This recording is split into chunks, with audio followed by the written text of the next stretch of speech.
Oh my god, oh my god, oh my god, oh my god! Yuffie, throw your fucking goddamn... My points went... Oh my god, I'm fucking sucking dick! I'm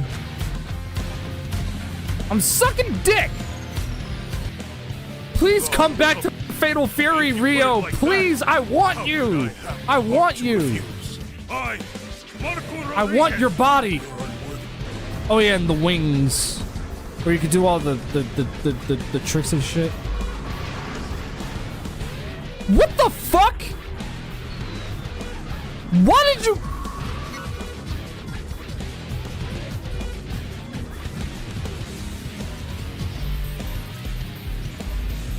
Please tell me at least one person saw what just happened. Please tell me. He Get the clown. Who even asked for you to come here, you fuckface? Excuse me for cussing. Why am...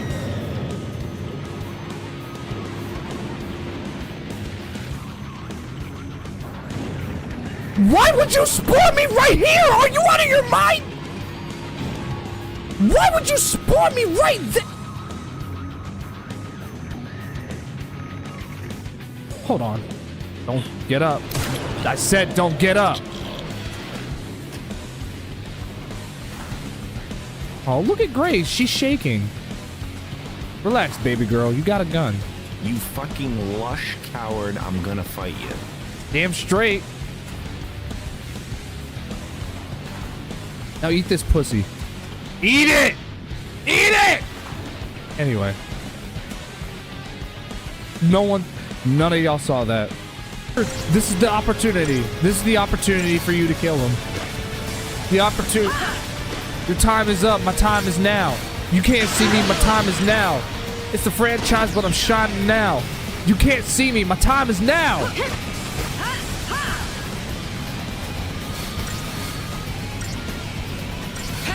Dante clipped something. I'll watch that in a second. I noticed that he clipped something. I guess I must have said something stupid.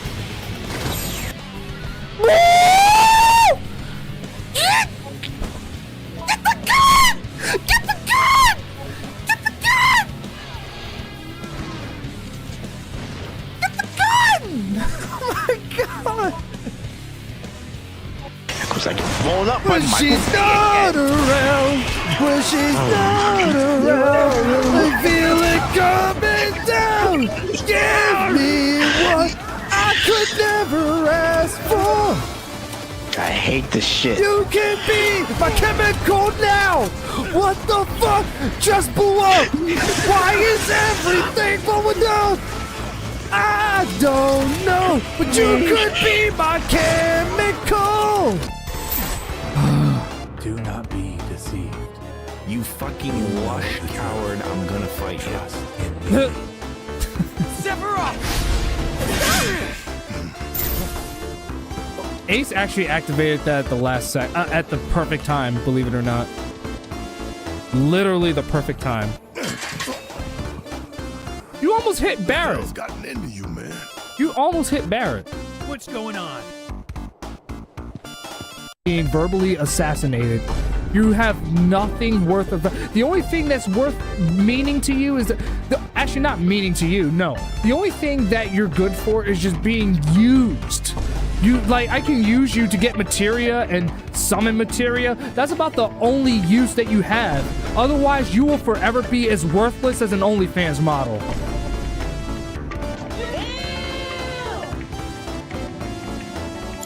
I look forward to seeing what... And I fucking hate the fact that it did. It was already very sad when it happened in the original. Imagine how it's gonna be in the where everything is all lifelike. I quit. No. Matt, go watch someone else. This stream's over. This game is dead. I don't want to play no more. No, I'm just kidding. I'm just kidding. I'm just kidding. I'm talking to Ace, man. I'm really playing this. I'm not real daily. I've been playing this. And now I am. Why am I? Look at this guy. Oh my god! Can somebody, It's unblockable after that? can somebody put that So for me? it's wait. So Hang I on. can't block that if we both do that. Hang at on, the the same time. master clipper. That's cringe. It's negate. It negates. No.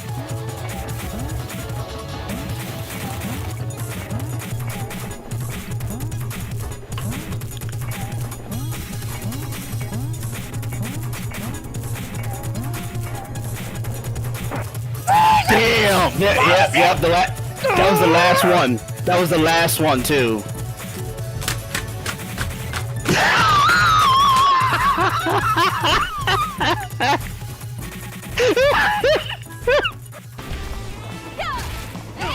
Gotcha! Feel the flames! Let's go! Let's go! Let's go, my! Suck my dick, you zoning little bitch! Not if it's I told you your zoning could only get you so far! Woo! Let's go! Click that from me! Any one of y'all, click that! I dare any one of you kind players try and do that shit, you're gonna get your ass beat! That's what's gonna happen! Hey, Charles, it's me, Fabry. This is a considerably dangerous location, so I decided to disguise myself. How did I do? Health things like these are known to elicit a calming effect, so I should be safe. Unfortunately, we can't say the same for Barrett. I'm confident of its innocence, though, and I will do everything in my power to help prove it.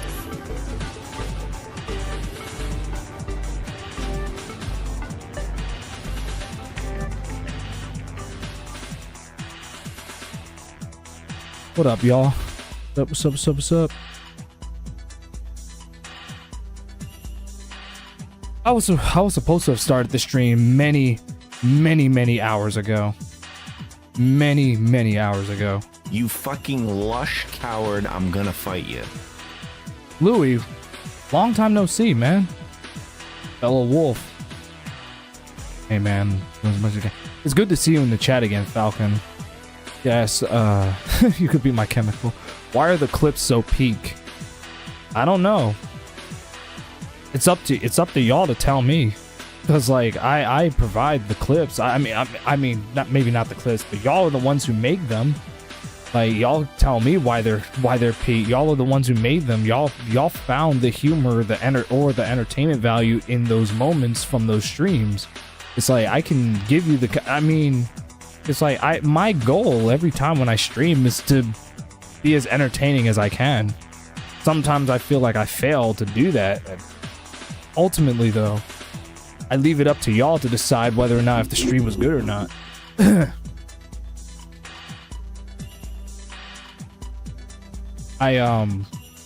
You know, the reason, and that's the reason why I picked those clips, because they were the ones that y'all thought was the best. So I was like, okay, I'm gonna make sure that whenever we're on the starting up screen or the RB screen or whatever, those are the clips that play. In fact, I actually have to redo them. I have to update the playlist, the clip playlist, to include some more recent highlights.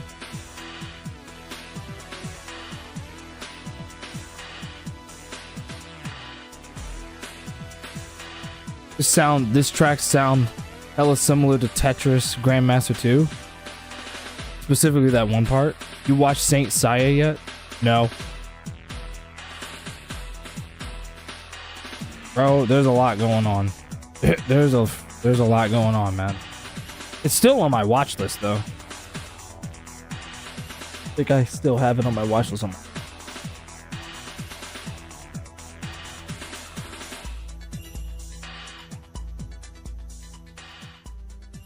Give me a minute. So this is for the last time. Anyways, back to reading I go. Enjoy your reading, man. So for the very first time in a really long time, I'm gonna do a variety stream. You know, just play whatever game I just feel like playing. You know, obviously I'm gonna get back to doing like the playthrough stuff, right? I'm gonna get back to that, but I'm just doing a variety because I just could not decide what I just couldn't decide what I wanted to play today. So I was just like, you know what? We'll mix it up. Not really gonna hurt. So I'm just gonna play whatever the fuck I feel like, cause it's just like, it's like I don't care. Plus, I did want to play, even though I usually don't like using emulation a whole lot. I kind of wanted to do that a little bit on here.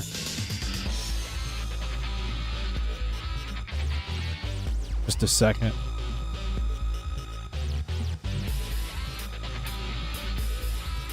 Ever played Kaizo? I don't even know what the hell that is.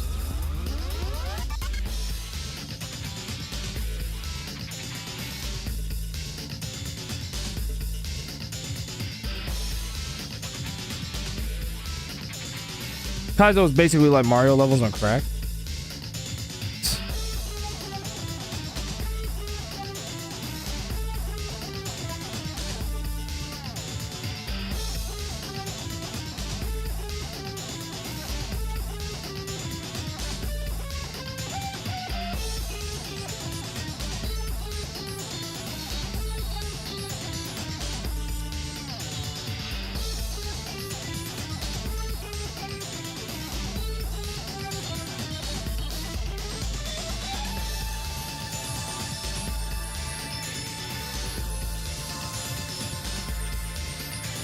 Or better description, difficult and rage-inducing levels. I'm not surprised to hear that. I'm not surprised to hear that at all. Oh my god. Whew.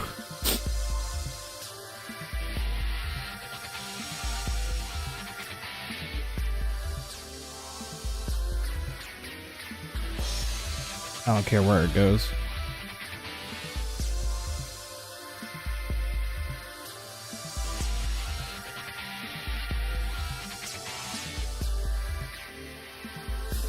I think I already have all the bezels for aim.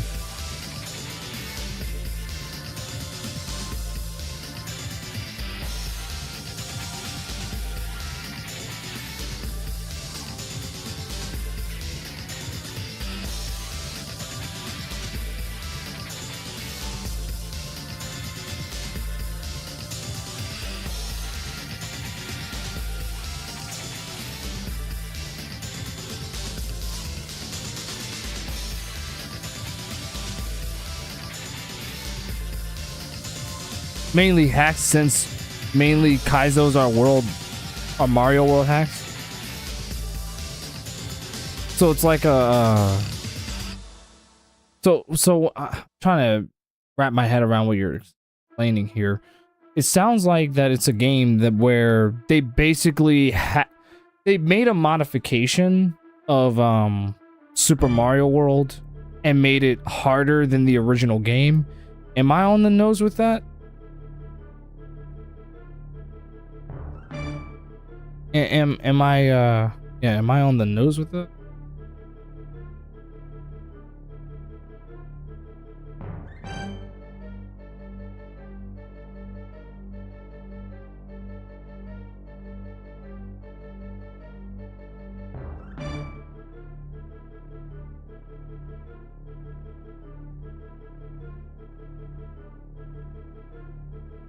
Here we go.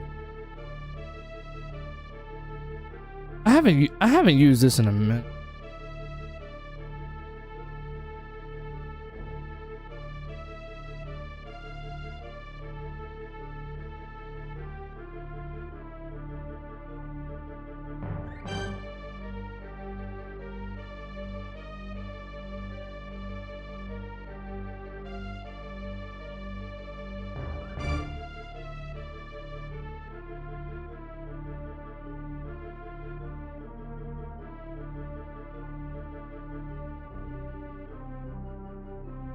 Also, I forgot to say, as cool as emulation is, it does shit better than console. Nothing beats collecting the...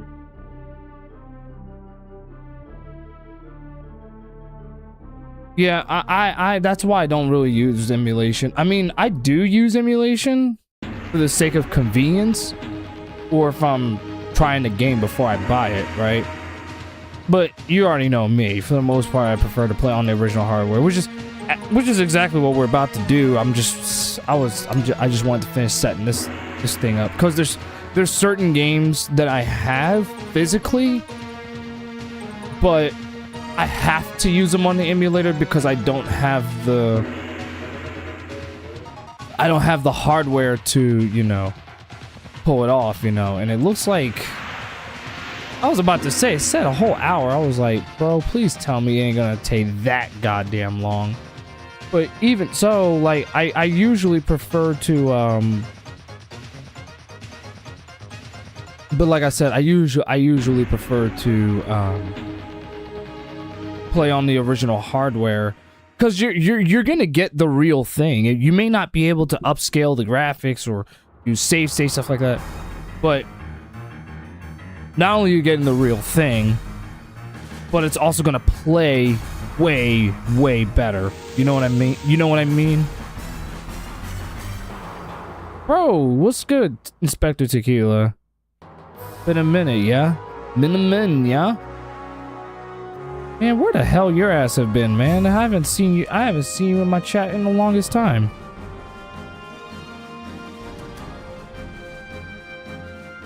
You know your ass is on punishment right now for not being I'm just playing with you, bro. It really is good. It really is good to see you in my chat. I'm a wanderer, my friend. I'm sorry. Don't apologize, man. I'm just fucking with you. Real life happens, and that's more. Real life happens, and that's more important. Doing as well as I can. How you holding up, man? So while the Bezel project is doing this, we're gonna switch over to the PS2. Let's switch to the PS2. I mean, I would use my PS1 when I'm playing the PS1 stuff, but I'd rather just PS2 since it's plugged in.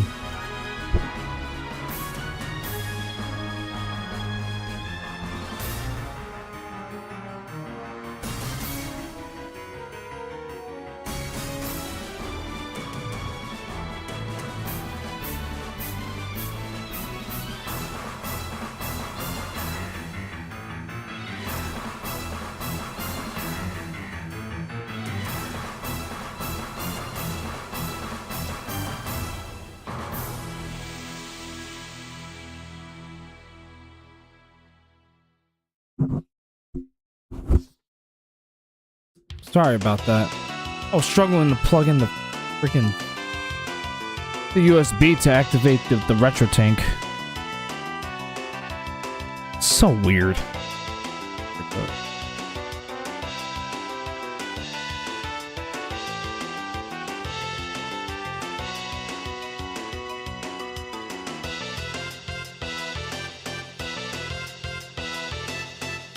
Oh, we get caught.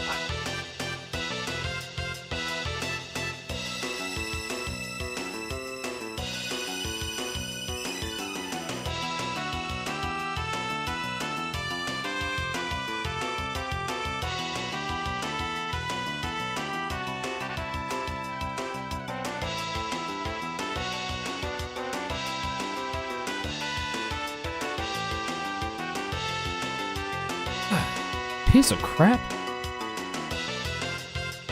Oh my god. We're really doing this?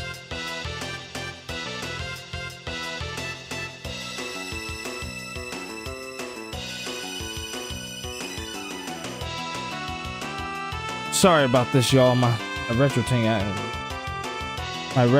is acting weird as a mofo right now. Acting so silly. Well, first of all, my controller got caught in between the cords. I don't know how that happened. I swear, I don't know.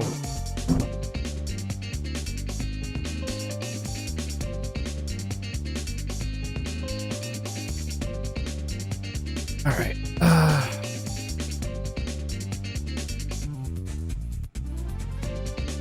Just hang tight for a sec, y'all.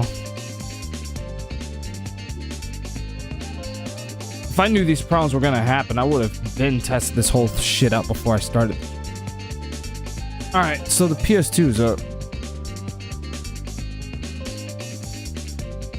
There was no reason for it to have fucked up in the first place. That's what I'm looking at. I was like, what the fuck?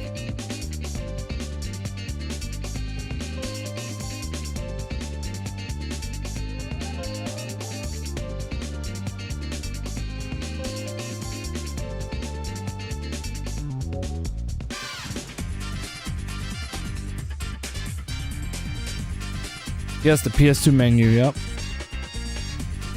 Feel like a little kid again.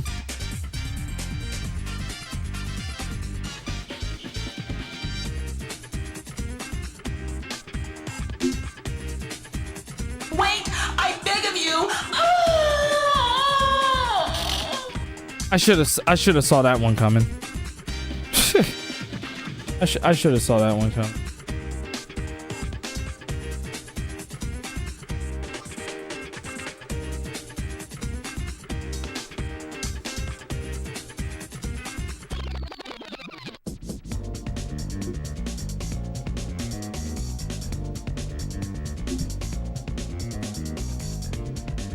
My menu is actually modded, and it felt good seeing the original. I didn't even know you could do that.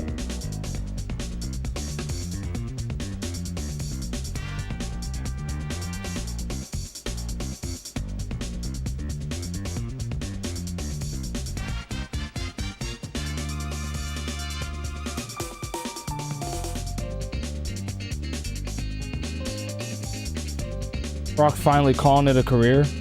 Oh, you retired? Oh yeah, that's right. I think I did see that earlier. Oh my god.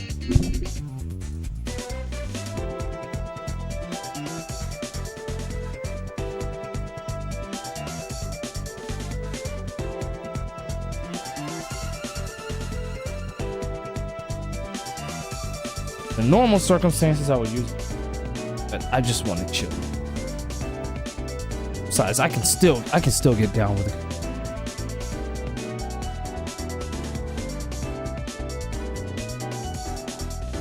Put Oba over, and that man Oba is a beast. Oh, I'm proud of him. I'm proud of Brock for putting you know, for passing the torch.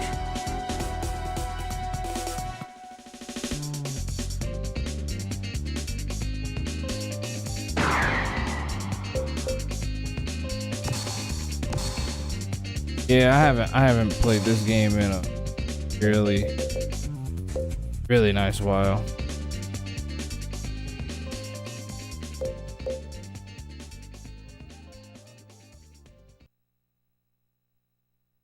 I had to let that finish. I was only letting the song finish because I was like, it is my favorite track from the game. My favorite song from the game.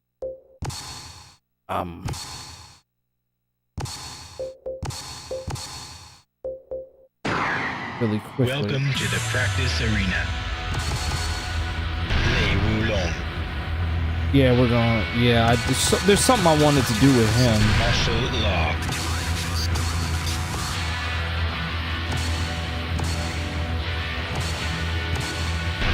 I'm gonna be in the parking arena. Doesn't matter. Still gotta love me some. Les Roulons. Fight.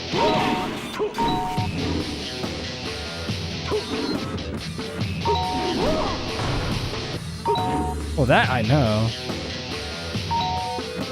I think I got a macro that onto one of the shoulder buttons.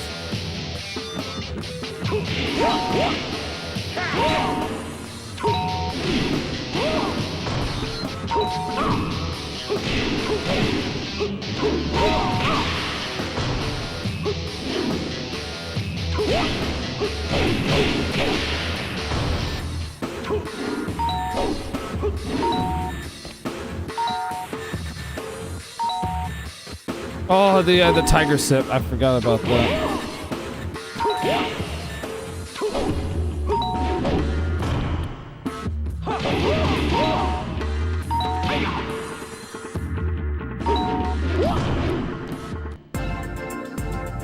And I get a whole... Oh, yeah, that's right. When you do the training, you can literally get a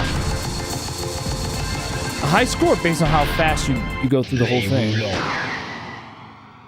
Tekken 4 was so ahead of its time. Sucks it's overhated. You know, I actually agree with that. I actually agree with that. Welcome to the practice arena. Les Roulons. I actually 100% agree. Martial law. Because when you look past some of Tekken 4's problems, like with how the movement feels, like the movement isn't very good. Like, I'll be honest with you, it's not the best. But it's like the gameplay is still really good. But also the stages too, they were... I feel like the stages were like really good. I don't know, that's just me though.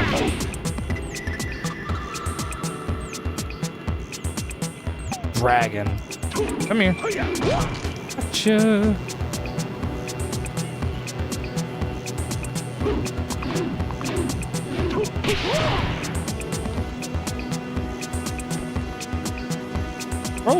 Bro literally ran for his fucking life.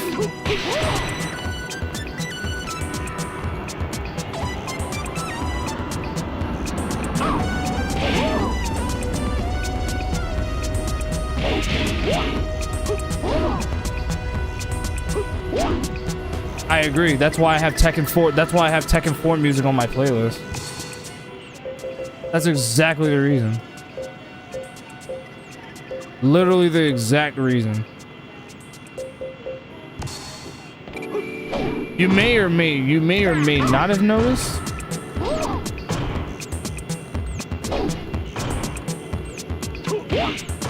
You may or may not have noticed, but I do have Tekken 4 music on my playlist. Touch and Go and Fear have got to be my favorites. Oh yeah, Touch and Go, that's the theme song for this stage, the airport. I'm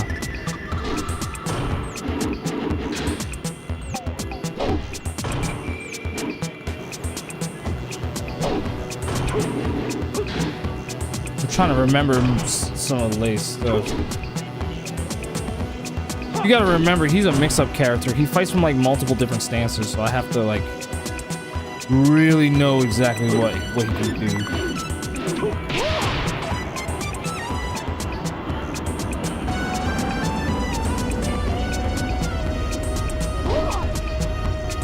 Hang on a second. Sorry about that, my PC was on. I remember trying to main lay a few years back. Oh yeah, in Tekken 7? He was really good in Tekken 7, honestly. Well, he was good in... Honestly, he was good in any game you picked him up in. I would say, like, any game you picked him up in, if you knew what you were doing with Lei, you were unstoppable, practically.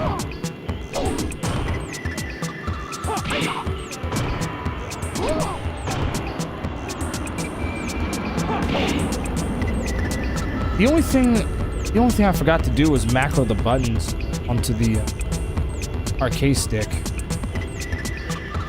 That's the only thing I forgot to do. I'm not the stick. I'm playing with the controller. I'm playing with the normal DualShock 2 today. Only because I just don't feel like bringing out the...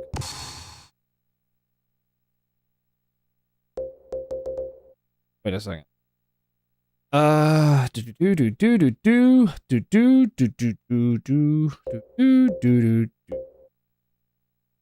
Trying to think. Yeah, that's what I would want. All right, so then this right here. Oh, perfect. And then over here, I can definitely do the same thing. I can literally have the punches, both punches over here.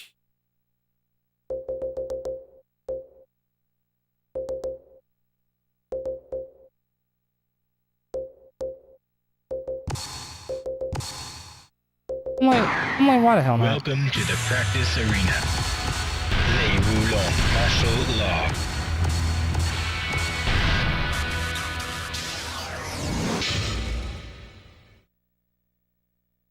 I'm retired from 8, so I could care less if they do. I'm actually thinking about starting up, reinstalling Tekken 8, only because apparently the community loves the direction that the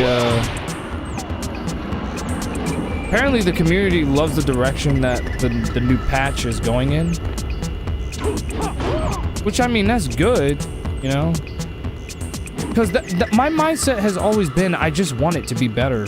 Because, you know, I love Tekken, so it's just like, I want it to be better. But the thing is that I got burnt out by that whole fucking situation. That I just said, you know what? What's the point? It's like the only thing that is gonna do is just get worse. But I don't. But you see, I actually believe in Tekken. You know what I mean? So once the timing is right, I would definitely love to go back.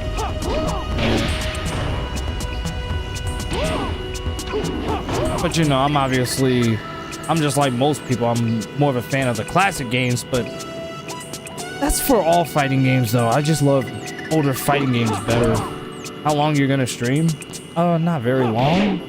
Probably like maybe a couple hours or so. I don't know. Around there. Just enough so that I can do enough gaming.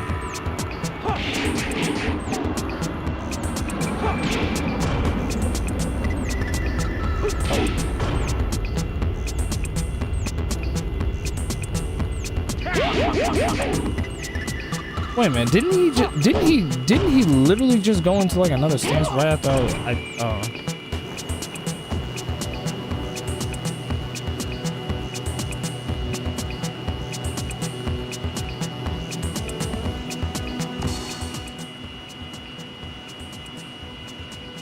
I'm sorry, y'all. I'm hearing some.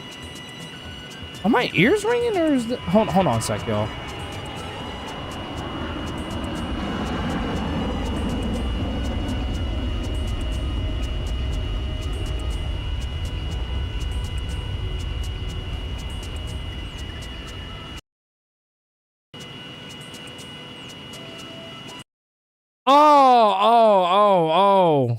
Oh, okay. Stage ambience. It's probably the planes. Cause like I thought I was going nuts. I was like, what the hell is that? Like, is my ears ringing? Like, what? That was weird. That was so fucking weird. Yeah, it's like with the planes in the background.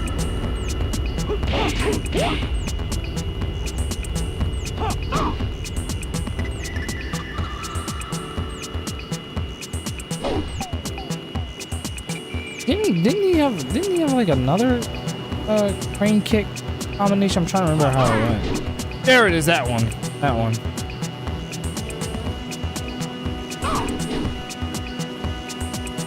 And I'm trying to remember how it went.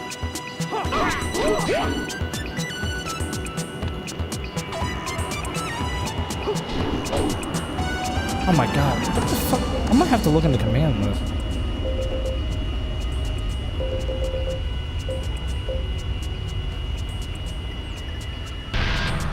That's right from the... Oh, that goes into the... Oh, that combination goes into the crane.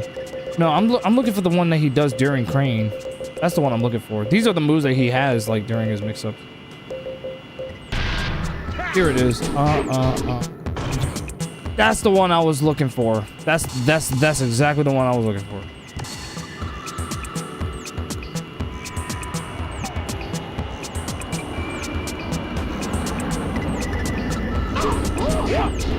There we go.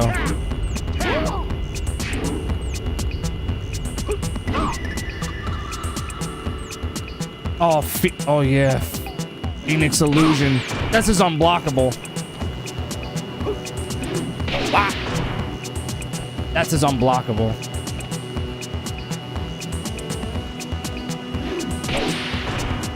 He's had that literally since his first, literally since Tekken 2. That's how long he's had it.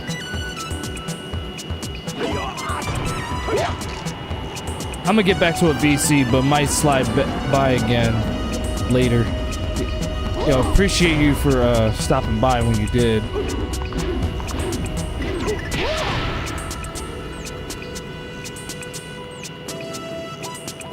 Meanwhile, I'm just trying to figure out this character. Hey.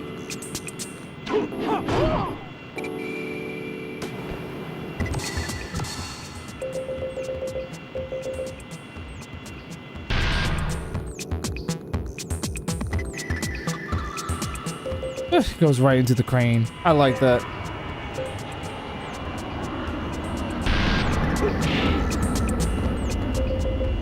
Yeah, he's a whole mix-up king. He is like the king. He is the absolute king of mix-up. Crazy.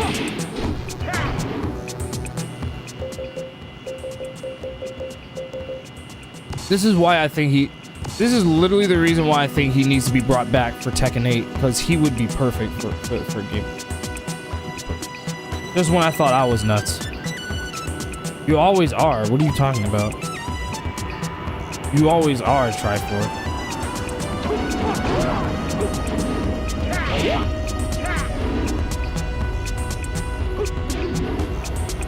Whoops.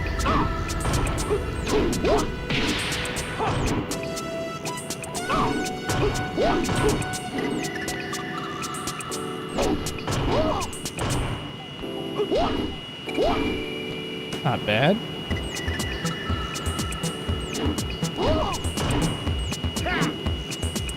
How about that? Basically. Ah.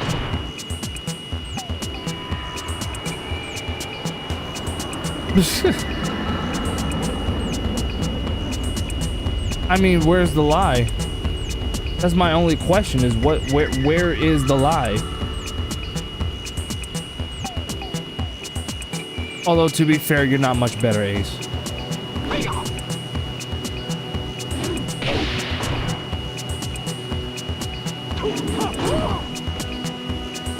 I should be able to,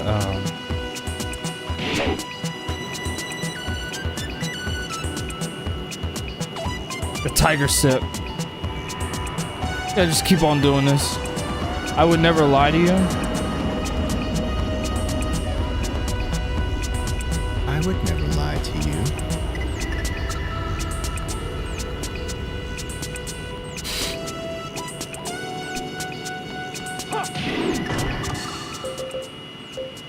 See how well. Let me see how well I can get down with him.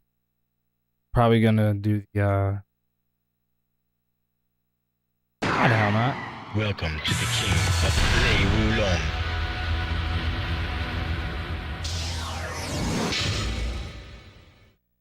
I'm gonna see what he can do.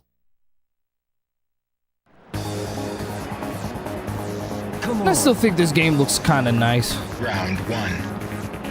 Fight.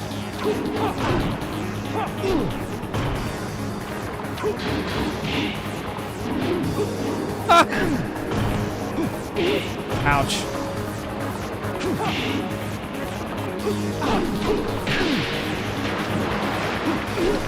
Oh my god. You're not supposed to. Steve Fox.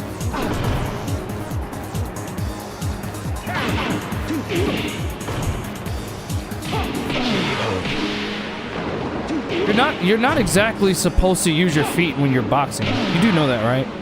You know this. Round 2. Fight.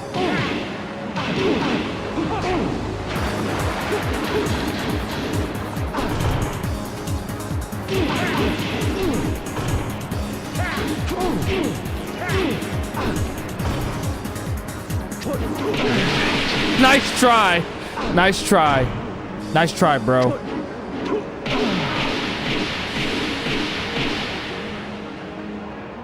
You win. Ha! You're not good enough. Steve Fox is cursed by Danhausen. By Danhausen. He probably is.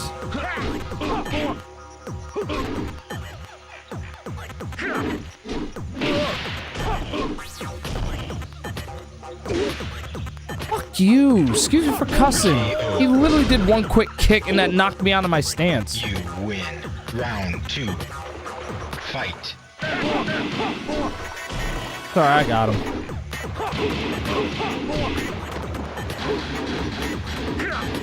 Oh, nice try.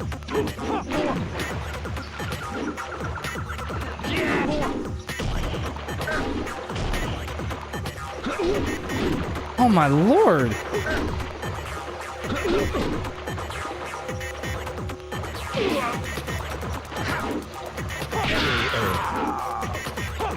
Oh, I meant to use this forward 1+2, but I'll take that.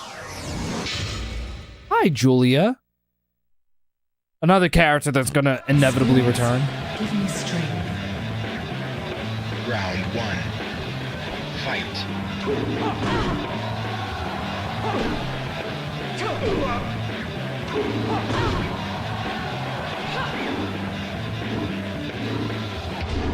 Oh shit, I had her!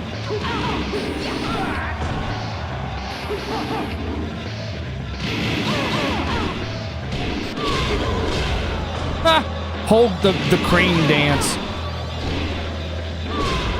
Bop, bop. You win. A crane dance. Round 2. Fight.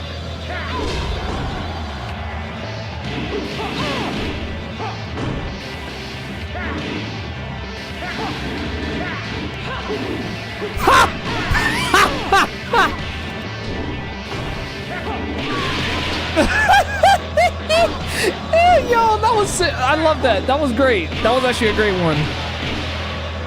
The way he did that little short hop, I dodged her low kick. That was an accident, but it was so perfectly timed. Even I'll admit it. It was kind of an accident, although it might have been instinctive. I don't know. Sometimes, like, I'll pull off things like defensively. Fight. That just comes across to me naturally, and I'm like, oh wait, I didn't mean to do that, but as it turns out, it was the best decision I could have ever made.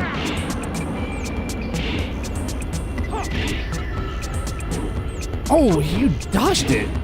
Okay. I'm gonna lie down too. Good night. Fight.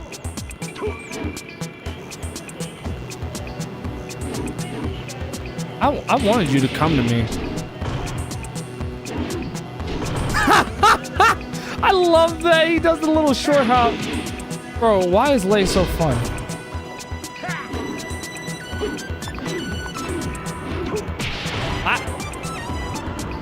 Wait for it.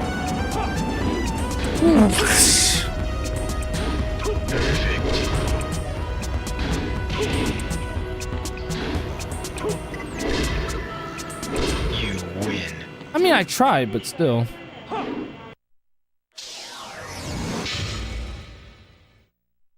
I still wonder if Craig Marduk's gonna come back. Round 1. Fight.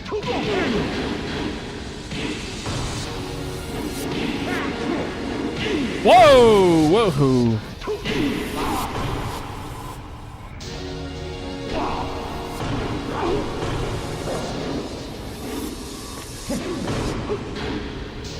Oh, wow.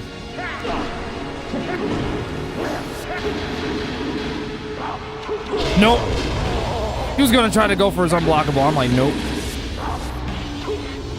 You. Round 2. Fight.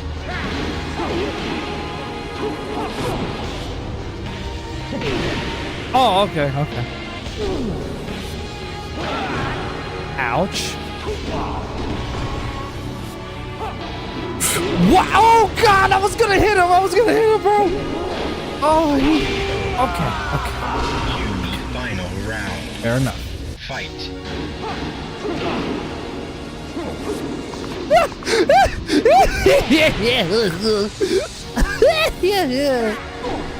I fucking love Lei so much, bro. Ow.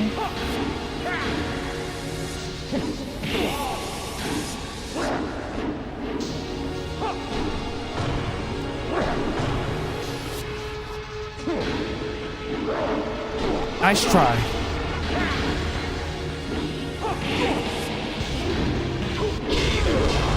Ah, I was plus.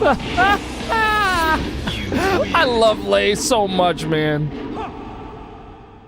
Jackie Chan in a Tekken game. A 3D fighter, basically. I always get what I want looking ass. Round 1. Fight. Oh, hey, look, it's my favorite character of all time. The one who is so busted in Tekken 8, and for whatever reason, the developers did not nerf him yet. Yeah. You win. Best stages in the whole franchises? In the whole franchise? Oh yeah, Tekken 8 stages were fire. They were absolutely sense.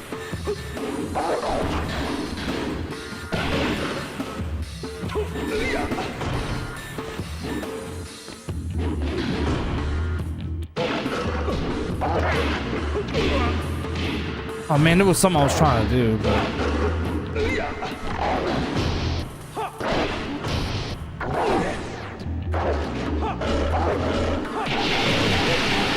The mix! Low, low.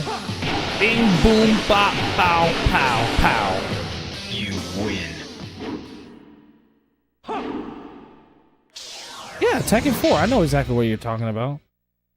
No, and I don't disagree. Like, yeah, I don't disagree. I think Tekken 4's stages were some of the best. For what was the black sheep of the series, it had some of the best stages in the whole franchise. Oh my god.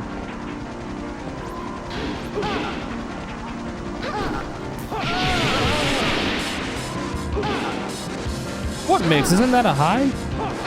I did two lows and then I did a high. That's what I did. Were you not paying attention? You win. Round 2. Fight. I'm not trying to be mean. Especially not to you, because like you're one of my biggest supporters, which I wholeheartedly appreciate. Whoops. I'm here. Oh my god, I missed.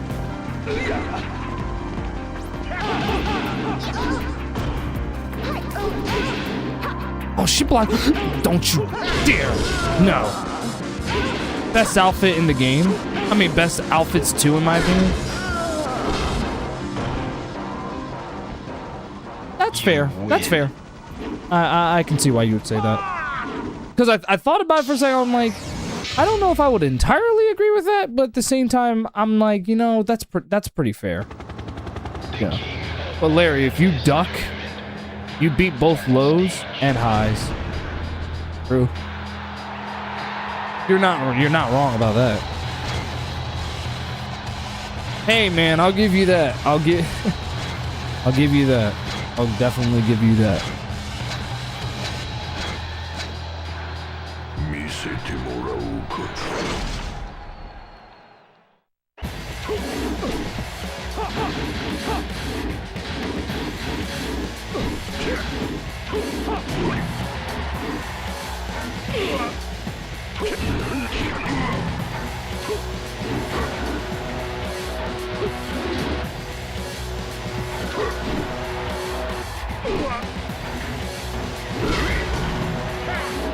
Whoops. I'm trying to remember how I did it.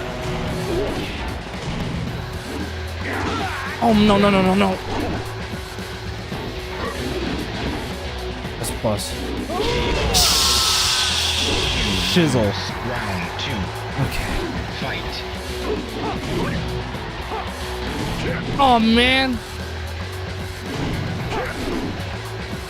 Stay down.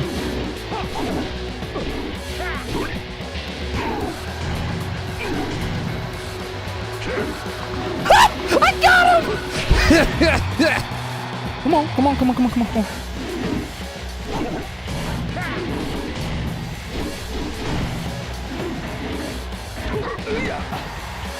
You always interrupt me when I do that move.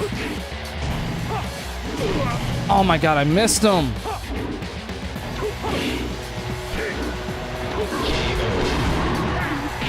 There. I'm rarely wrong about Tekken gameplay, to be fair. You win. Final round. Fight. I'll give you that.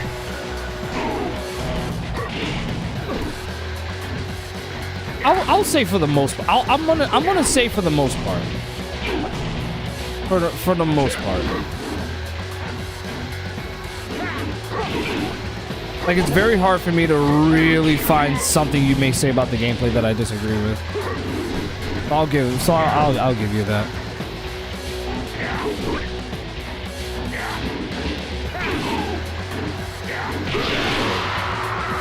I love the stances. I just gotta play with Lei more often. Oh, he's good. He's so good.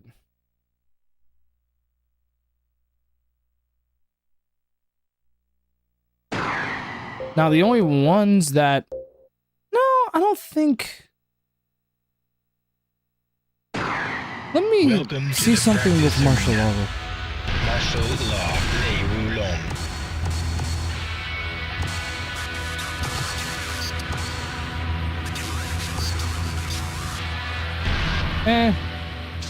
Don't matter. Just as long as there's a wide open space where I can do my.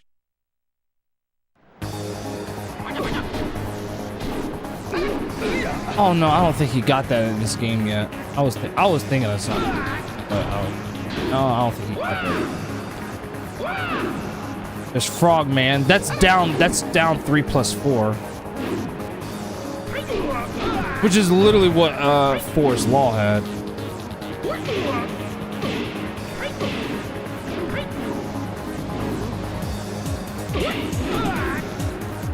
There it is. Down. That's down back 2 into 3+4. The elbow spring kick. Another move. That's another one that That's another one that Forest Law had in Tekken 3. But I mean, in case y'all didn't already know, this is Martial Law of his dad. You gotta remember, he was absent from Tekken 3 because he was busy running the Martial restaurant at the time. That's the that's literally the reason. That's literally the reason why Martial Law wasn't playable. He would have been playable, but he was busy running the restaurant at the time. So his son ended up competing in the tournament instead. And then, you know, Forest Law got into some shit. Anyway, back to reading. Hey man, enjoy your reading. And then what happened was that Martial Law, he ended up having to return because this game does explain how his restaurant went out of business. He fell into a depression, and he oh yeah, not only that, but the dojo too. The dojo also had seen better days. So, you know, Martial Law was an alcoholic mess, and the reason why he came back to fight to compete in this tournament is specifically to win the prize money to bring back his businesses.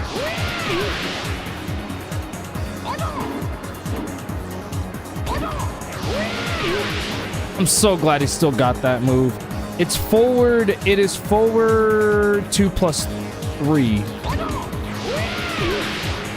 A run up to the drop.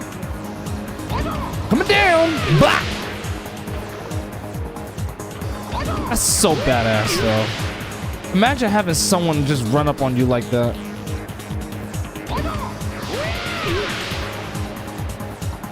That shit's gonna hurt, man.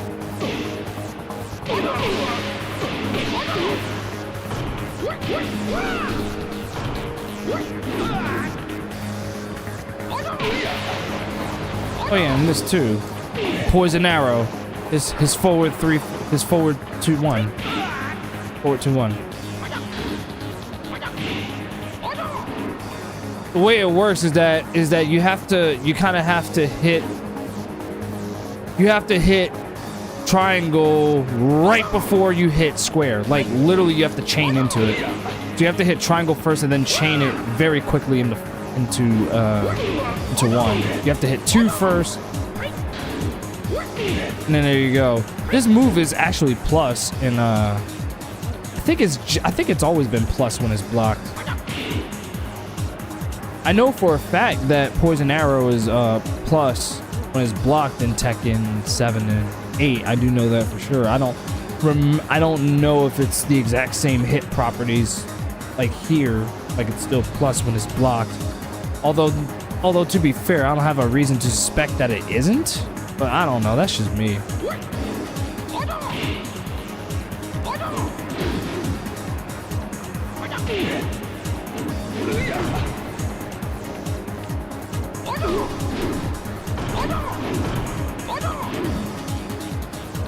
That's the backflip. This time I hold back. And there's the forward one. He can literally do the back flipper any way he can. Like he can do it in all the directions. Like you could do it forward, you could do it set, you could start it from center, or you could do it backwards and then he'll go forward. But either way, every time he does the second backflip, he's always gonna travel forward. Either way.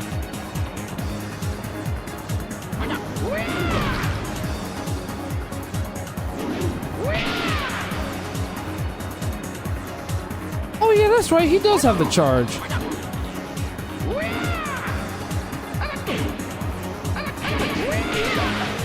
I forgot he had the charge.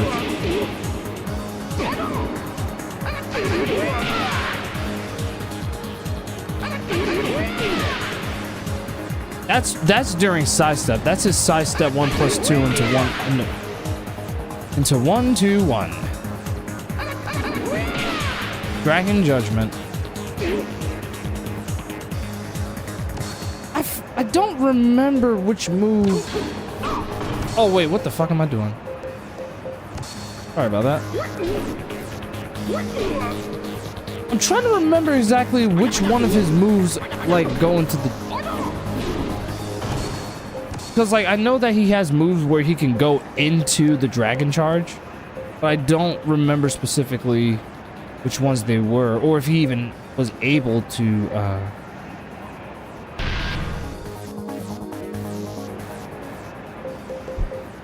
He still has fake step.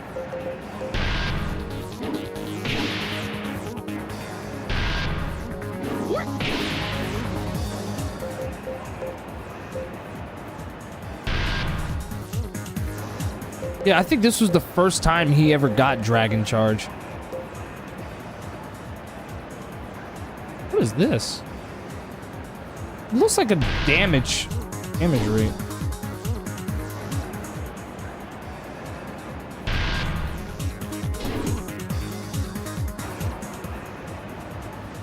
Oh, you have to press back.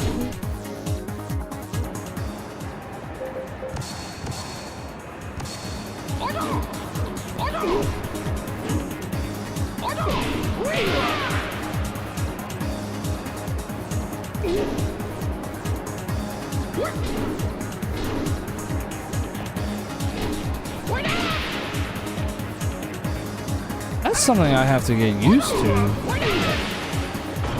That is something I definitely have to get.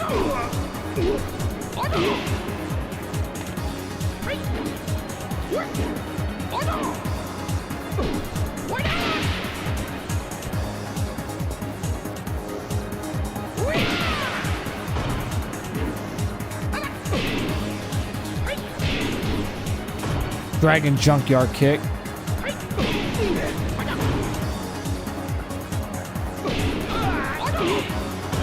Oh shit, you saw that shit? Whoops, I didn't mean to do that. I didn't mean to do that. Hold on a second.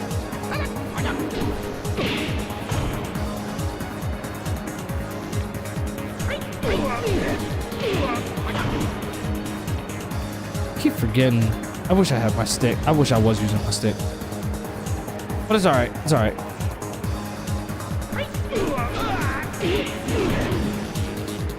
Okay, so that works.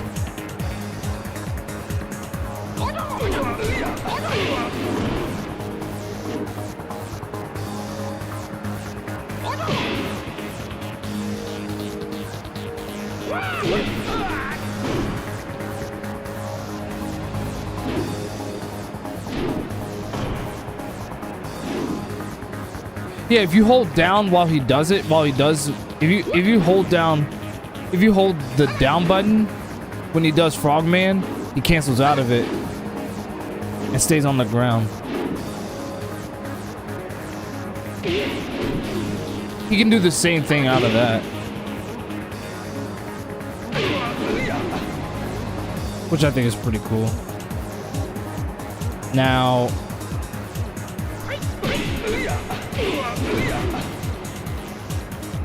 It doesn't exactly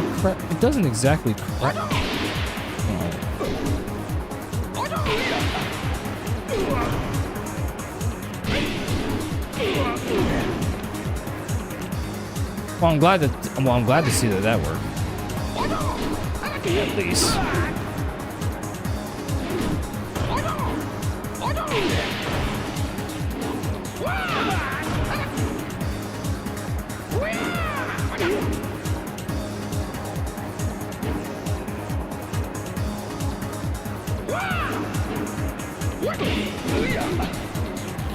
I want to see if I can get a nice little rundown with good old Marshall.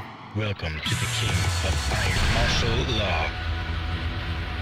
It feels so good to play Tekken 4 again, honestly. It feels so good. This game is so overhated. And I'm so glad that there's people who are starting to appreciate it now. But even back when I played this when I was very young, it was my first Tekken game on the PS2 I ever played. It's like, it's so good. Like, it's super good.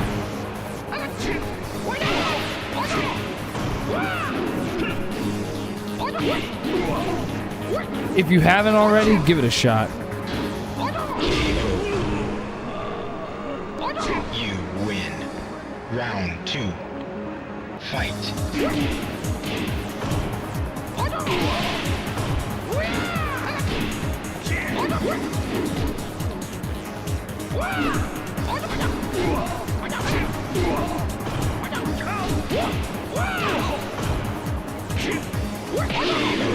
Ding.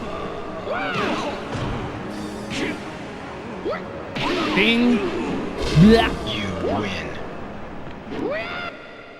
Wee-yah! The OG himself. Hi, Nina. Round 1. Fight.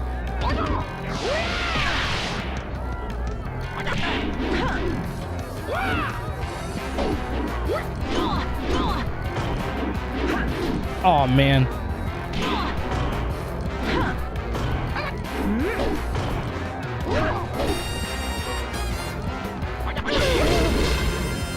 What you gonna do now? What you gonna do now, baby girl? Don't throw the Kylo Ren temper tantrum. You're strong and independent, remember? Or at least you're supposed to be.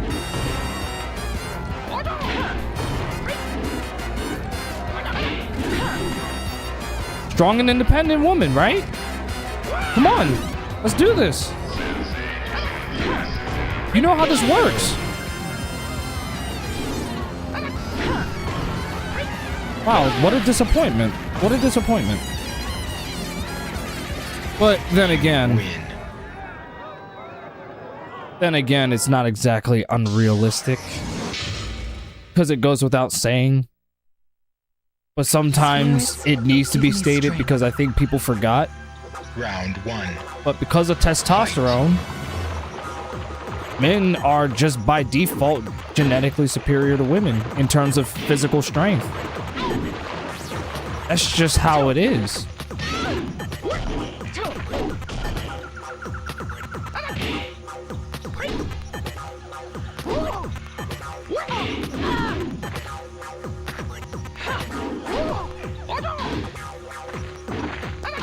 It looked like it was plus. I don't know if it was.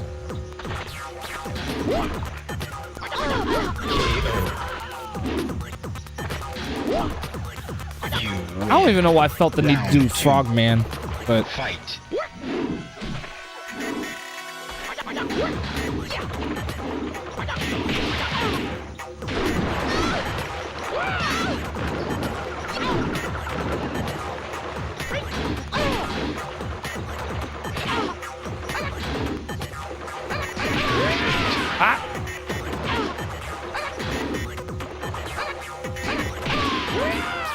Ding. You win.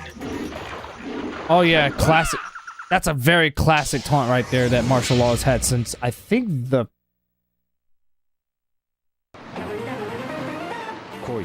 Round 1. I don't remember if he had that in the very first Tekken, but he did have it in Tekken 2. I can say that. He had it in Tekken 2.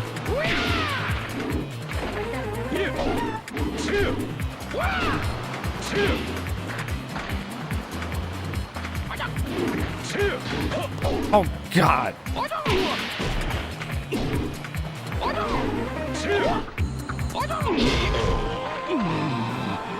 You win. Round 2. Fight.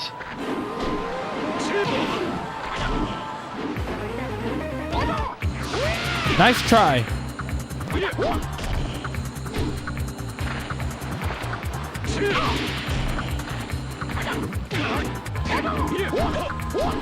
Oh, nice.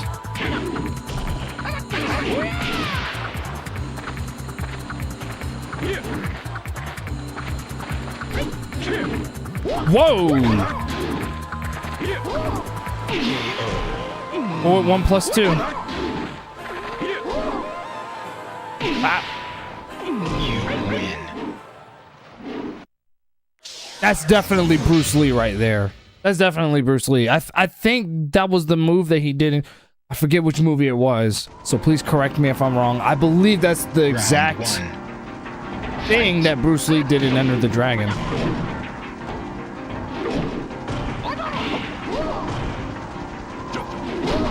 Ow.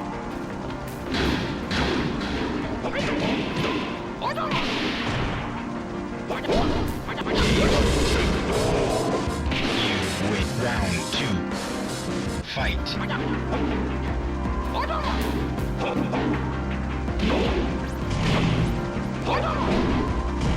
I say nope.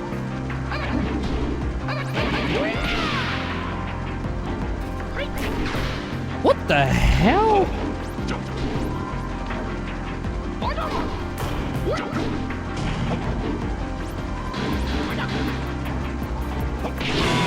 Sit down. What the hell is you doing?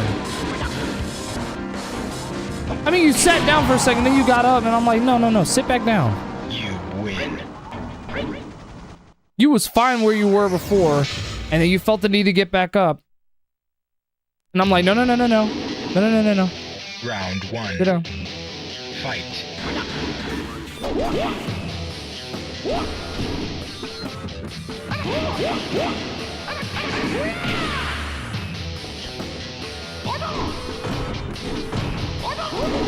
Oh my God.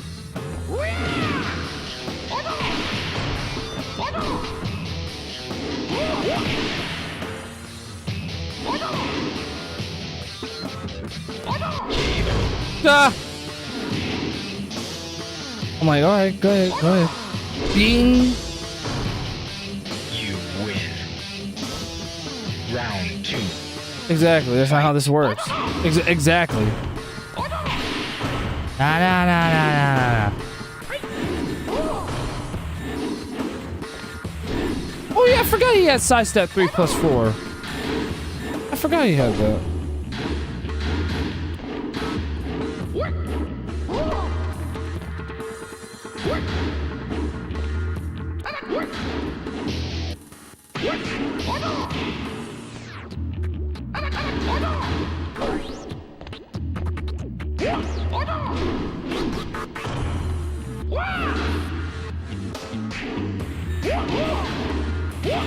Oh my God. Nah. I just figured, you know what? I'll just hit him with 4-3-4. You win.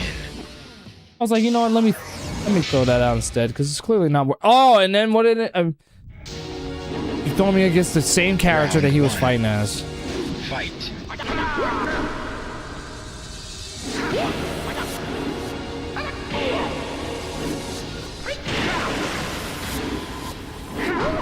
Oh my God.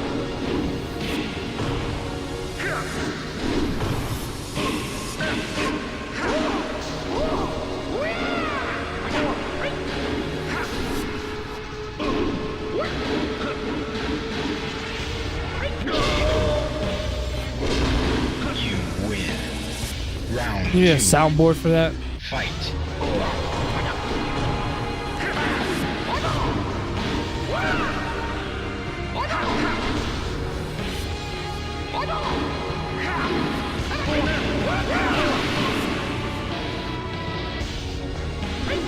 Whoa!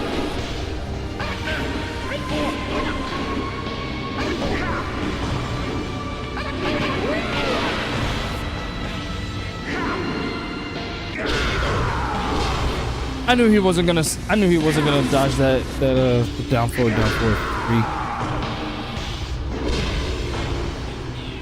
You win. I don't think any of y'all had even blocked that move. The King of Iron Fist Tournament. Final stage. Let's go, you old fuck. Round 1. You ready? Fight. What a trade.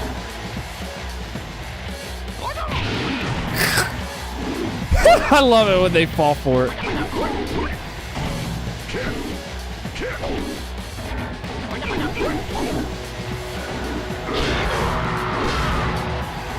with round 2. Fight.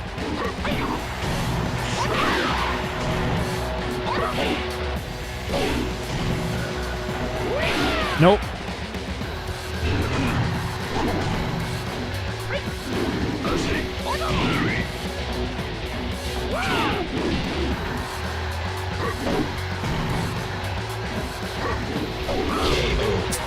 What? How did that hit me, dude? Final round.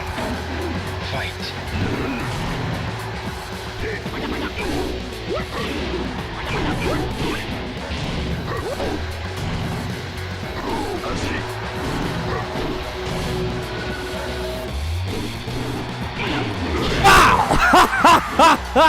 I love that combo. It's a simple 4-hit, 52 damage combo, but it works. I love it. You win. Woo! Let's go, baby. Let's go. 6 minutes and 47 seconds. That's not bad. That's not bad.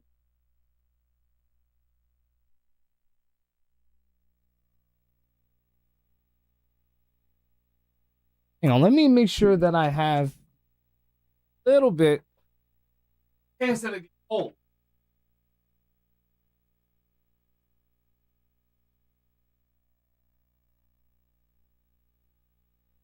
Actually, there's one other character who Welcome to the King of Iron, King Kazuma. y'all saw this one coming. Y'all saw this one coming. I gotta play as my favorite fighting game character of all time, Jin Kazama. Love him.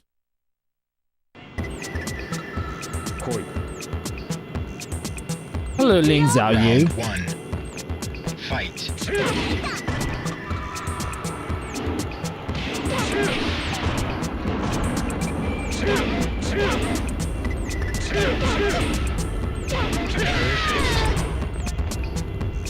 Oh yeah.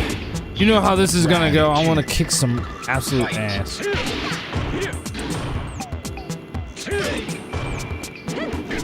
Oh my god. Oh my god.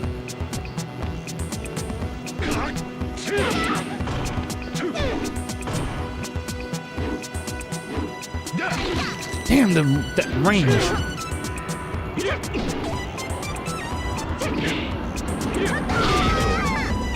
What you doing there? What you doing there, baby girl? What you doing there? Wow! You win.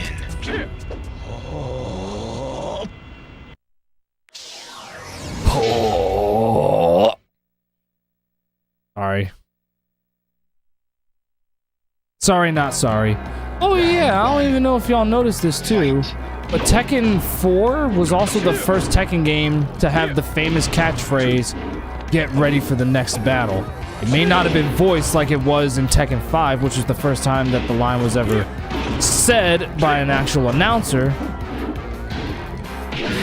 But you actually see the words during the loading screen whenever you're about to do a fight. You'll actually see it once I'm done with this fight. And then you'll see exactly what I'm talking about.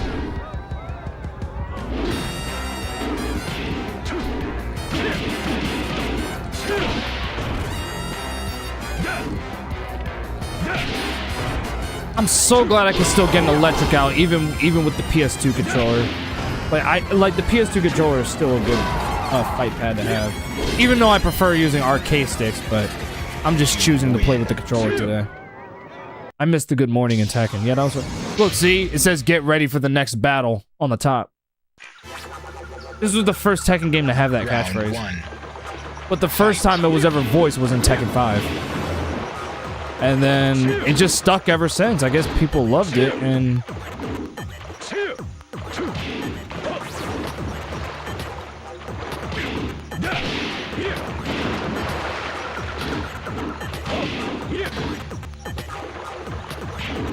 Come on.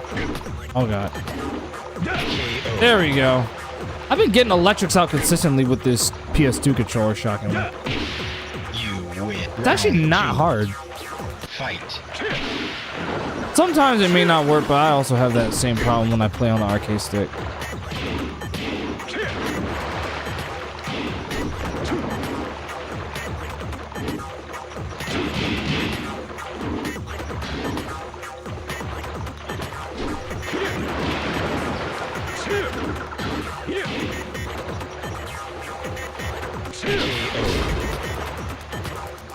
Oh yeah, I love the DualShock 2 as well. It's easily one of my favorite controllers ever. You win.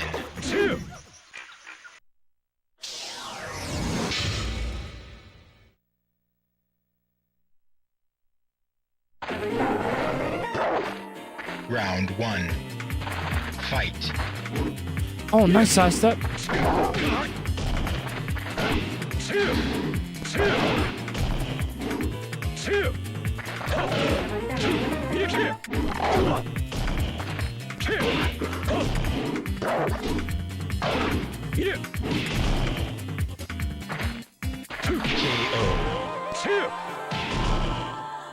I had one that lasted as long as 21 years in my collection and it stopped working. It was my mom's at the time before it became mine. Round 2. Oh, your mother actually gained? Fight.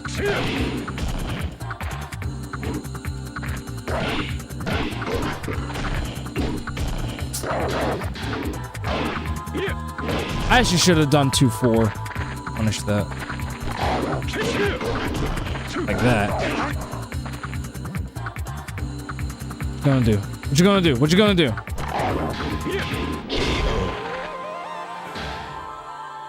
She did now. She just uses her Nintendo Switch.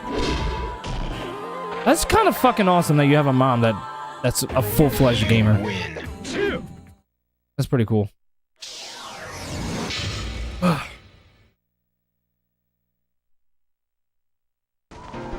Here we go. Round 1. Fight. No.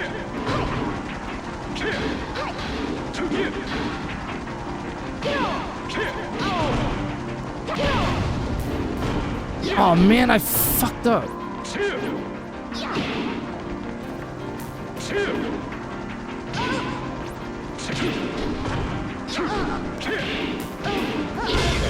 Oh, nice, nice. That aerial combo was literally improvised on the fly. Round 2. I told you some of my best moments just happen instinctively.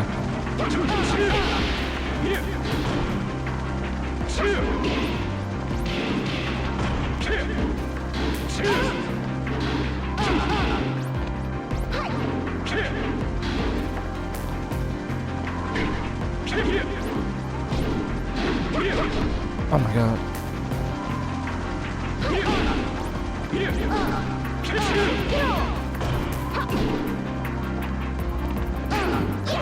I'm trying to do the up forward 1+2. But instead I finish her off with Wild Rising 1. But I mean, hey, it works. If it works, it works. If it works, it works. That's all that matters. Violet needs to stop showing up. Li Xiaolan needs to start. Yo. Round 1. Fight.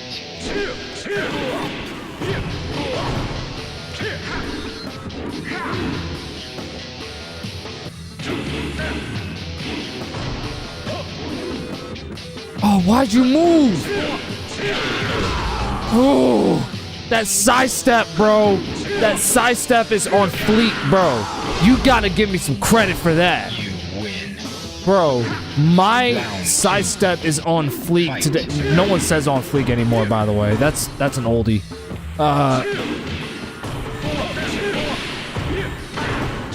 Oh yes, the way the wall bounce worked in this game is so broken. It is so broken. And that's what I love about it, is the fact that the wall system in this game is so broken because of how like the juggle mechanics work. Win.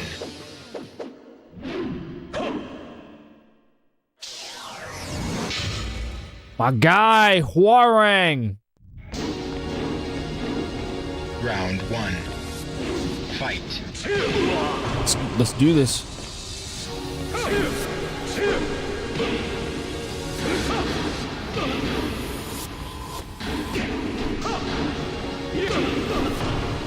Try to do his 10 hit.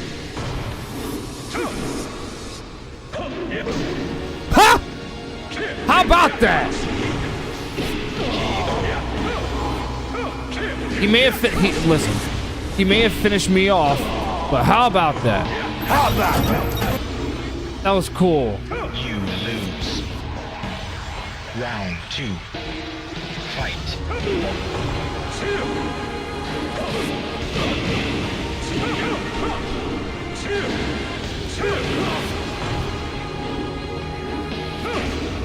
Okay, nice dodge.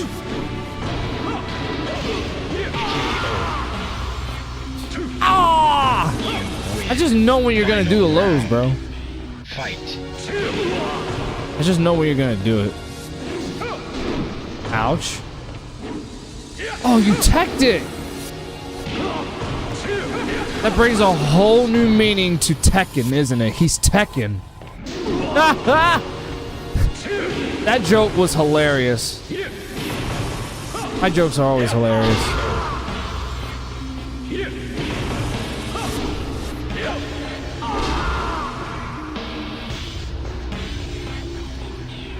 You win.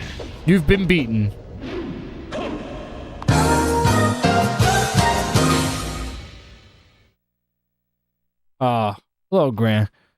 Hello, Grandpappy.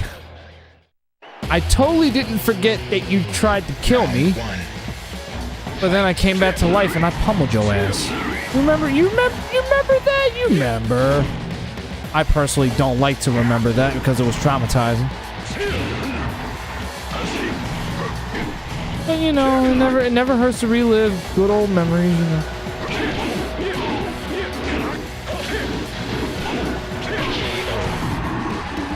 That hit stun. I wanted it to be an electric, but sometimes it doesn't come out. The way the frames work is so weird.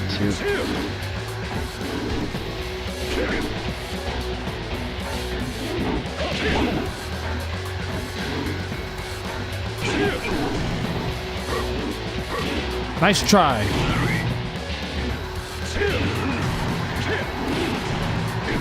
Oh God. Oh man, he did the. Alright. That Wilhelm scream was perfectly timed. Oh my God. That was a perfectly timed Wilhelm scream. Good one. Although I highly doubt Heihachi was like that, but still. 6 minutes. I mean, Jin is my character. He's my character. Welcome to the practice arena. Xiaoyu. Oh yeah, I want to show y'all a little Easter egg too. This I thought was really cool. If you the statue stage, which almost never comes up when you're playing like the normal arcade shit or time attack or whatever, it's only like a versus or practice, whatever you want to call it. It's a nice stage in the game that you can play, and it plays older music from the Tekken game, from the older Tekken games. This is not a mod. Like, I'm playing this on the hardware. The statue stage, and it picks tracks at random too. What the hell did Ace clip?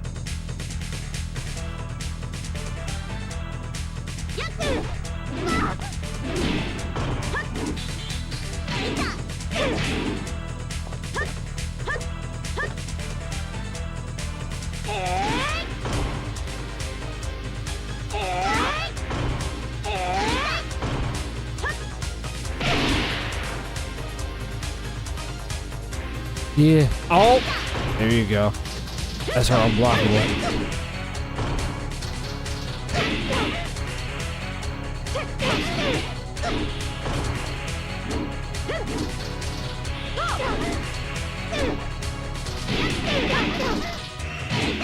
Gotcha. I definitely want to get a playthrough of Ling Xiao Yuan, largely because I just love her. She is one of my favorite female fighting game characters ever because she's just so fun. Her mix-ups are insane. Like, this girl will make you piss yourself. Like, because it's like you're like, bro, I'm scared. I don't even know what to do. It's like every time I think she's gonna do one thing, she mixes me up. It's like, what is she gonna do? Like, you just don't know. That's what I love about her. I don't even know what this clip is, though. I gotta look at it.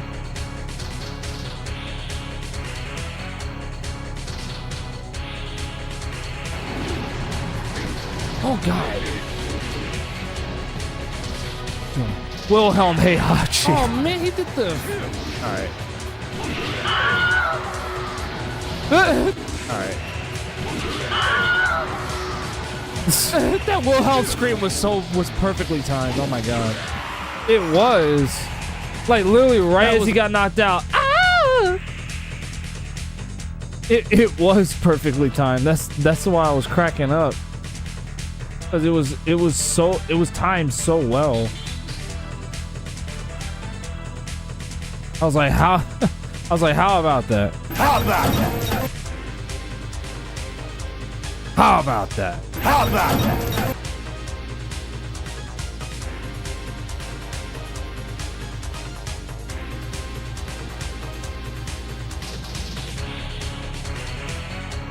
Hang on a second. Hang on a second.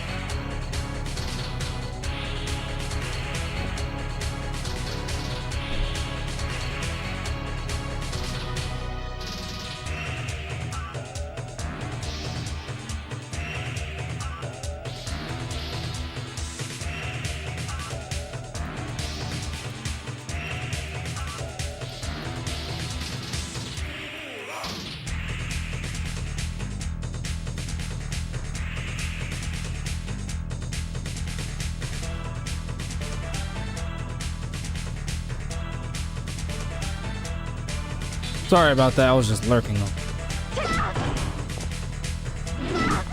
Yeah, I definitely want to get a playthrough with Ling Xiao Yuan.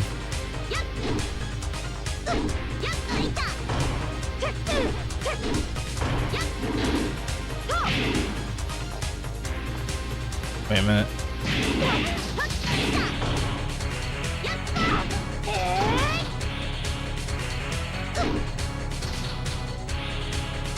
Butterfly. Look at her. There's a butterfly. I was about to play something, but I don't have the soundbite for it. That's fine. At some point, I have to get it.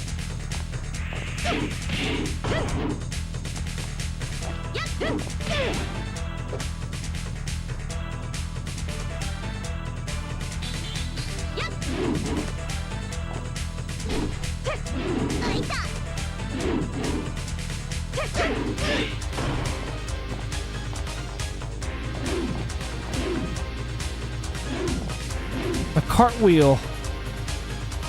Eat that. I definitely gotta get a playthrough of Ling Xiao Yuan. Welcome to the King of Iron Fist Tournament 4, Ling Xiao Yu.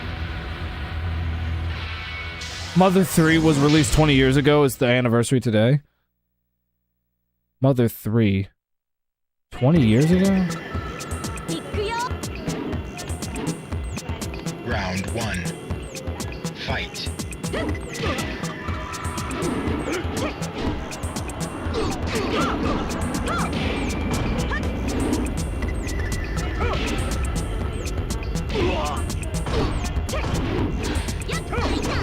Oh, man.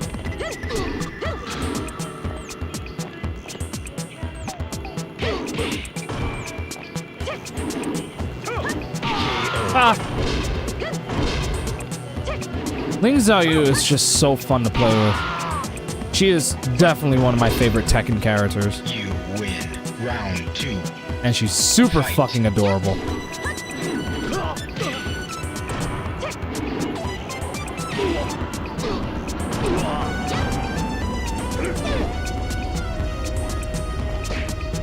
What you got? What you got? What you got? What you got? What you got? Come on! Come on! Come on!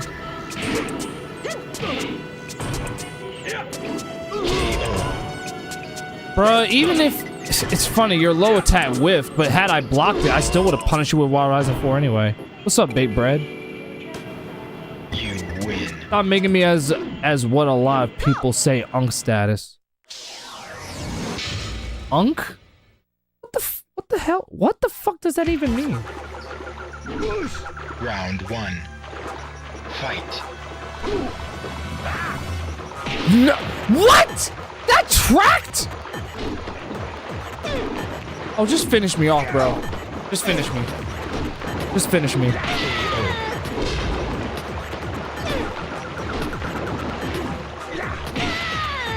How about that? You lose. Fuck it! Do it live! I'll write it and we'll do it live! Oh my god. I'm surprised. You know, I'm actually surprised I didn't do a playthrough with Paul.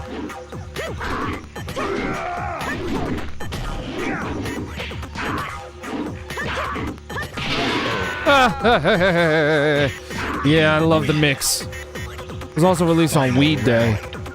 Fight. Weed Day? Oh, it's 420 now. Oh, I get it. But I don't smoke weed, though. I mean, granted, I don't judge anyone who does. There's folks I know who smoke weed, so...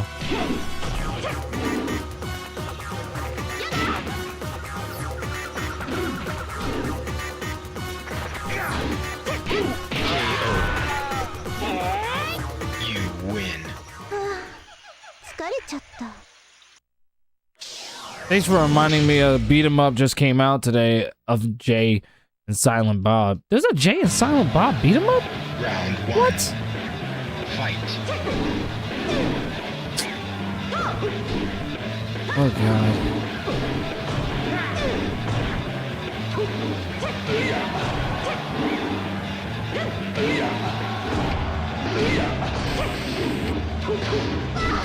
Oh man.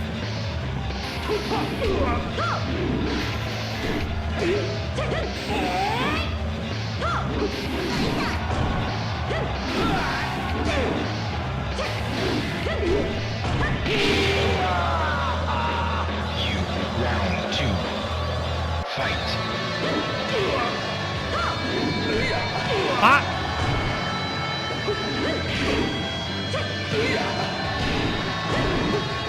Oh man, I gotta do the jump next.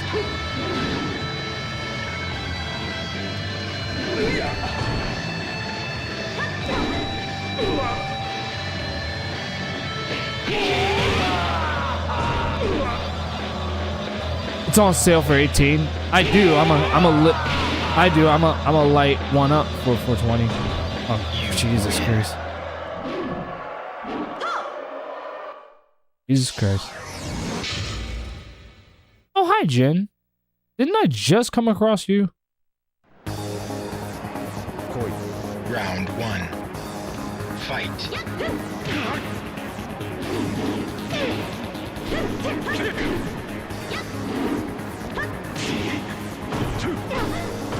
How the hell did I miss that? You Damn! Let's go. Let's go. My gameplay on fleek. I gotta stop saying that. Jay and Silent Bob are one of my favorite comedic duos. Round 2. Fight. I think a lot of people love them.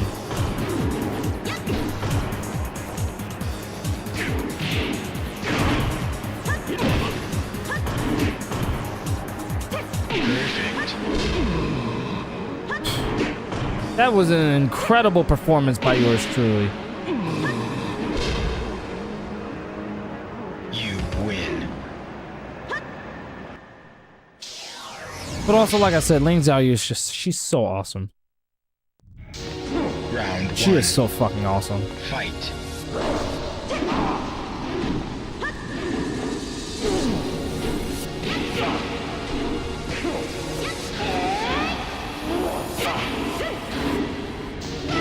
Ow.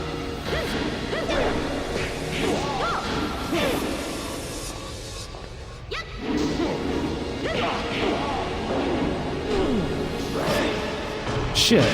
Ah!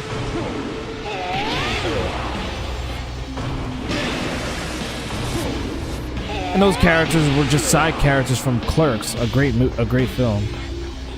And then they got more famous when the main character is Randall from the Randall and Dante. Fight. Ah, bro.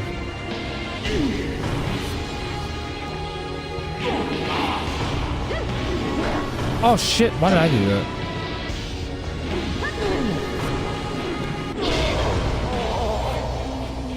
You win. A lot of movies are now just getting beat 'em ups. I mean, to be fair, a lot of these beat 'em ups do take inspiration from movies. Round 1. Fight.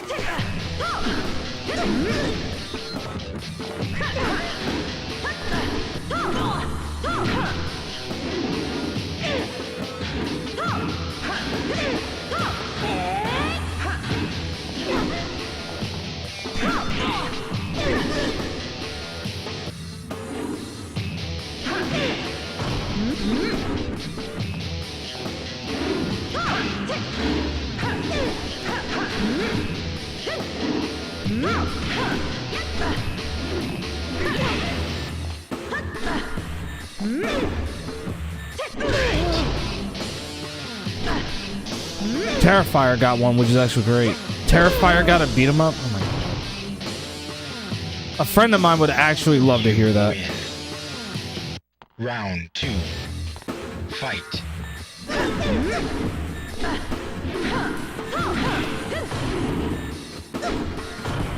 Oh, I was up against the wall, so there was no way I was gonna dodge you.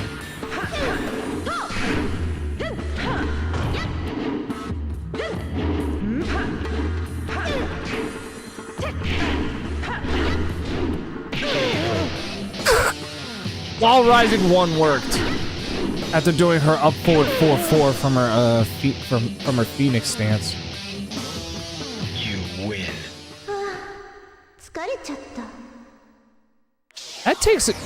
That takes immense flexibility to pull off. You gotta give her some credit. I mean, you can play as Jericho's character Berg. Fight.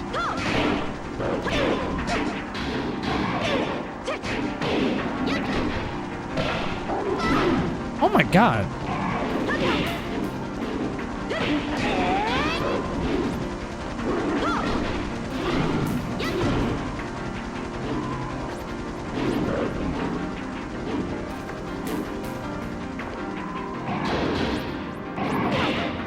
I mean, there we go. That was the one I wanted.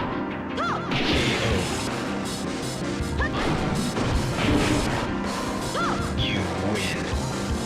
Round 2. Fight. Holy moly!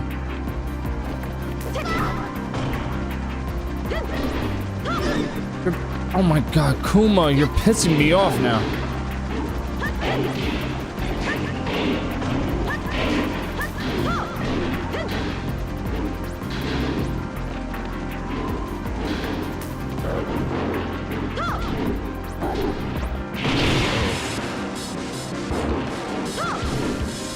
This is why you don't get Panda Kuma. The Art K follows Art the Clown as he disrupts the production of a movie. He made about his own gruesome crimes.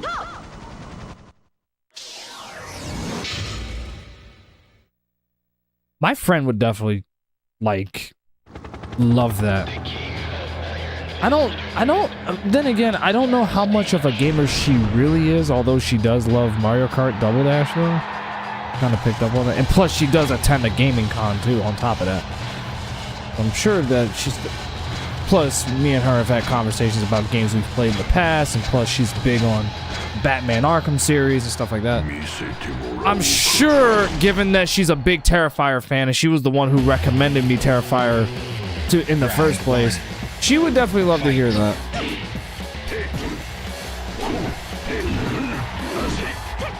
I'll probably text her about it tomorrow or something. Probably detoxing at the moment. She like a friend of hers literally just got married yesterday while me and my cousin was at Monster Jam, which I thought was really cool. You win. Round 2. Fight.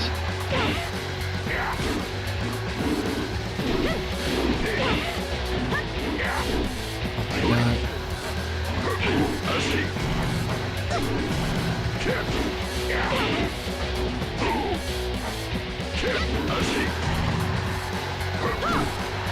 Oh my God.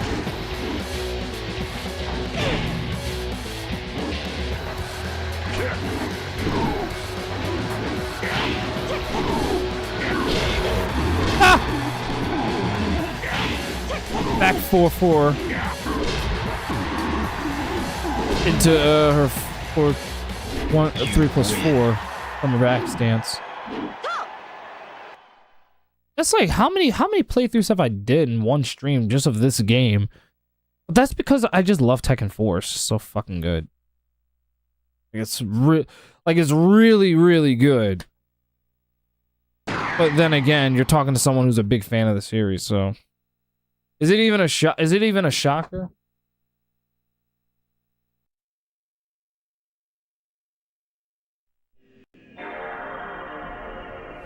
It's not exactly out of left field to see that you know, someone loves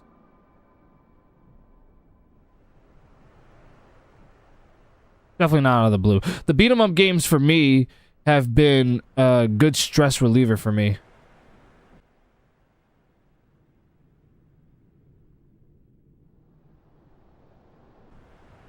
Sorry, I was just doing something.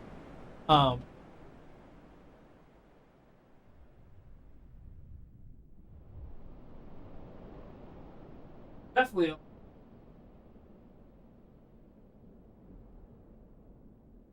Now that we did that, let's play something more obscure. It's gonna be a PS1 game. It's a game that I don't think... It's a game that I don't think, at least this version of the game, is objectively good overall, but I think it has way better music than the other port. You'll see. I already got the case. I already got the case to the game right here.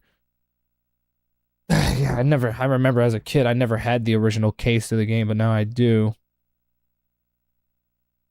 I'll wait for the game to boot up and you'll see exactly what I'm talking about. And it's also one of the few PS1 games where you can actually listen to the soundtrack, which I think... Because you saw it says CD playback. There's certain PS1 discs that won't allow you to do that.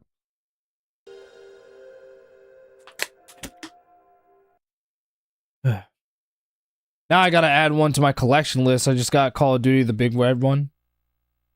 Free? It works? For free? How the fuck do you get it for free?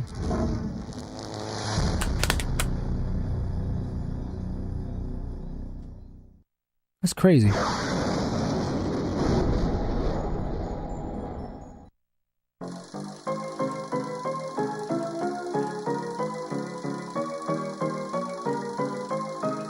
This is bringing me back, bro. This is bringing me back.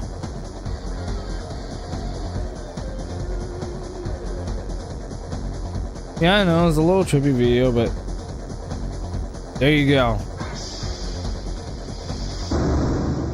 Oh yeah, I have the case right here. San Francisco Rush Extreme Racing.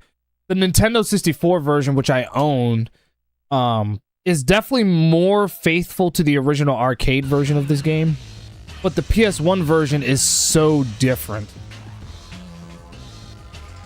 But in my opinion, I think the music is way better in the PS1 version.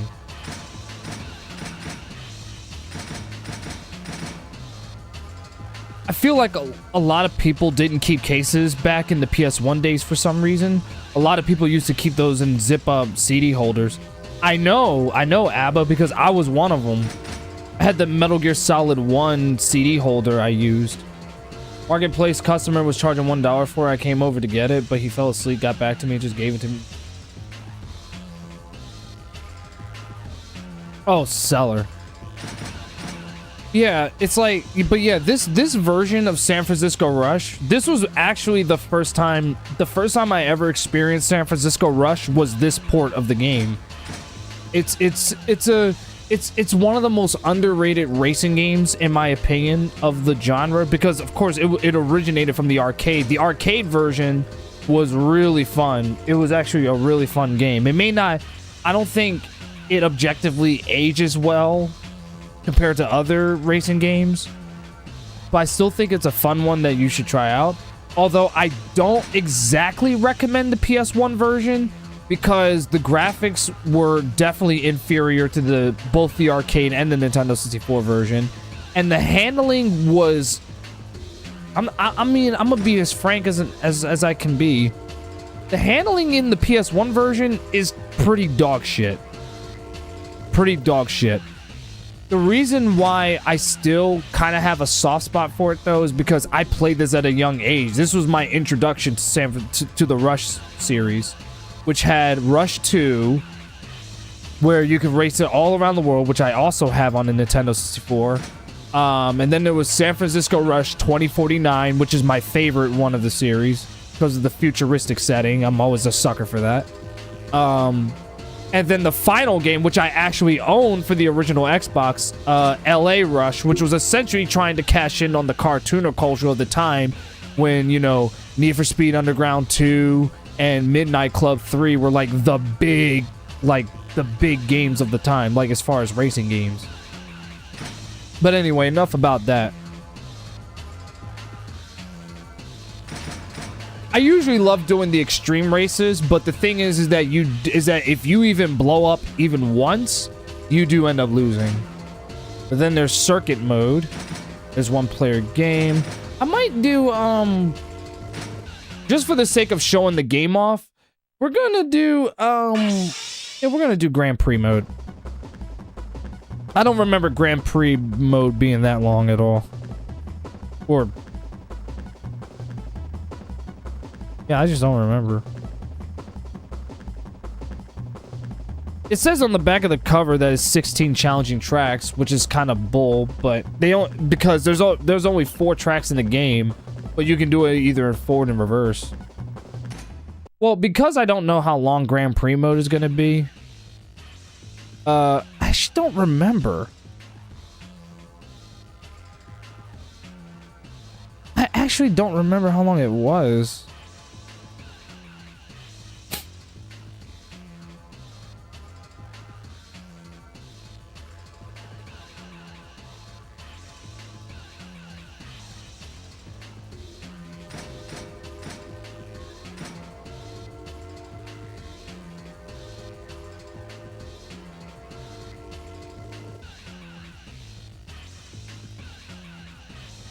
Like a half hour, right?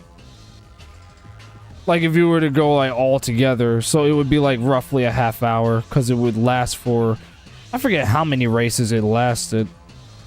But sure, why not? Sure, why not? We'll do Grand Prix mode. Why not?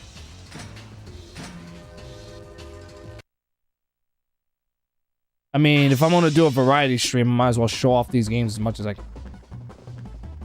But like I said, this game objectively isn't very good. I just personally have a lot of nostalgia for this game. And like I said, the one thing that the biggest highlight of this game is that the soundtrack in it is way better than the Nintendo 64 version. Because I haven't played this game in a long time, I'm not gonna use the extreme car. I usually use it, and you can also change the body type. This is another thing I also love, is that you can change the body type of the cars. Like you can, if you hit the circle button, the body types of the car change. The attributes remain the same, but you can change the body type. Like for example, you could drive a Volkswagen bus. You could drive, that's basically the Dodge Viper. And then that right there is basically a Beetle. This is an actual exotic that does exist. I just don't remember the name of the brand. So many good racing game series died. Rush, Ridge Racer, Project Gotham Racing, and Midnight Club. Oh, there's many more than that, but that's Burnout was another one that died. It was Burnout, Flat Out, Juiced. There's so many racing game series that died, unfortunately. And it makes me sad because at least the ones that you named, Abba, are some of my favorites. Ridge Racer being my favorite of all of them. Well, actually, Ridge Racer and Midnight Club. Actually, Midnight Club is my favorite one of them all. It looks like a Lotus Elise. Yeah, it's not a Lotus though. It's a completely unique exotic. So is this one. This one's also, I think this one's like an Italian one, but again, I just don't remember. This one is basically a Toyota Subaru. This one is basically the, if I'm not mistaken, I believe this is supposed to be the Jaguar. I think it's based off of the Jaguar. I forget which model it is, but I know, but I recognize it because it was in Need for Speed. And then this one right here is basically, I think it's supposed to look similar to a BMW or something. And if you press the square button, you can change the colors of the cars. So for this one, I'm gonna drive the Viper. Hell, even a lot of racing game licenses died too. So we're gonna drive the Dodge Viper. And speak of the devil. But yeah, if you ever want to play San Francisco Rush, I mostly recommend the Nintendo 64 version. I don't recommend the PS1 version at all. I would say only get it if you're extremely curious. If you're extremely curious. It's not the worst racing game ever made, but it's definitely not a good port of Rush at all. I just have a lot of nostalgia for it because I played it at a very young age.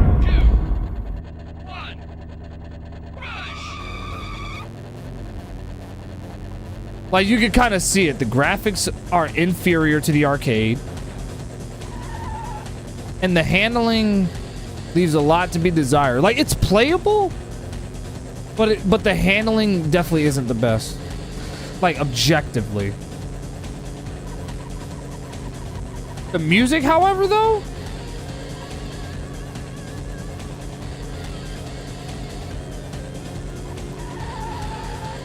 The music, on the other hand, though, absolutely sensational. I would say the music is the best part about the PS1 version. I would say the music is literally the best part about the PS1 version. That's the one thing that I think the PS1 version did better than the N64 version. But given how San Francisco Rush turned out on the PS1, it's not exactly all that hard to see why why Rush never came out. Why none of the later Rush games, with the exception of LA Rush, got a PlayStation port. Because of how awful this version of the game came out.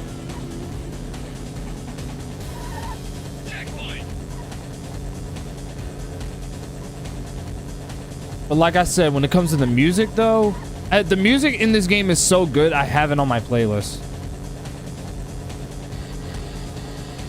Granted, it's not the best racing game music I ever heard, but it's still really catchy.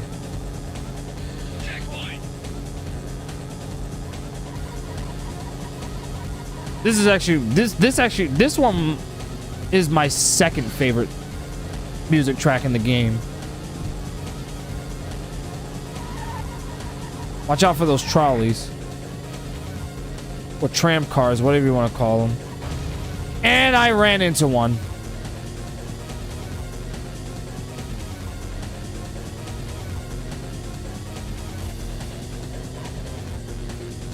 I miss Sega. I miss Sega racing games. So many classics starting with Hang On.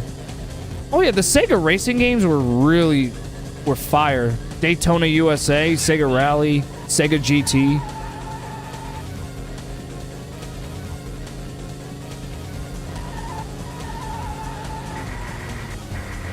Oh my god.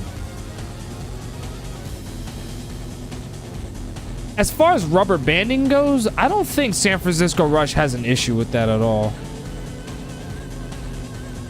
Hell, I think some people even thought the AI was a little too easy. Although, depending on which car you pick, the AI could also be annoying. But to be honest with you, I never really had any problems with the AI.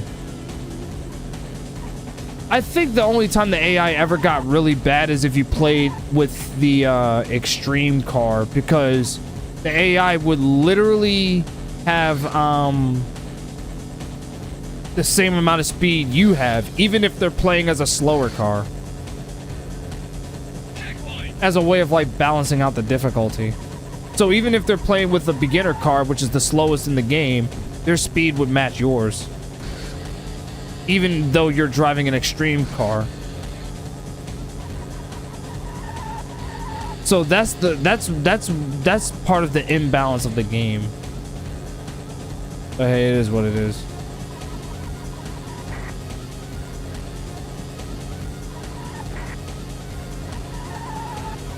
Oh gee. Did someone say Daytona USA? Do do do do do do do do do do. Daytona. I did mention Sega Rally. R4 has a great soundtrack for racing games. Oh yeah, Ridge Racer Type 4. Not only that's my favorite PS1 racing game. That is, in my opinion, Ridge Racer Type 4 is the best racing game on the PS1. Besides Gran Turismo. Like, I would say objectively Gran Turismo was the best, but me personally, but then again, most people probably wouldn't argue with me when I say that R4 was the best racing game on the PS1. I think R4 was the best. Not to mention, I think it's one of the greatest racing games ever made, period. And it's definitely my favorite Ridge Racer game.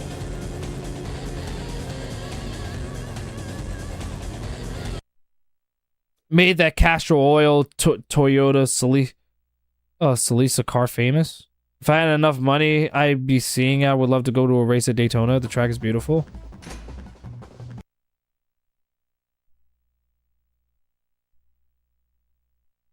That's all I'm saying. It's like really good.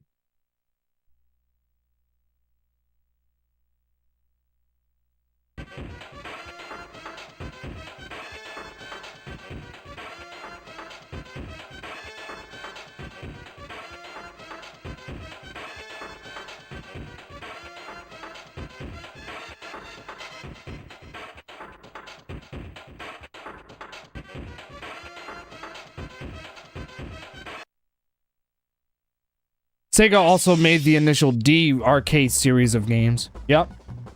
There's a lot of arcade racing games that Sega has made. And one of the reasons they made the Sega Saturn console in the first place was specifically to port many of their famous arcade titles to the home so that you can just play it from the home. I'm gonna stick with the Dodge Viper. I just love the Viper, so. That's like in any racing game, honestly. I just love the Dodge Viper. It's one of the few muscle cars I would actually love to drive. Like in real life, I would love to drive one. That being said, I don't know if I'm ready to handle That kind of punishment. Initial D is the reason I play Eurobeat during my races. Oh yeah, because it has a lot of Euro dance music. Legend says it makes you go faster. 3, 2, 1. Rush! Rush! Another thing that I will point out that I love about San Francisco Rush is that it has a ton of personality. So now we're doing track 3, which is the longest track in the game.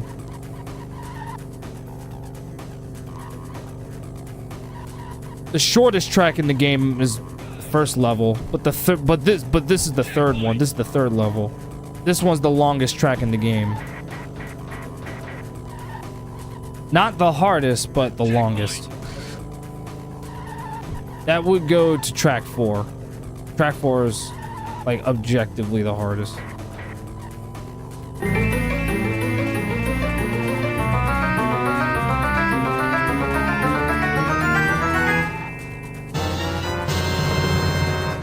Lick Arcade just raided with 31 viewers. What? 31? Yo, appreciate it, Lick. My man. So good to see you in the chat, man. I saw you were streaming. Saw you were doing your little speedrun thing, man. I appreciate it. Thank you for the love. How's everyone doing in the chat, y'all? Welcome to my stream. I am Larry the Lone Wolf. I am a much like Lick, I'm a streamer. I'm a retro streamer predominantly. I do play a lot of new school games too, but I do definitely specialize more in playing like retro games and stuff like that. Thank you. Greater Pee we just followed. Oh man, I appreciate the follow, man. Thank you so much. It's so nice to meet you, Greater Pee-wee, and was his toes. It is lovely to meet all of you. We just got done playing Tekken 4 on the PS2, and now I am playing the PS1 version of a forgotten arcade racer from Midway called San Francisco Rush. It's definitely the weakest port of the game. The Nintendo 64 version was the best home port of the game because it was more faithful to the original arcade. But this was my exposure. This was the game that introduced me to the Rush games. My favorite San Francisco Rush game was definitely 2049 because I'm just a sucker for the futuristic setting. I just love future settings. So 2049 I'd say was my favorite, which I also own on my N64. I also have the first 2 Rush games on the 64 also. I used to love Rush 2049. Bro, Rush 2049 was so good. It was such a fun racing game. That's still my favorite Rush game. I spent a lot of time in the stunt mode on that game. I did too. I used to use the I'm trying to remember which car. I used to use the Magnum. No, not the Magnum gun from Resident Evil. No, it was the purple car. I used to use that, and I used to put like the large wings on it because I would get like the best spins out of it. There's also stunt wings, which makes you do better stunts. I just don't remember how to unlock it. Uh-oh. Wow.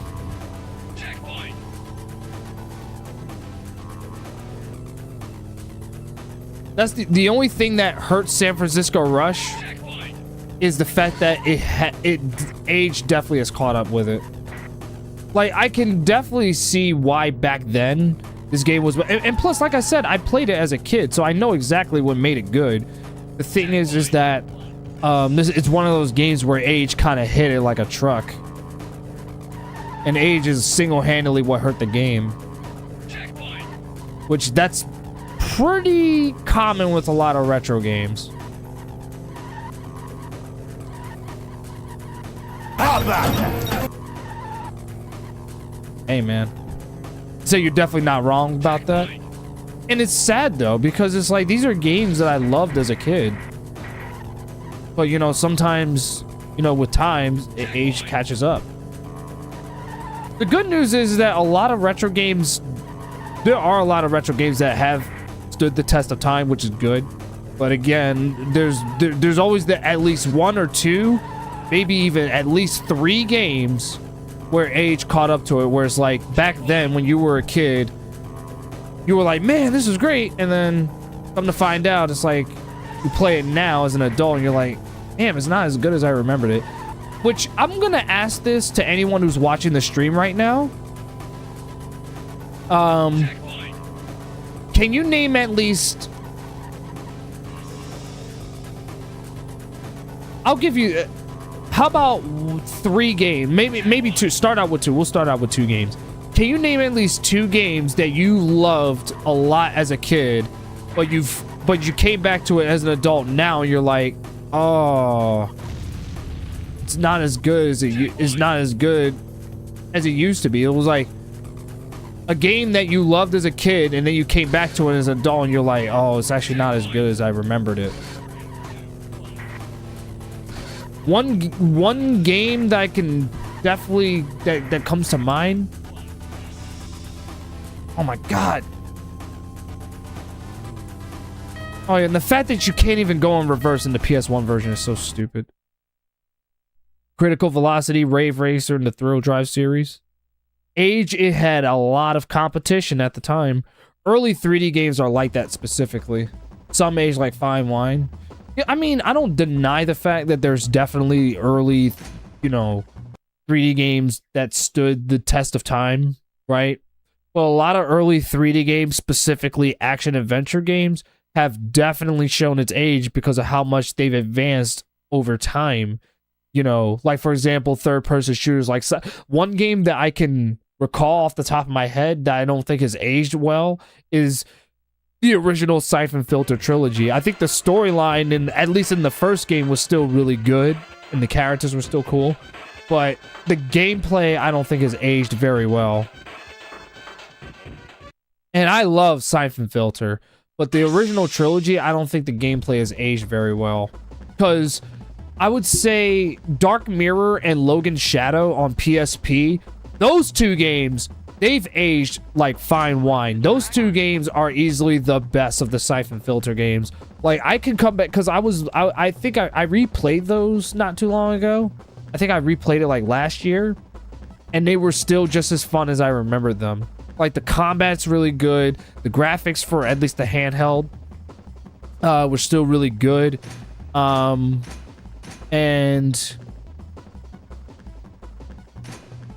I will say that the cover system too. The cover system was fantastic. Like, I still think those 2 games are like the best. So like, if I had, it's very hard to get into Siphon Filter now with the lack of any good of a remake and everything. But I would say if you're playing Siphon Filter for the first time, like if it's your very first time, I would honestly play Dark Mirror. I think they do bring up some stuff that happened in the past with the characters, if I'm not mistaken. Trash, garbage, dog shit. But, but the original trilogy, at the very least, play the first game. At the very least. If you're ever curious.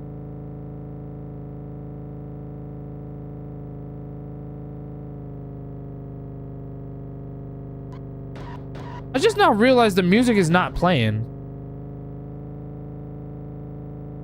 Why is it not playing on this track? And you know why that makes me upset? You want to know why that makes me upset? Because this level has my favorite track in the game. My favorite music track in the game.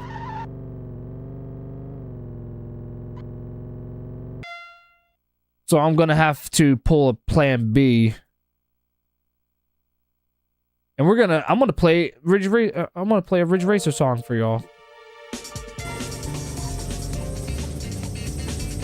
Wait. Cut. Stop. Wait a minute. Wait. Stop. Oh, now the music starts playing. All I had to do was pause and unpause the game.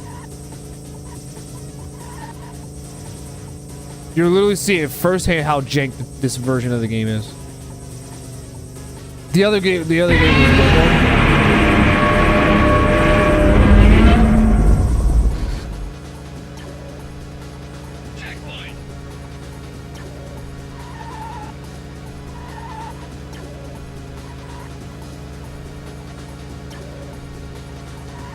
There's the Golden Gate Bridge, which is a 2D cardboard cutout.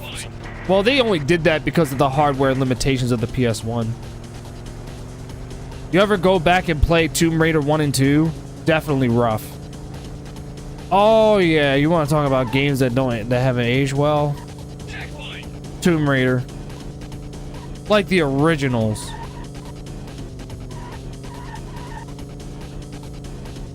And the voice acting in Lego Island 2 was pretty cheesy.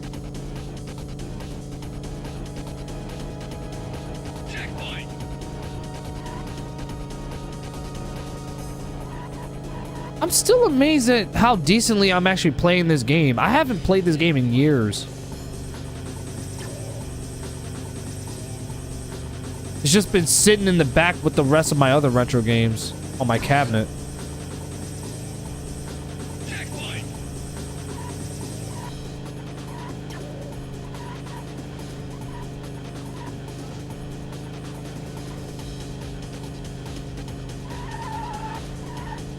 Don't even think about it. Don't even think about it. Don't tap my bro. Don't tap my bumper.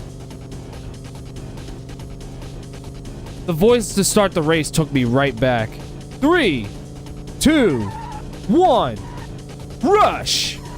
I know, man. I miss hearing that. Oh, come on. Why is that even there?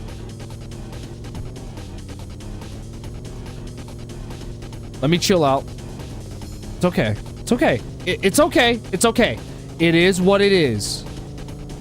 It is what it is. Listen, sometimes it just doesn't work out.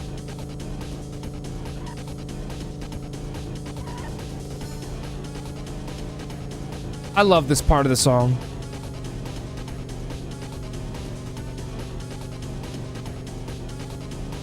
I was in first place and wait, redemption arc? Nah. But I'll take second. I'll take second. That's fine. That's fine. I mean, I won first place the previous 2 times. But that's so weird, though. Literally the easiest and shortest track in the game, and this is the one I made second place on. But yet, the other 2 tracks, especially the 4th one, in reverse, hardest track in the game, and that's the one I made first place. And I made first place on track 3, which is the longest track in the game.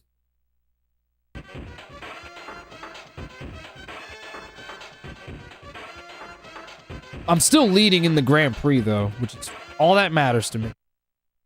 That's all that matters. Shout out Traveler's Tales. I remember crashing on shortcuts in this was really punishing. Right? Oh, we're gonna do track 1 again. We're actually gonna do track 1 again. Except this time it's gonna be nighttime. I guess I'll use the Subaru this time.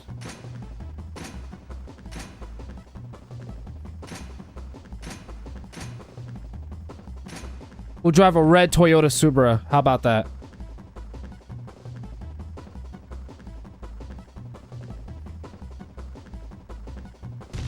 How about that? How about that?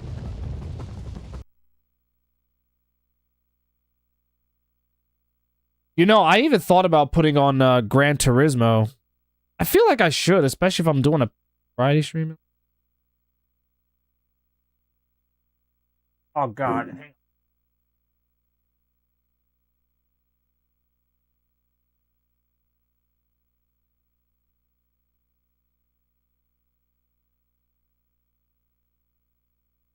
Three, 2, 1, rush!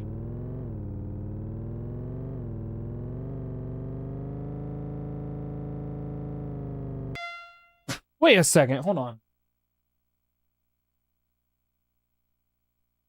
my god. My man with the $10 super chat. Holy hell.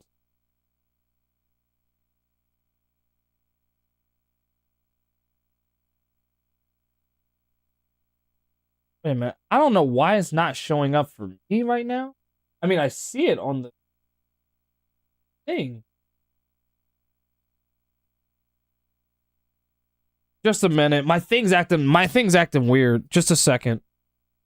I don't know why, but sometimes my sometimes my thing acts really weird. I don't know why. He says, "Appreciate you keeping the streams going. Been very entertaining live and the VODs. Here's some arcade money. You're going to need all the quarters for Rugal and Tekken 2 Kazuya." Yo, Abba, I appreciate the super chat so much, man. I appreciate you so much. Thank you, thank you. As a matter of fact, I'm gonna play a soundbite just for you. That's what I'm talking about! That's why he's the MVP! That's why he's the GOAT! The GOAT!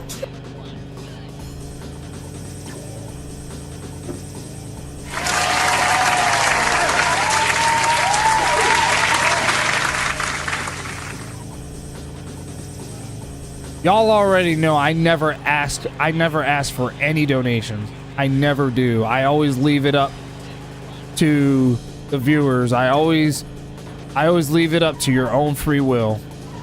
And in fact, that's exactly the reason why I'm so appreciative of it, because y'all literally do that of your own free will.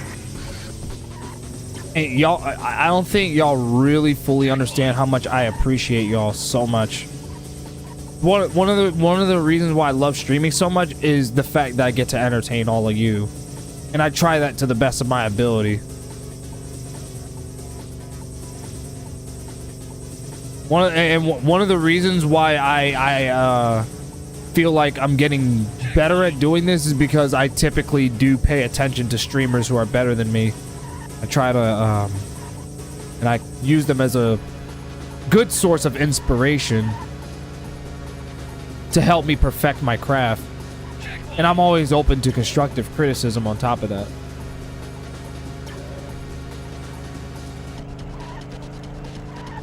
You guys are awesome. Every single one of you. Come on, man. I said the words. I said it. I said it. Come on, man! Oh, come on, man. Come on, man! Come on, man. Come on, man! It's interesting. It's interesting that the easiest stage in the game, the easiest level in the game, is the one I'm struggling on the most. Now my Subra is a bit jacked up. Yes, I was not under.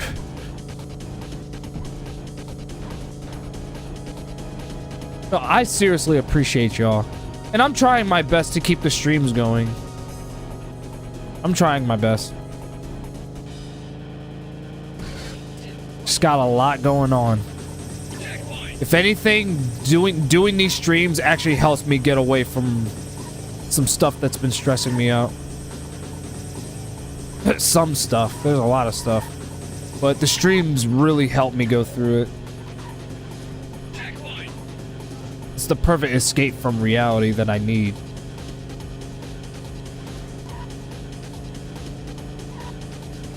But the thing is that I genuinely love doing this. I've been doing it. I've been streaming for 11 years now. Because I started streaming back in 2015. Back when I still had that shitty integrated school laptop of mine. But now I have a rig. What's up, Taco Burger Pizza? But because I have much better hardware. And in addition, I have this retro tank so that way I can stream these retro games for y'all so that I can play it on the original hardware. It's amazing. I would not take any of this for granted.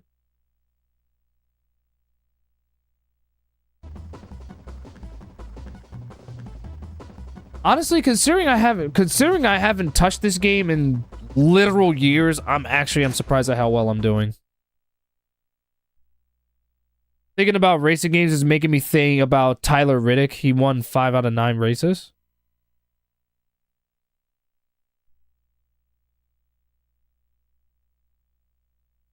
I don't know how I clip my nails right. Was that the final race? Or is there more? There's probably more. I'm trying to remember how long it lasted. I think it lasted for 8 rounds. Because there's still track 2. Because I was just about to say, because I was like, we did track 4 reverse, we did track 3 and forward, and then we did track 1 twice. I'm gonna go back to the Viper. And I was like, wait a second, we didn't even do track 2 yet.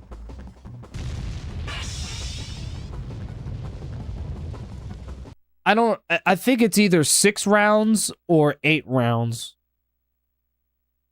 Point of it is that I don't remember the Grand Prix mode in San Francisco Rush being very long anyway.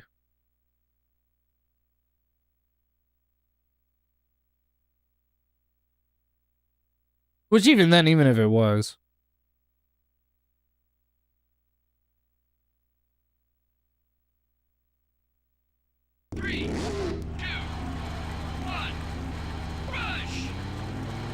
Nice one, Lick.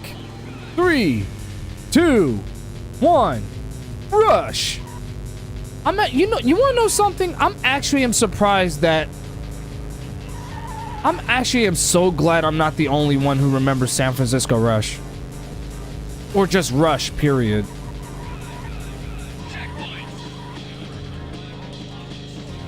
Oh, this is another music track that I love too.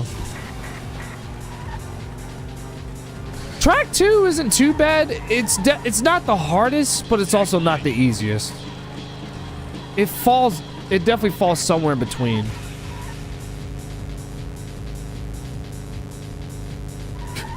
Jesus, I almost crashed. Whew. But I'm so glad I'm not the only one who remembers Rush. A very underrated arcade racing game series by Midway. Very, very underrated. Like, literally, nobody talks about. Oh my God! Why did I go in that direction? What was I thinking? The other thing I love about Rush is that it doesn't have an issue with rubber banding, which is a problem that Need for Speed is infamous for. But the AI still has its problems. Like I just said earlier, you could be racing in an extreme level car, right? And the AI can be racing in a beginner car, which is the slowest in the game, and yet their speed will still match yours. Which, I mean, I understand why it's like that, to balance out the difficulty. So, I mean, there's definitely reasons for why it's like that. But it can be very annoying, though, because sometimes you can be racing in an extreme car, and yet, you know, you won't be able to pass them, or you'll struggle so much just to pass them. Like, it's kind of ridiculous. Have you ever had a game where you're like, oh yeah, I forgot I had that? Oh yeah. Oh yeah, many times actually. Many times. San Francisco Rush is actually one of them. I'm like, oh yeah, I have the PS1 version. Which is insane because, again, it's a game that I used to play a lot as a kid. Like, this version of the game, I used to play it a lot as a kid. Because I just thought the vibe of it was really cool. But it's like, coming back to this now, it's like, it just hasn't aged well. I still like Rush though, because like it's nostalgia. Even I have to admit, it's nostalgia. which is why I keep coming back to it. And this port alone isn't even the best version of the game. The Nintendo 64 version is. Because it's more faithful to the arcade. It's not arcade perfect by any means, but it's definitely way more faithful to the arcade version than the PS1 version is, the one we're playing right now. And the graphics were way better than the PS1 version. The only thing that the PS1 version did better than the N64 version was the music. The music in this version of the game is way better. Way better. Crazy the difference 3 years made between this, San Francisco, and Crazy Taxi is definitely... Yeah, that's the one thing that Rush and Crazy Taxi have in common. They both took place in San Francisco. San Francisco, California. Which I've never been there, by the way. I've never been to San... Well, not yet, anyway. Although I've heard it's kind of going down the shitter.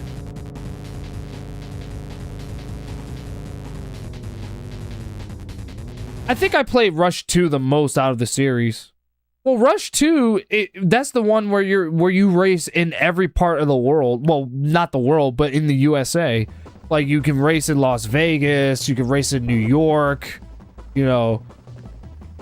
There's all these, like, levels in that game. Even Alcatraz, too. Alcatraz was also a level from the first Rush, but it was only in the arcade.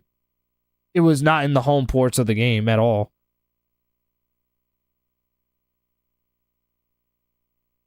I forgot I had the PS1 Mortal Kombat 3 because I never played... I forgot I had PS1 Mortal Kombat 3 because I never played it again after I got Mortal Kombat Trilogy. Isn't Mortal Kombat Trilogy considered, like, the best of the classic Mortal Kombat games during that time period?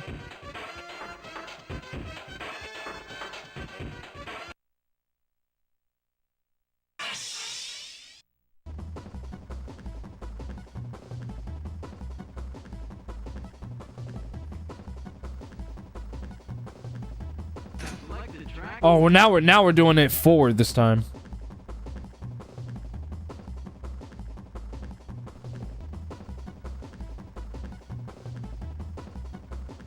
So we're gonna do well, I mean, the only reason why I'm sticking with the Viper is because it's not the fastest car in the game, but it's also not the slowest. But remember, like I said, you can literally change the body type of the car, which is something that I thought was really cool that you couldn't do in the I think it was something you could do in the arcade version, but it's like the stats would remain exactly the same. Like, the stats would remain the same, but you can change the body type. He's sticking with the Randy Orton. Yeah, basically. Wait a sec. I think I had a funny memory. The song, when you put in your initials in, this is hilarious. Oh, yeah. Dun, dun, dun, dun, dun, dun, dun, dun, dun, dun, dun. Yeah, that it is kind of funny. I ain't gonna lie. It is. It actually is. I could definitely see why you would say that. 3, 2, 1, rush! 3, 2, 1. Rush! Oh my god, I feel like a little boy again playing this, dude. What's your name? That's your name. Oh my god, Lick, you're literally bringing me back right now. Then again, I'm the one who put this game on. And don't forget too, there's another racing game series that I actually am surprised I forgot about. Test Drive. Test Drive went through so many changes and got so many different developers too. So many different developers. No doubt, I'd say the best Test Drive game The best test drive game of the series was definitely Unlimited. Unlimited was so good. Unlimited. It also was the first Xbox 360 game I ever played. Test Drive Unlimited. That game is sensational. It took place in Hawaii. You was able to own a multitude of cars. It didn't have the best customization, but you could buy homes. You can customize your main avatar character, and take part in many different races. You could even rent cars for certain events if you don't own one. Like there was definitely a good amount of freedom in that game. Ooh, I always remembered that. Like if you raced, if your speed was way too high, you would crash into that and blow up. It had lyrics. Yeah, it is funny how it had lyrics. The Viper is such a 90s car. Every Gran Turismo game up until 3 always felt like it felt so accomplished finally getting a Viper. Well, the Dodge Viper was my favorite car as a kid. I would love to drive one. I would love to. You ever played Outrun 2 SP? Good and fun arcade racer. No, actually, no, I haven't. I'm familiar with Outrun, but I've never had the opportunity to play it. I should though. They might even put up an arcade cabinet of it at Too Many Games. If not, I'm gonna be in I'm gonna be attending G-Fest in Chicago, so I'm probably gonna visit Galloping Ghost Arcade and see that. I know for a fact Galloping Ghost has Outrun. Galloping Ghost is the largest arcade in the entire country, so I know for a fact they have it. Also, speaking of Galloping Ghosts, the original arcade cabinet of Rush 2049 is also there. And I actually had the privilege of playing it, and it was so fun. It was so fun. Had a nice seat and steering wheel and everything.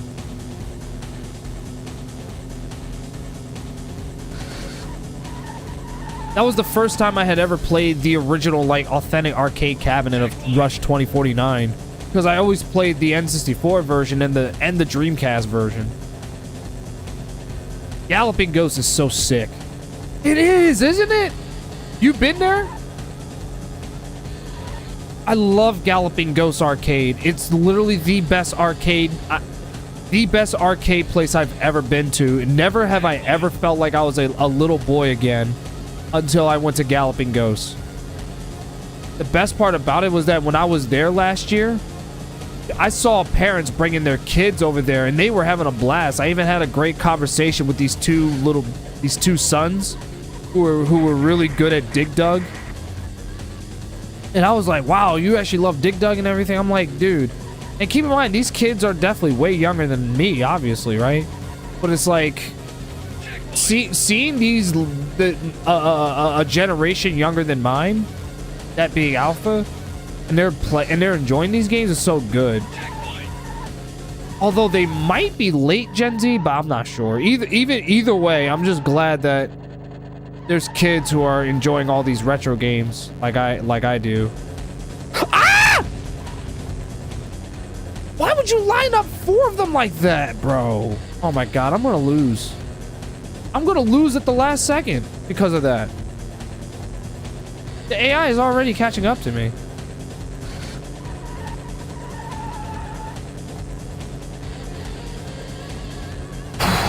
Oh my god, I actually made it. Holy shit.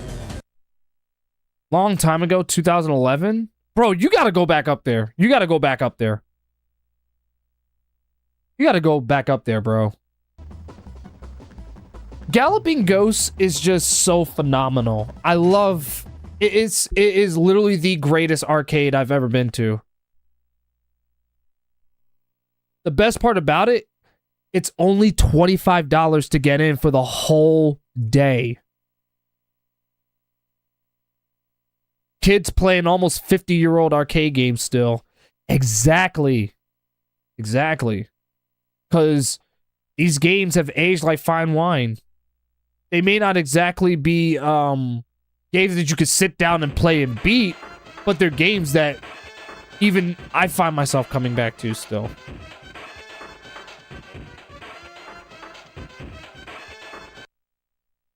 Yeah, I think the Grand Prix mode lasts for 8 rounds. I think it does last for 8 rounds.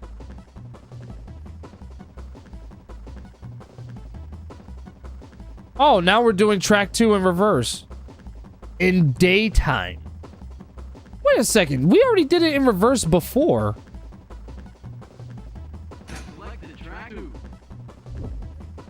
We did it before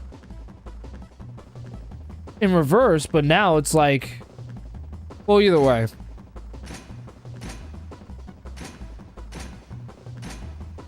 Gotta stick with Randall Keith Orton. I have to.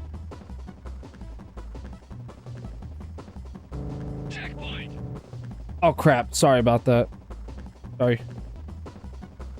I'm like, sorry you had to hear that shit.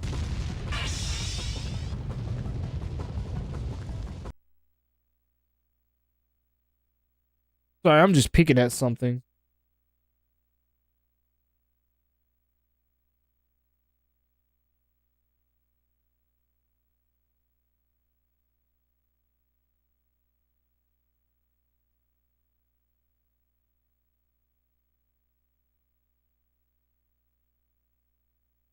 It's just something I'm looking at. Wait, hang tight. Hang on a second. There was something I was looking at with the game. Because it's been years. You gotta remember, like I said, I haven't played this in years. Literal years. So I don't exactly remember...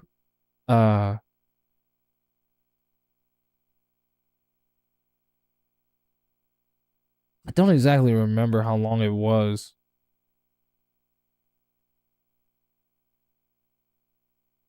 But I remember I used to I absolutely got my ass handed to with this game. I literally got my ass handed to. But anyway, make sure you wait a second. What's your favorite arcade game, Larry? Toy Pop? Bro, no. Mine is Galaxin. My favorite, but that's a good question. That's a good question to ask. What is my favorite arcade game of all time? That's a very good question. I would say, like, if I had to pick a favorite, I am gonna say, like, the first arcade game that I think of, that comes to mind when I think of my absolute favorite, I'm gonna say Galaga. Like, if we're talking about specifically classic arcade games, I'm gonna say Galaga. Galaga is like the epitome of classic arcade shoot 'em up, right? I mean, there's so many arcade shoot 'em ups that are out there. I mean, Radiant Silvergun is the only arcade game I can think of that would even remotely rival Galaga. But if we're talking specifically about classic arcade titles, that trophy I'm gonna have to give to Galaga. That was the one I was the best at, and that was the one I was the best at too. Like, that's one of the few arcade games I can say that I'm actually decent at, you know. Make sure you play some of the really rare things when you're next. When you're there next. Primal Rage 2, Marble Madness 2, Sega Sonic. These games you won't see anywhere else. Oh yeah, it's like Galloping Ghost has everything. Galaga is really good. Give the sequel a try. The Plus. Gap Plus. I don't remember if I have that downloaded on my PC, because I have some classic shoot 'em ups downloaded on MAME, but I don't remember if I have that one, or if it's even on Namco Museum. By the way, you guys have probably noticed the sign over there. You're probably thinking, wait, did that just say Rampage World Tour? Yes, because Rampage World Tour was a brand new game at the time when San Francisco Rush came out. San Francisco Rush actually came out first in the arcade. Then the following year, in 1997, it was Rampage World Tour that came out, and it even got a home console release. Then in 1998, San Francisco Rush got a home port on both the Nintendo 64 and the PlayStation 1. You might be wondering, damn, Larry, how do you know all of this? I'm like, look at what I do. I've been doing this for a long time. But to be fair, I just know what I know. The sequel to Galaxin, my favorite arcade game, good choice. Well, yeah, Galaxin was the first of that series. Galaxin was the first one, and Galaga was the sequel. Galaxin is very fun, but I just feel like Galaga refined Galaxin's gameplay. I'm the Roman Reigns. My hold on a second. Gotta keep my eyes on the road.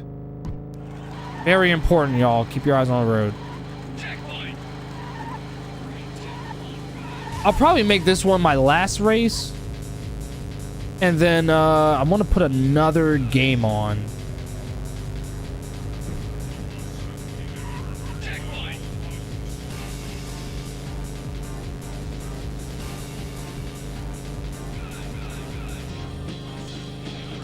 There's another fighting game that I haven't played in a really long time.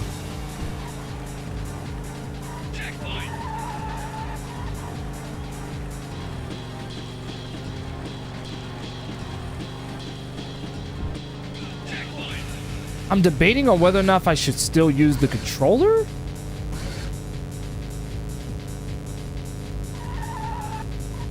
I don't know. We shall see, Orokusaki. Bloody Roar, Battle Arena Toshinden. Sadly, I don't have Bloody Roar 3 or 4 on my PS2, but I do have the only Bloody Roar games that I have physically in my collection as of right now. And don't worry, I'm actually saving up for too many games, so I'm probably going to pick up way more. But anyway, the only ones that I physically have is 2 on PS1 and Primal Fury on GameCube. Those are the only 2 I have right now. But Battle Arena Toshinden, I do have that on Sega Saturn. The first one. What's your favorite fighting game? Oh, that's an easy question to answer. Tekken 3. Tekken 3 is my favorite.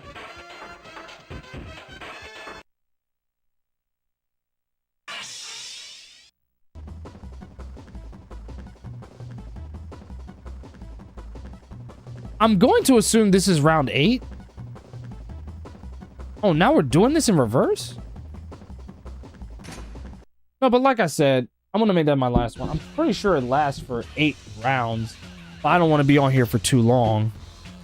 There's not really any unlockable content in the PS1 version of the game, to be honest with you. There's just a very specific mode where it just randomizes your the tracks it plays, and then you earn points, and then you try to earn a first place trophy. That's about the extent of it. But also, this game also has a 2-player link-up mode, so if you had like 2 PlayStation 1 consoles, and you had the link cable, you were able to link those 2 consoles together and do, you know, local play, which would have been very essential for like maybe a fun little tournament night or something, where like you could have like one TV and then there's another, where they have like their own perspectives instead of using the split screen. My favorite racing game of all time is a tie between GT4 and NASCAR Thunder 2004. I remember NASCAR 2004. That was actually my first NASCAR Thunder game.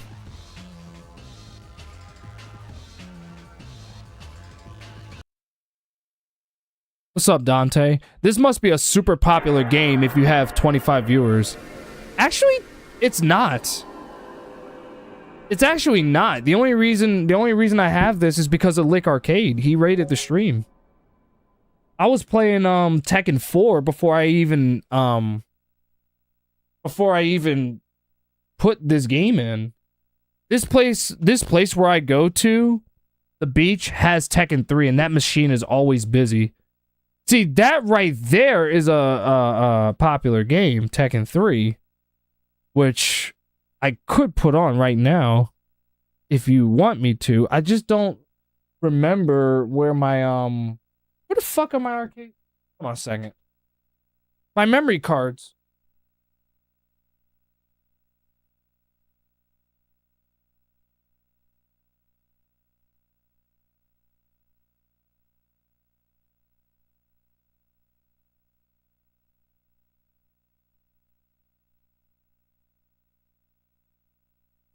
Hey man, I'm just here to entertain as much as I can.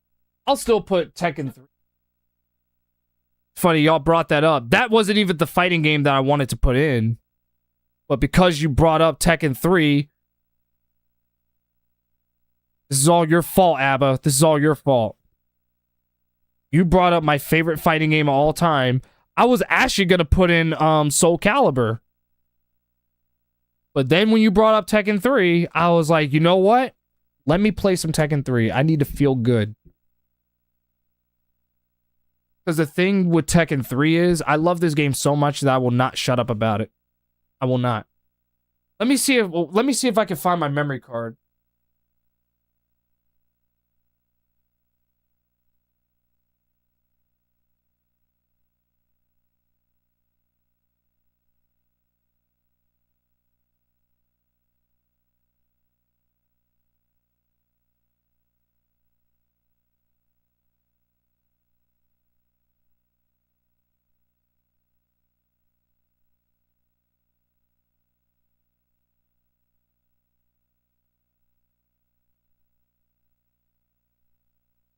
Okay, really bad news.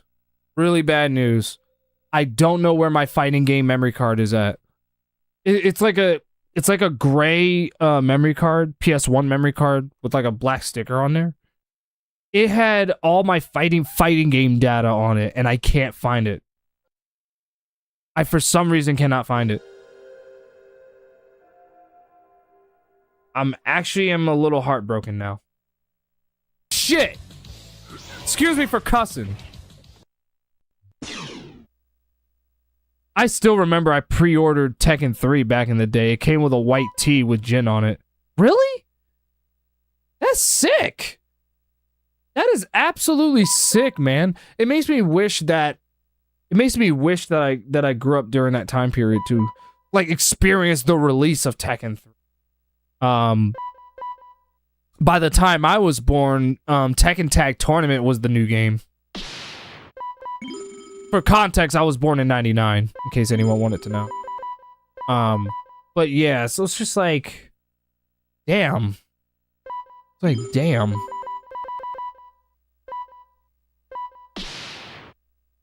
Since I was getting down with Lei Wulong today, we'll start out with him. Oh, wait a minute. I gotta macro the buttons. I gotta macro the buttons. Wait. Wait.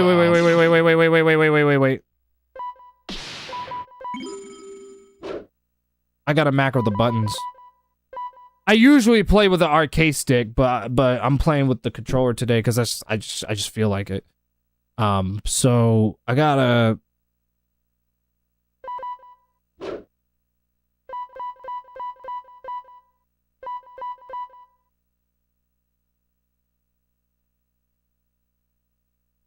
Yeah, I think that's what. And then put this one right.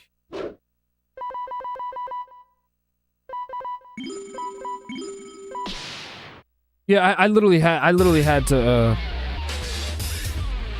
do that.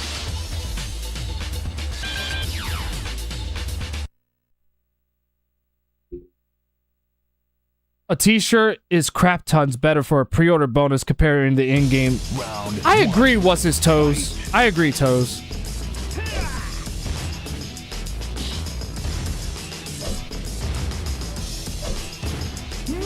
I actually agree with you.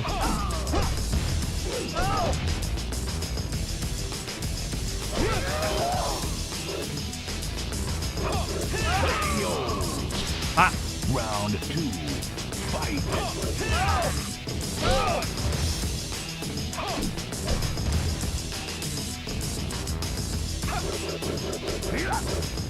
Oh, what the hell? How did that whiff?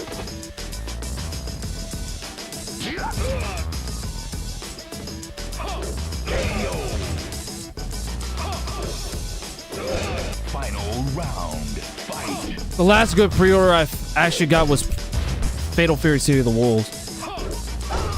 Fatal Fury City of the Wolves is like the only modern fighting game that I think definitely plays like a classic fighting game. Which is why I commit to it more than Tekken 8.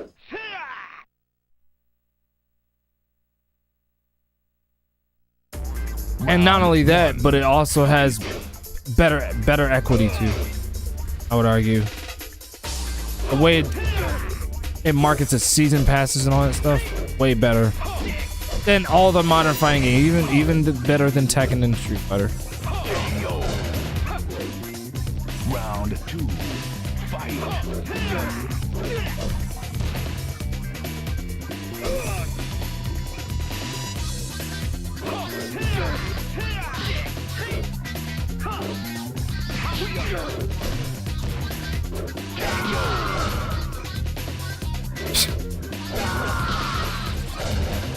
I love Lei so much, man. Bring him back, please. Hi-yow! Round Sorry you had to hear that. Fight.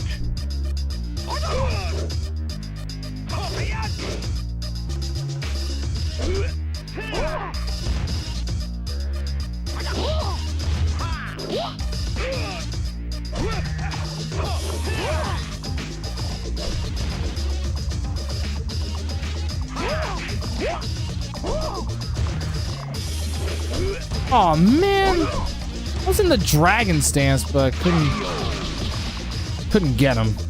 That's all right. Round 2. Fight.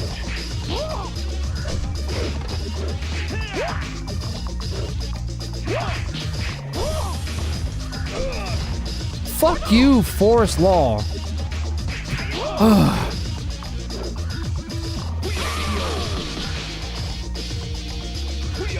Bop, bop, bop, bop, bop, bop. You win. It's funny, I went from Tekken 4 and then I go back Tekken 3. Round 1. Fight. Which is still my favorite fighting game of all time.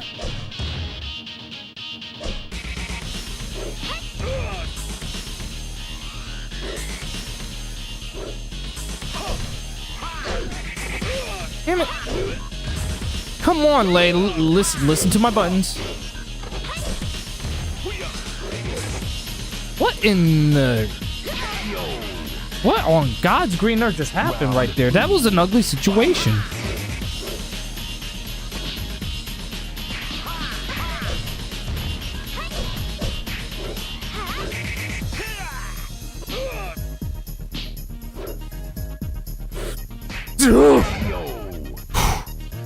Sorry, I was screwing up so much with Lei.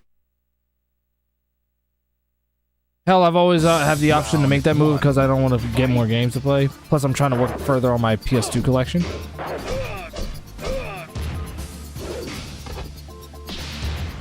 Jeez Louise. Fuck you, King. Excuse me for cussing. What? Why did you go the other way?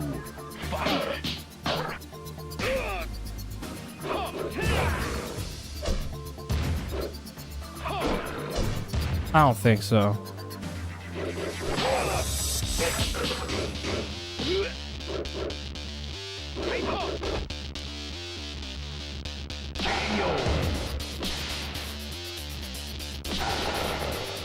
Final round. Fight.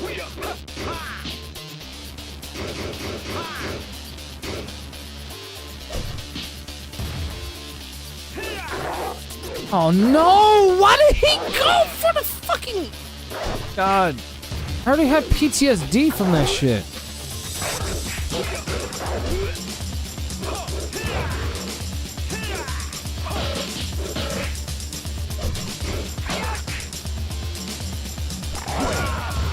I don't know how. I don't know how. King is a fucking douche canoe. Excuse me for cussing. Did you see the Tekken 3 King shoes they came out with? They just dropped them? I remember seeing those shoes as a kid and I thought they were really cool. The most iconic King look is this one. Straight 90s gym fashion. Oh, yeah, yeah. Oh, my God. No, no, no, no, no, no, no. Oh, my God, I couldn't tech it. Fuck.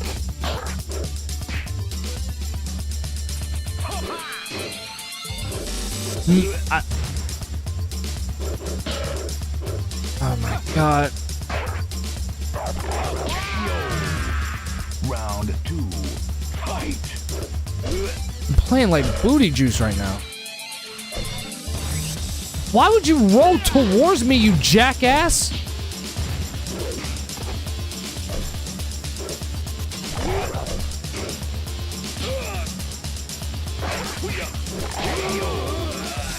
You continue. Round 1. Fight. Yeah, you should be able to put a link in the chat. Get the hell off of me. What the hell is your problem?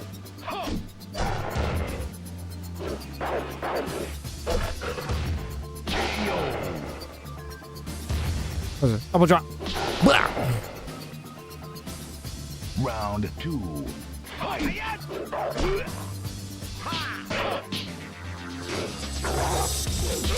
Oh my G.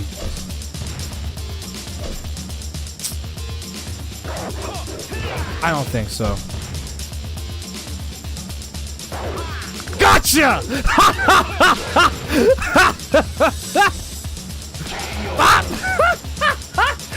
I love Blade so much. I'm so glad I got him with that, bro. Let's go, Lay. I fucking love him. I'm so glad he fucking ran into that grab. I'm so glad. That was so satisfying. Oh my god. I mean, you are Jin Kazama.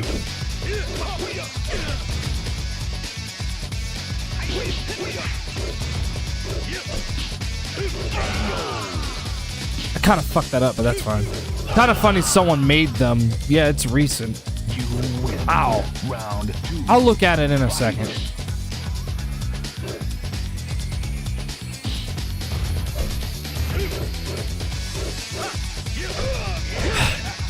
Fuck you.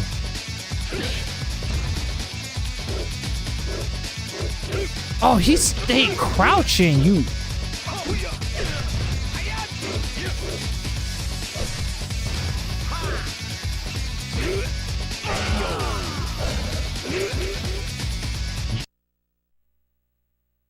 Eddie Gordo.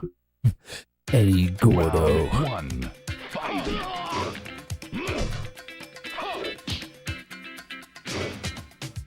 Oh yeah, Jin's theme is definitely goated. You do realize they remixed it in Tekken 8, right? They brought that theme song back. Round 2. I don't know, but whatever. Whatever.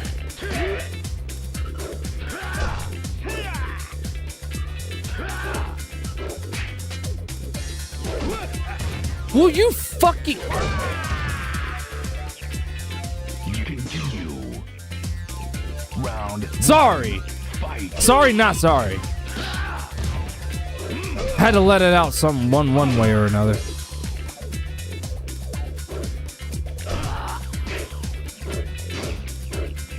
Nice try. Sit down.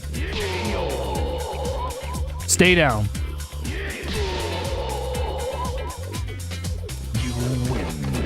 Yeah, Jin's theme is most certainly one of my favorite theme songs ever. Eddie's arranged theme is so much better than the arcade track. I agree. I actually agree.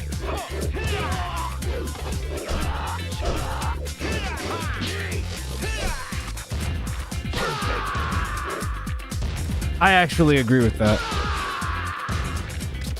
You win.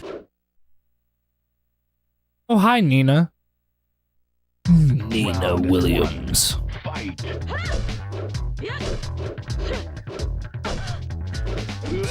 Oh my... Ow! Why'd you kick me in my woolongs?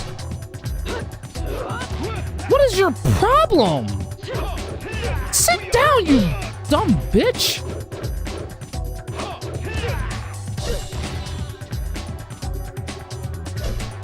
I didn't go into the stance. Oh, no, no, no, no! Ah! I landed on my diaphragm. Why'd you flip over me and make me land on my diaphragm, you dumb blonde? Oh, now I can't even breathe. Round 2. Fight. I'm gonna have to. I have to go to. I have to make a fucking.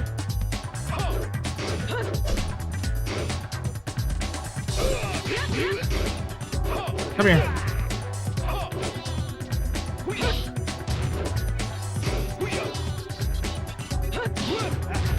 Okay. Fair enough.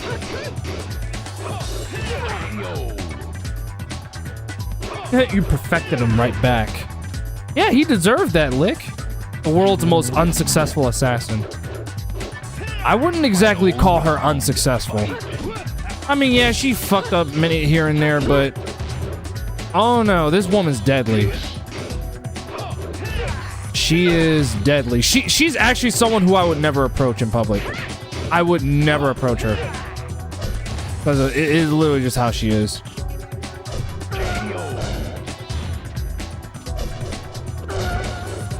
I would never ever approach Nina. I will approach Anna before I approach Nina. Nina just has that aura where it's just like, all right. Round 1. Now to be fair, she does kill people who are actually like really corrupt individuals, right? So it's not like she's one of those like women where she'll just murder innocent people, right? She doesn't do that. She's paid to kill scumbags who are actual like worse than her. People who are like actual fucking corrupt individuals, right?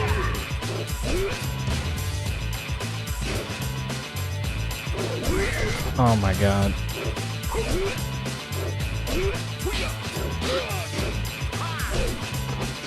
Come on. You. Damn it! Round 1. Fight.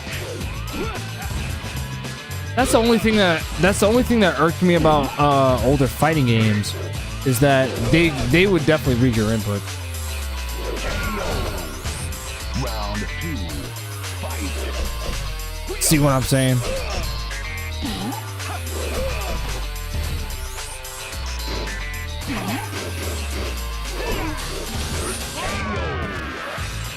He decided to fly for. He thought he was R. Kelly and decided to fly for some reason. I believe I can fly. I believe I can touch the sky. Round 2.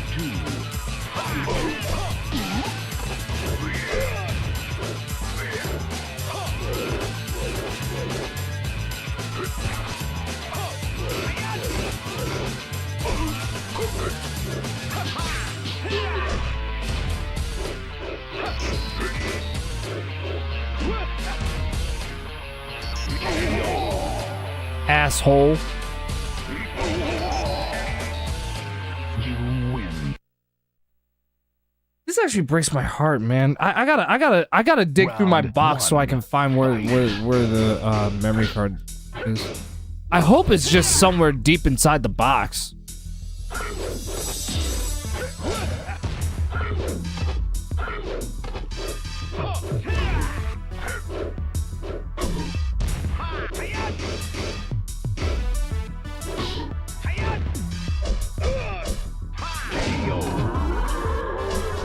Almost lost it.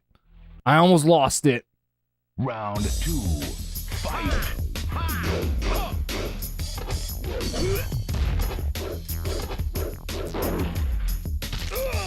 Did I ask you to touch me? I don't recall asking you to touch me. Sit down.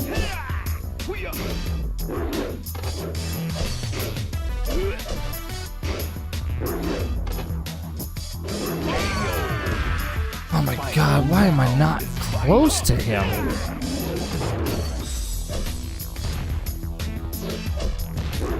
I gotta stop going for that, cause he ain't gonna fall for it.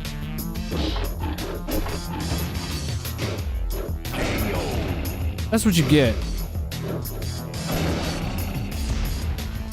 Ogre just isn't the same after Miarizu came out. and they said there's a bunch of ogres everywhere. Oh yeah, the Madagascar ogre is the powers that Viari has. So she may not have the exact same powers as Ancient Ogre, which is what this ogre is, but it is the same family. It's the same family of ogres. Except the Madagascar ogre is actually one of the good ones.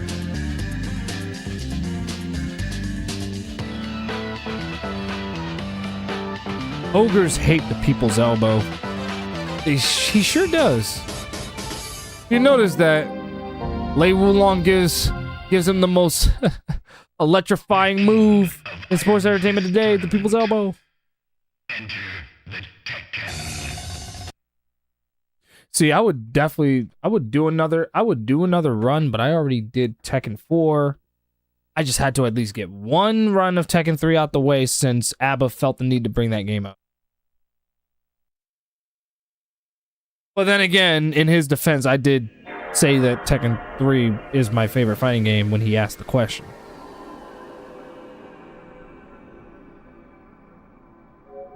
But I'm still gonna put all the blame on him because you know why?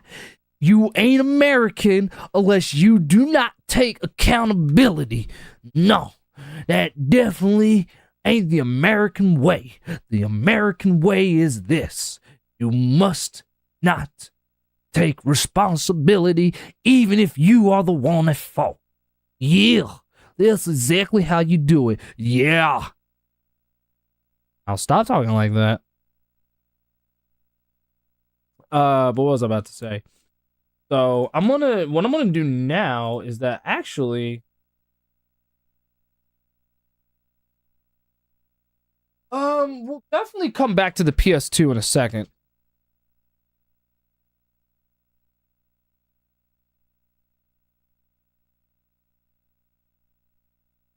Definitely come back to the PS2 in a little bit. No GameCube, no. Because I would have to move all this stuff, and I don't feel like doing that right now. I don't have enough space to really have multiple systems up at once anyway. No, what I'm actually gonna do is that I need to hop on, we're definitely gonna come back to the PS2 in a little bit, don't worry.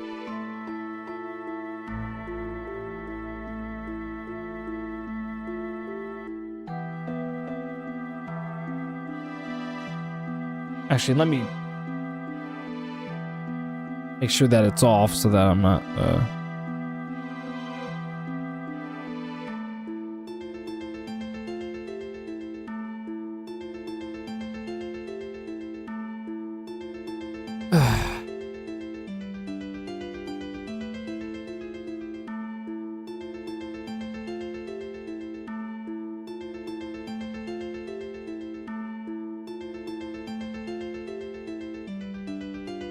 what the hell?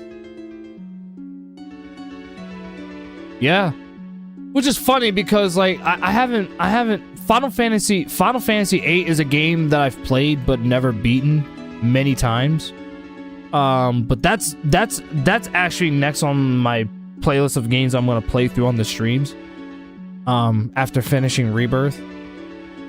So we're definitely gonna do that, but no, that's not. No, when I'm actually trying, there was something that I forgot to do on one of my games. You're gonna see in a little bit. I'm not gonna be on this particular game for much long, as I really just want to make sure that I got everything I need.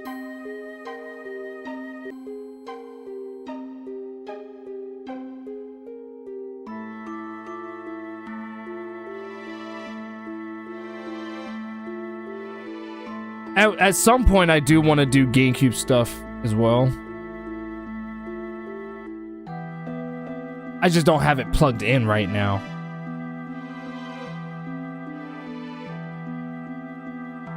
Dragon Ball is having a franchise sale, by the way, because I found out that there's going to be a third Dragon Ball Xenoverse.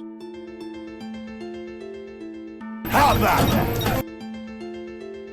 Yeah, a third one. I'm like, what?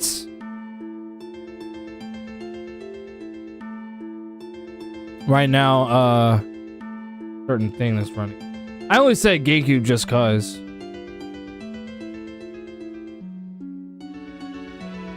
Uh-huh. Yeah, sure.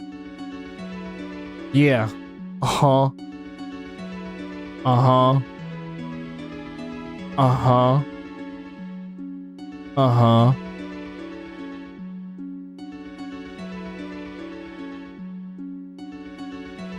Just being ridiculous. I remember getting soft locked on disc 3 of Final Fantasy VIII. There's a part where you can't leave an area until you beat a boss. And I only had one save file and saved before the boss.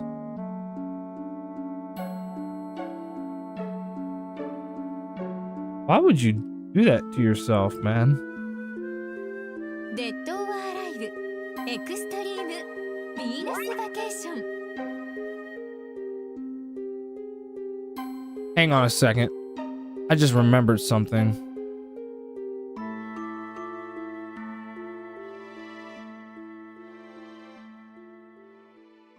There we go.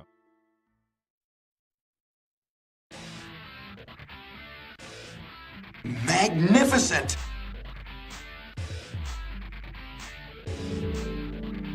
I forgot that the Steam recording was still running. And that likely was what was causing the game to drop frames, despite me wait a minute. I can turn it back on later. Rumors of Dragon Ball Fighters 2 are rampant right now, too. Really? How about that? Yeah, it's definitely running way better now. Say hi to Shandi, by the way.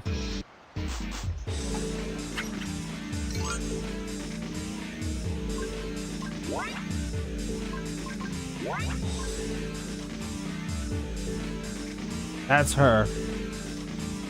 That's if they do a Fighters 2, that'd be great. I think that'd be fun.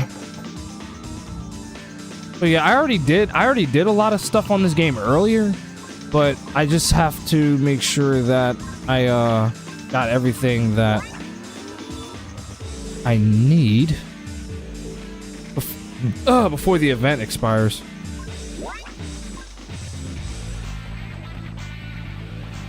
Had to restart the whole game back when I played it the first time. I didn't realize the game leveled enemies with you. I was grinding for level ups instead of really using the junction system. Well, the junction system, that one I have to get used to. My cousin is definitely more educated on how the junction system works more than me. I definitely need to figure out how that works. Because apparently, like, if you can actually break it to the point where you end up being so overpowered that literally later on in the game, or even in the first part of the game, you can just one-shot damn near everything. Like, it's insane. It's insane. I'm in a Namco Museum mood, so I'm a vibe with that probably. Oh, I think I still have this AutoFest ticket still sitting there. Damn. Is this an active game you're playing with events and things? Well, yeah. I'm not sure if you've seen this game. Wait, Shandi. Baby. I'm talking. Hang tight. Anyway. So, the way this game works is that you're familiar with Dead or Alive Extreme Beach Volleyball, right? It's basically that, except it's basically a gacha game, which, I'll be honest with you, gacha games aren't exactly the best or my cup of tea, but the only reason I like this game is because it's Dead or Alive, and I'm a big Dead or Alive fan.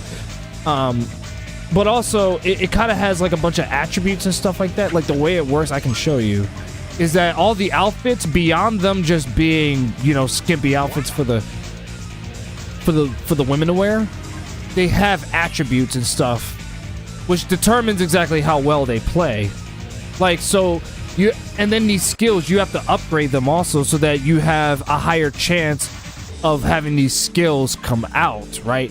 You can even limit break them. No, not Final Fantasy limit break them. But what this means is that you can literally unlock these suits because like by default, many of the suits max out to, I think, level 50 by default. But you can limit break them so that they go up to level 90. That's as far as that they can make it. Skill awakening is exactly how you level up the skills, but you need either the same outfit or a skill awakening gem, which costs 50 VIP coins, which are very rare to obtain in the game. And then keep in mind that head, face, and arm accessories also count too as far as getting your overall attributes. So for example, the one I have right now specializes in power. So Shandi, she has a ton of power. I can think of 2 reasons to like this game. I wonder what that is. I only knew the first one. I didn't know they still made that. I actually kept it up to... They released a new Dead or Alive Extreme game. It's called Venus Vacation Prism. It's a dating simulator. I played it. I beat it. I beat that game 6 times. Venus Vacation Prism. I beat it 6 times. I beat it with all the, all 6 of them. All 6 of the characters. I'm not very big on dating sims, but again, it's a clear case where I made an exception because it's Dead or Alive. Although this game in particular, as far as Dead or Alive Extreme games go, this one has the most girls in the roster. And I do have the first one, by the way. I do have the first beach volleyball. You're a crumb creep lush coward.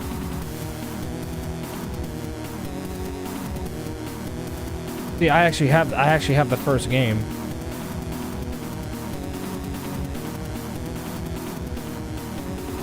Which, if y'all can believe it, is actually canonical to the story of Dead or Alive. So, the way this works is that you can't see it because my face cam is blocking it. This right here is basically how you level up the characters by having them perform in festivals such as beach volleyball and even giving them gifts and stuff. You give them EXP stuff and then they level up and their stats get better. Not to mention you can unlock all sorts of stuff just from leveling them up. Now, like I said, this has the most out of all the Dead or Alive Extreme games. I have all 31 of them, and it wasn't easy. It took 6 years for me to do it, because you got to remember, it's a gacha game, so it comes in at random, and then not to mention they always drop new characters, stuff like that. If I had to say who my favorite character in the game is, this one. The best waifu in this game, Nanami. I love Nanami. She is, she's a sweetheart. She's a sweetheart. She loves photography, so she's definitely a bit on the nerdy side. She's super laid back, super chill, super approachable, extremely friendly. She's actually someone. Keep in mind, I'm like one of the shyest people when it comes to talking to women. I would actually approach Nanami and talk to her. Like, she's actually someone who I could see myself approaching and having a conversation with. She's just someone who would just sit down with you, have a conversation, and will want to get to know you better. She kind of has that energy. In fact, you can look at her profile right here. Watching movies, track, browsing general stores. She is a student. She loves ramen and coffee. Although blue is my favorite, her favorite color is green. And one of the things I love about Venus Vacation Prism, the new one that came out, is that you actually get to know them and spend time with them. Wow, Larry, you'll approach her but not Nina? Yes, because Nina... Bro, can you not see the difference? Look at Nanami's demeanor versus Nina's demeanor. I will always have a soft spot for Lei Feng. Used to do a lot of tag battles with her and Jan Lee. My 2 reasons are supporting women in sports, and it's nice and colorful. Oh yeah, 100% Lick, 100%. But yeah, about Lei Feng though, she is in the game. Although I don't use her a lot. But, you know, I have her. Where is she? There she is.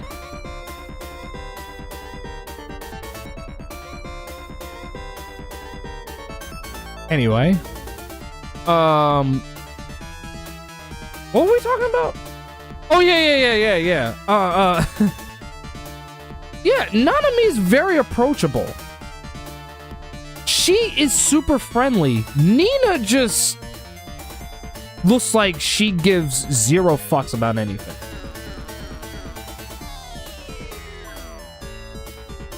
And God forbid if you even say the wrong, if you even touch her, she would probably break you. She would probably break every bone in your body. Who got the knockers in this? What, the biggest titties? Well, Lei Feng's bust size is 87. I think it's Honoka. I think it's still Honoka. She still has, like, the biggest. I mean personality. I mean best... Hold on. Stop the cap. You know that's not what you meant. Stop trying to be innocent, Lick. Stop trying to be innocent. We all know what you meant. Anyway, so Honoka's bust size is 99. That's fucking insane. It was a typo. Stop the cap. Oh my god, autocorrect. My man is coping so hard. He's trying everything he can to justify it by saying that it was a typo. I'm trying to see. I don't think her bust size is nowhere near as... Well, it's close. 95. That's close. That's still close, though. She likes label pin collection, boot truck hopping, and saunas. Fair enough. Where's... Oh, yeah, there she is, Elise.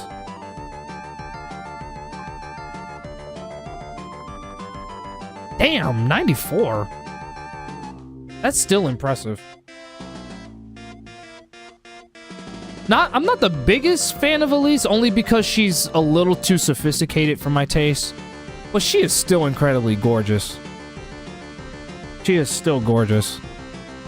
Just not the biggest fan of her character, only because she's a little too sophisticated for me. Where's that one guy in the chat that used to be always thirsty for Mai? We need him right now. Well, I can't use Skyhawk's soundboard because I'm not even on the fucking Discord at all. Under normal circumstances, I would have played it already. But yeah, there was that one dude who thirsted for Mai. I know exactly who you're talking about. I know exactly who you're talking about, Abba. I know exactly who you're referring to. Here's Tsukushi, or Japanese Velma, as I like to call her. She's literally Japanese Velma. Super awkward. She even has a bob cut that looks exactly like Velma.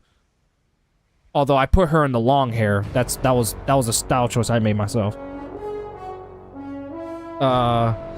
Only reason why I'm gonna skip this song is because there's a copyright thing that's so fucking weird.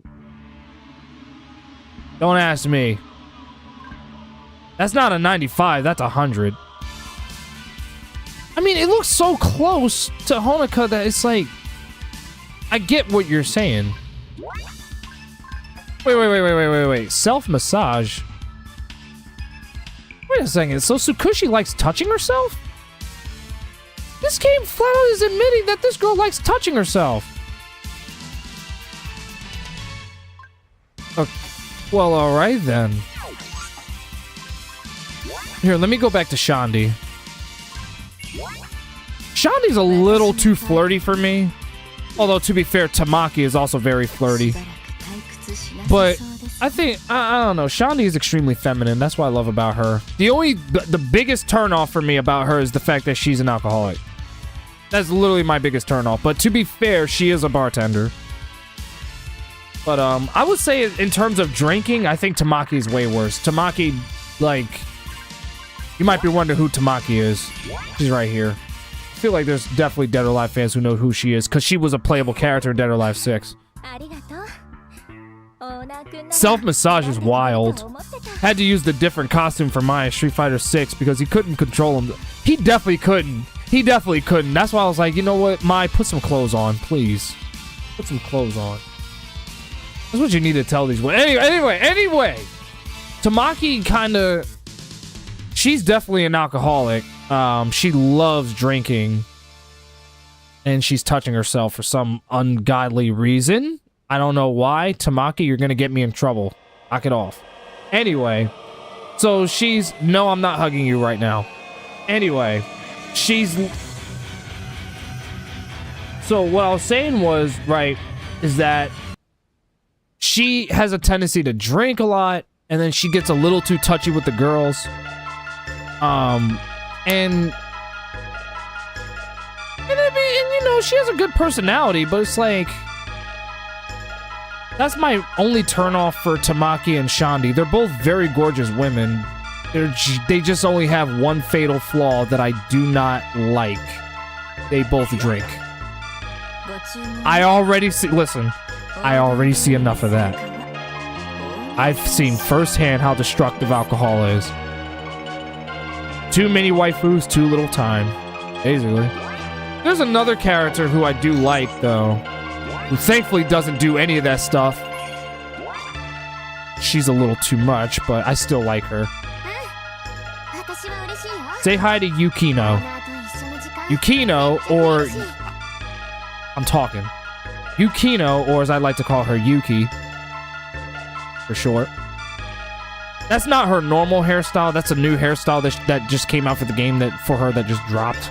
So I was like, hey, I might as well get that. And they get that nasty alcohol. Right. But one thing I will admit about Shandi is that she's one of the better designed characters that came out recently for the game. Like, I think her character design is really splendid. I do like the blue streaks in her hair. I do think that adds a lot to her personality. So I think she's one of the better designed characters that came out for the game. And she has a mechanic in the game. I'll show you. It's a new feature that came out for the game. It's called the bar, where she's the bartender, obviously. Oh yeah, her outfit completely changed. That's her default. That's her default outfit. I think it's one of the best looking outfits in the game. Like, it looks... I'm gonna just call it for what it is. It's hot. It's pretty hot. And it matches so well with her hair and everything, and her eye color. It goes so well together. So anyway, the way this feature works is that every one day where the game like does the daily resets, blue streaks equals out girl baddie, pretty much. Out girl baddie. So it's like you earn drink coins, and you can even hit the bell right here, which can be received every day you log on to the game. And once you max it out to 30, you can do that and order a bunch of drinks. They're non-alcoholic drinks, by the way. It even says it right there, it's non-alcoholic. So what you do is that you gift these to the girls, and they get Venus Memory. And what Venus Memory is that it's a system where you can upgrade like the bonus stats of the characters across all their categories, like power, technique, and stamina, on top of unlocking additional content for them, like new swimsuits and stuff like that. And once you upgrade your closeness to them, which is how the Venus Memory works, which I can show you real quick, you also earn secret scenes with them. For them. Not with them, but for them. Yeah, but I'll show you. So the Venus board works like this. Right now, since Nanami is my favorite character, she is up to level 29 in affection level. Yes, affection level, that's what it's called. So I gotta stop relying too much on grabs. You do. Larry playing fighting games earlier is making me want to go back to play as Tifa Kazama. Don't worry, you aren't getting them drunk and taking advantage. Well, no, the whole purpose of Dead or Alive Extreme is that you're taking care of them. You're making sure that they have a good time on the island. As the owner of the island, your job is to make sure that you're taking good care of them. Yeah, yes, there's secret shower scenes. 6 of them. I mean, I'm sorry, 7 of them for each character. It's crazy. And they max out to level 40.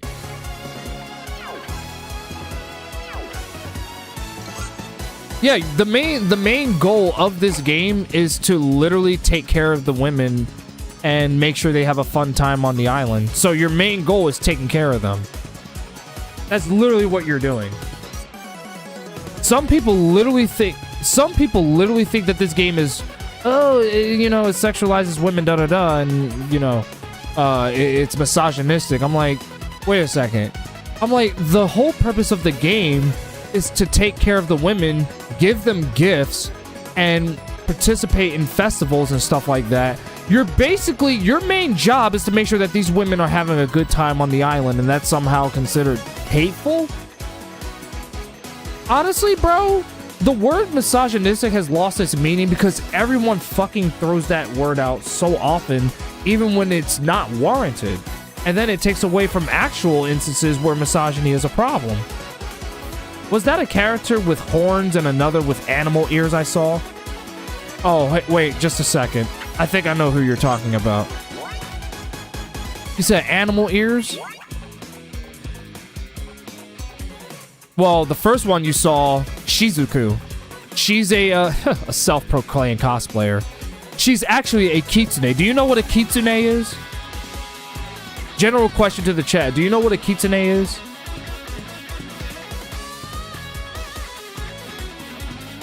This is actually going to make sense as to why you're seeing this character with ears.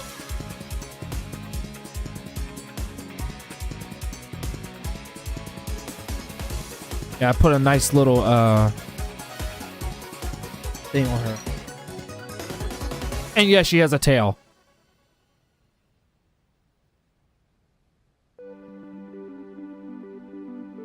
Alright, I can explain. So a kitsune in Japanese folklore is a fox. It's a fox that can turn into a beautiful woman. Yeah, a fox spirit that can take a human form, usually in the form of a beautiful young woman. That's exactly who Shizuku is. This character right here. She's a kitsune. DOA has gotten a lot more fantasy in it. Yes, fox demons that eat people. High intelligence, supernatural abilities, and shape-shifting. So that's who Shizuku is. He said someone with horns. He's talking... I think the character he was talking about was Kana. My most hated character in the game. I hate Kana. She's obnoxious. I hate her. She is fucking obnoxious. I despise her. Yeah, she is over 1,000 years old. And you want to know why that is? She's an ogre. She's a human ogre. That's why she has horns.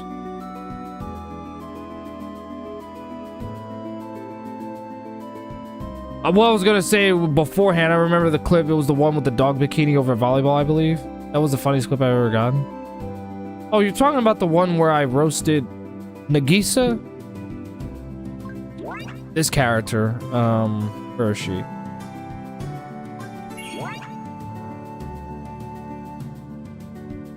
Nagisa, yeah, her. For those who don't know, she's the older sister of the main character, the main girl of the game.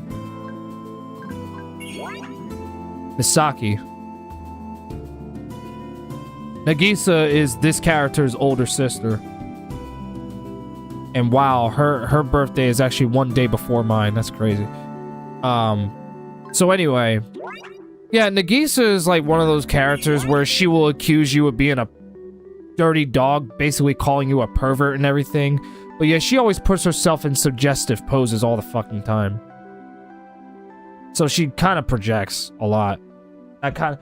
And you know what the irony of it is that there's an outfit in the game, and I shit you not, she calls you a dirty dog all the time.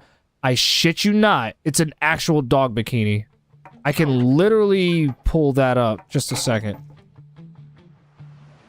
It's an actual dog bikini that she has. 私はいつでもいいですよ。 Oh yeah, that reminds me. I gotta buy some more poses and stuff. Oh yeah, I almost forgot. That, yeah, there are poses in the game. But to be fair, I'm pretty sure most of y'all already knew that. That was always a thing in the Dead or Alive Extreme games. But anyway, Shandi, I gotta get rid of you for a second. So there's an actual bikini that Nagisa has in the game. I shit you not. It is an actual dog bikini. I'll show you. Right now she's wearing a what do you call these? I think it's a she-som or something like that. I forget what it's called. It's on here. I just don't fucking remember. Yep, a cheongsam. Yep. So it's right here. This is it right here.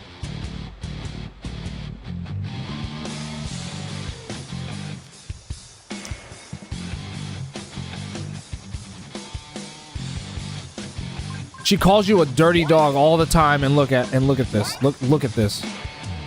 It's an actual dog bikini. It's got a nice paw print on her chest.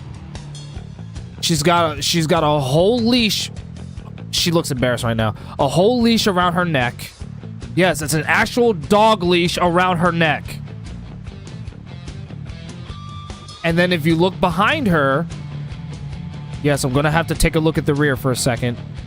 There's an actual tail where her ass is at. Oh, and look at that. The dog leash also has a little handle right there. So it's like, damn. She calls you a dirty dog, but yet she literally dresses like a bitch. How about that? How about that?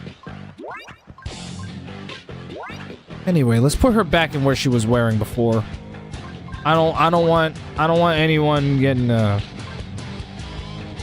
I'm going to bed. Enjoy the rest of your stream and petting your dog. Hey man, I'm glad that you came up to the stream today, man. Don't worry, there's definitely some more games I'm going to be playing on the stream for sure. I'll probably put on 2 more games and then we'll wrap it up.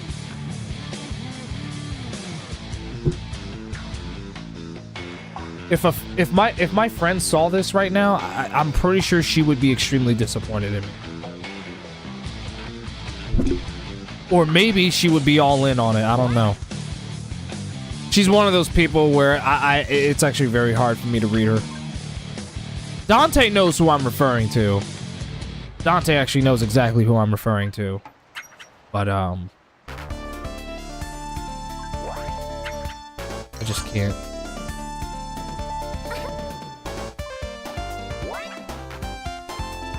But I have to. There's a couple things I need to get though from here.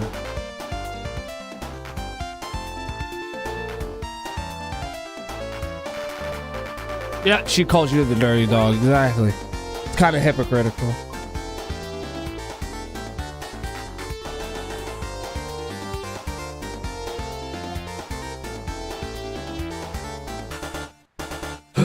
Ooh, that was rude. I am so sorry.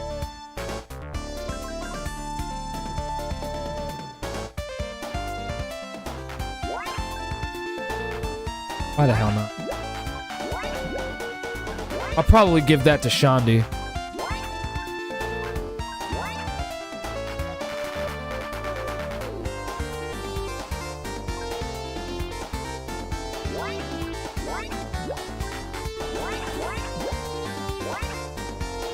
Every time I say what now, I'm gonna just say Yanni. It's Nani, not Yanni. It's Nani. Get it right. Fluffy Mew? Oh yeah, didn't I get this for, I'll get this for Kasumi.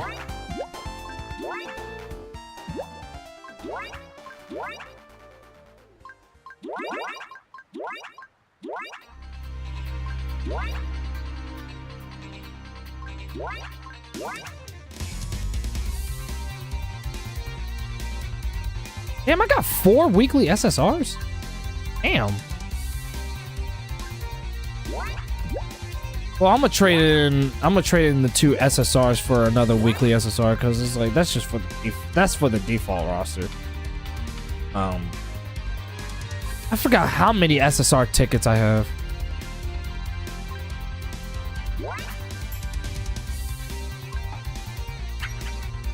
Peak music in the background. Thank you. My favorite playlist. What was the playlist I put together?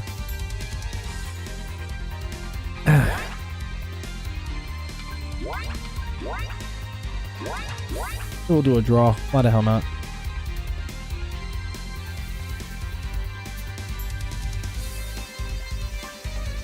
That's Amy.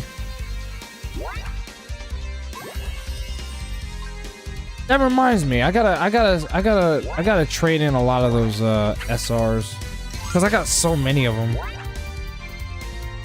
I can get some Venus coins out of it. Yeah, there's like so fucking many of them.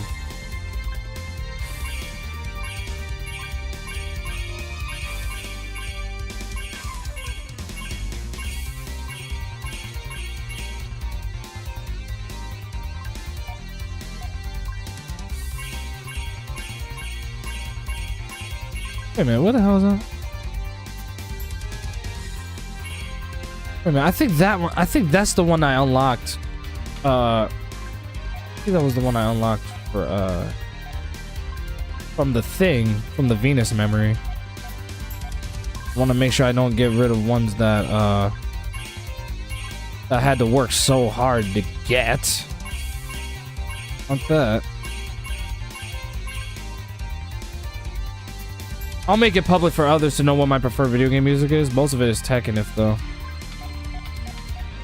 Nothing wrong with that. I usually keep my music playlists are also public too. But that's because I just don't feel like making it private. I'm just like, yeah, I don't care. I'm like, people can get a glimpse at my musical taste if they want to.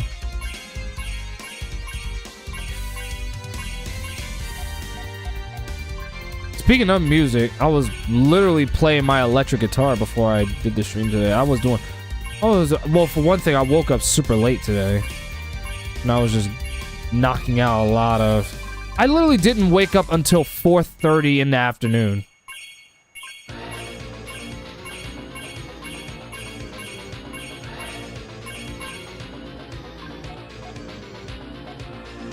Jeez Louise.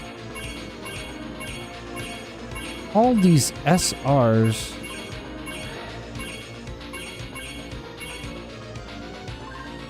It's actually kind of a good thing that I'm doing this right now while I have the opportunity.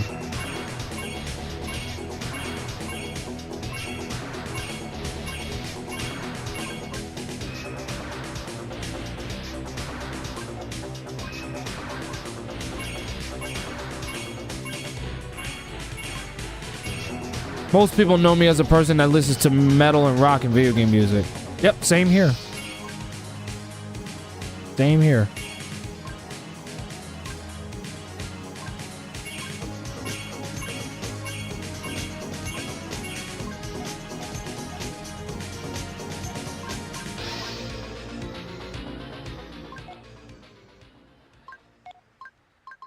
Oh yeah, the thank yous.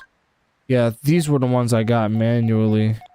All right, so we're good on that.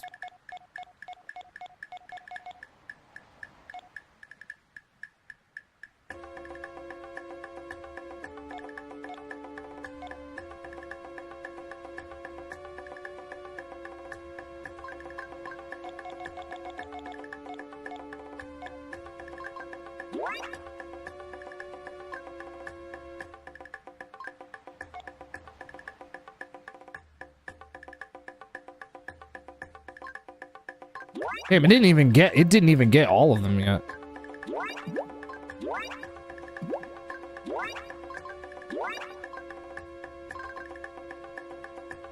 The navy blue school was.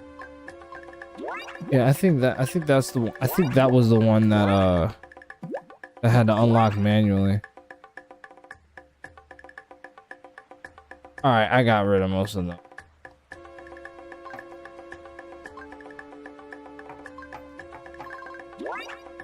So now I have more Venus coins for the characters. Which is exactly how you unlock certain accessories for them. Speaking of music, Black Veil Brides is dropping a new album on May 8th. Oh, that's cool. The legacy on from a dream. On leather wings, rose from the streets. Raise their hands in destiny.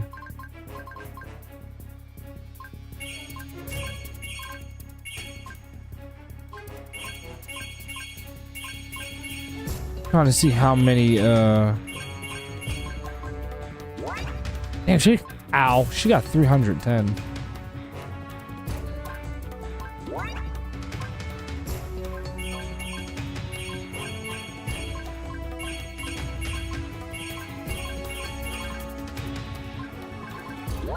I don't think Sayuri has anything new. One of the new songs was played at night 1 of WrestleMania for a Randy Orton promo. One of the entrance.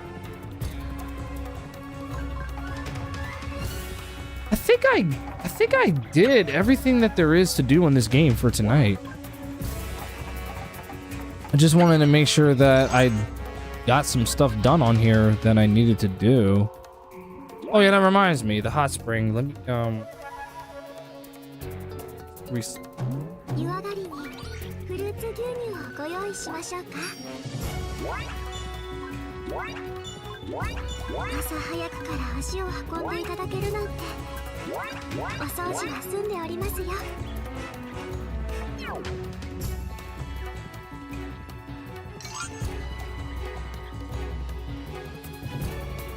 That should be about it.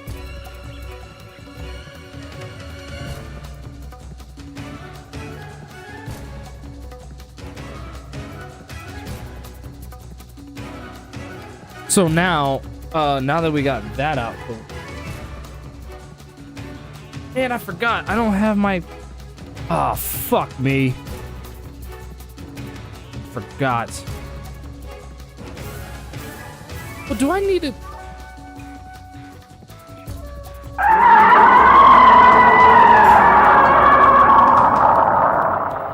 Nah, I was thinking about it. Like, but then again, I was testing that shit with RetroArch.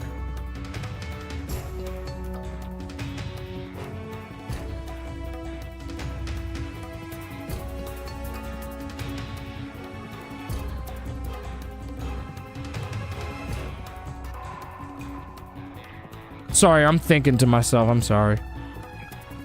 I'm literally thinking to myself right now.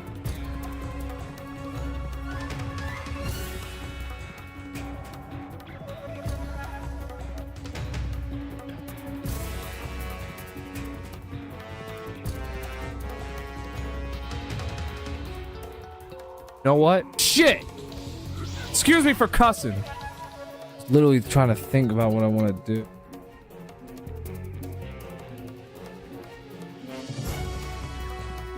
You know what? Screw it. I know exactly what I'm gonna do. Instead of doing 2 games, I'm gonna do one final one. And this particular game is likely going to be seen again in the foreseeable future as a playthrough.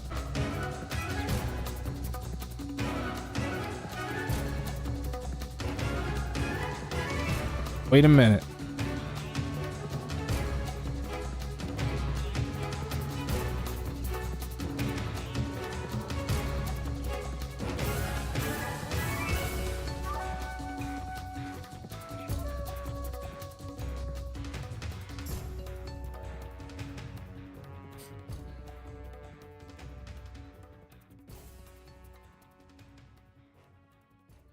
Oh my god, what?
The hell?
Oh yeah, we're going there.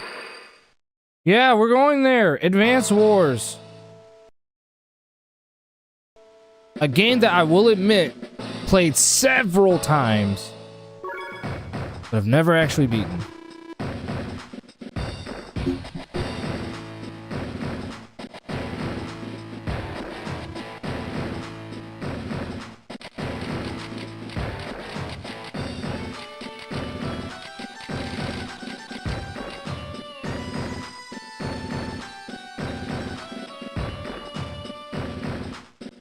How about that? Never heard of this, but it looks good. Well, hang on a second. Hopefully the game's not too loud for y'all. But anyway, basically, it's a turn-based strategy game that came out for the Game Boy Advance. It is probably the best turn-based strategy game I've ever played. The only confession I have is that I've never beaten it. But I love the game so much.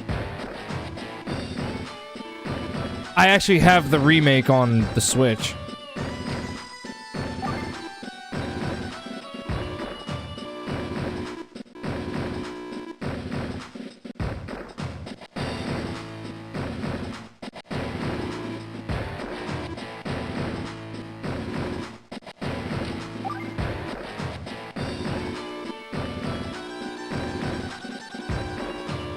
I'm only gonna skip out. I'm only skipping the field. I think the game's gonna... Yeah. The game's still gonna make me do field training. That's fine. That's fine. I can literally quickly get through this. Because, like, I already know the ethos of the game.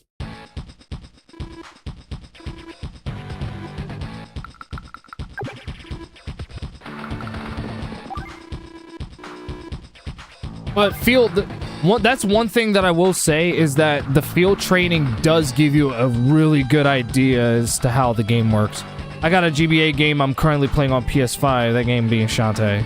Are you playing Shantae Revolution? It's Shantae Advanced Risky's Revolution. That's the one I haven't played yet.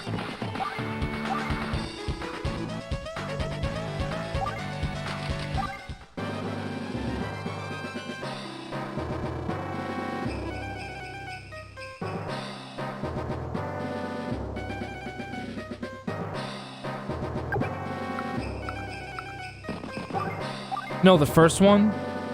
I hope you realize that the first Shantae was a Game Boy Color game, not a Game Boy Advance game.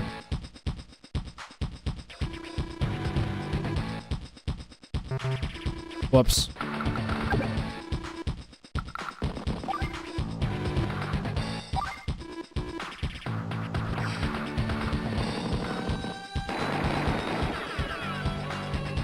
All you need to know is that this game is sensational.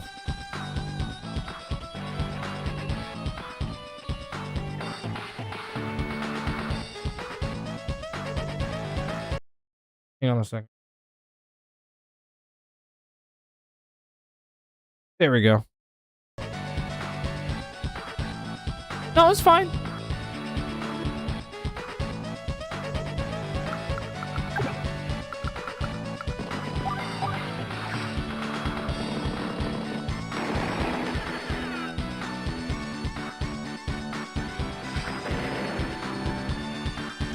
I love that quote. I guess name calling is your only attack because you're too weak to challenge me any other way.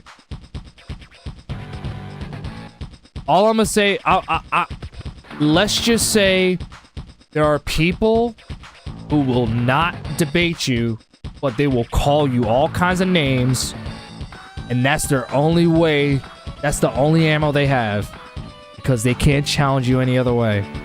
So they have to use ad hominems. So every time people are like that, I'm just gonna be like, Goku once said, I guess name calling is your only attack because you're too weak to challenge me any other way. He said that to Frieza.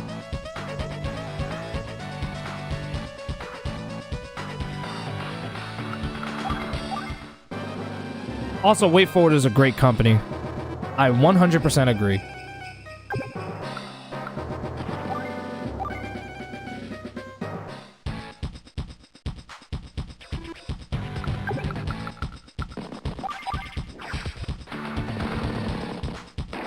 Yeah, this game, I actually do have a physical copy of this game. I have it. Where did I put it? First of all, let me close this in too cold.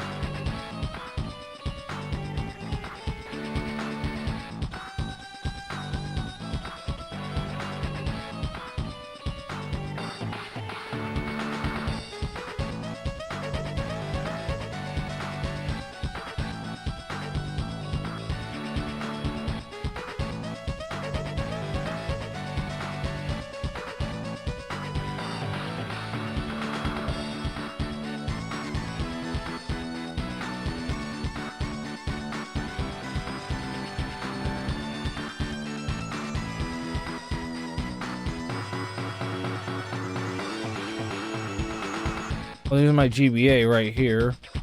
I also have the SP model too. But if you want to see the cartridge, here it is. Cartridge of the original Advance Wars. And I got it for $55 at Too Many Games. Completely authentic. I also have the second game too. Black Hole Rising. I have that.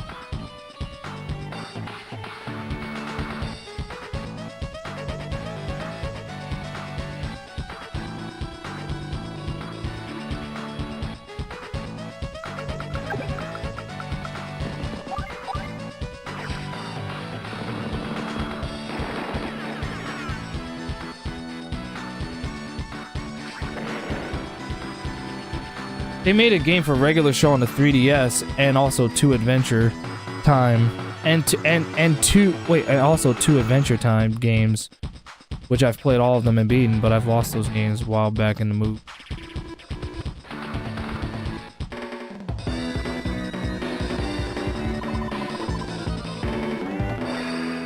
Power is based on how well your attacks you overcame your enemy. Technique is based on how many of your own troops were lost. And of course, you know, speed is how fast you finish the mission. That goes without saying.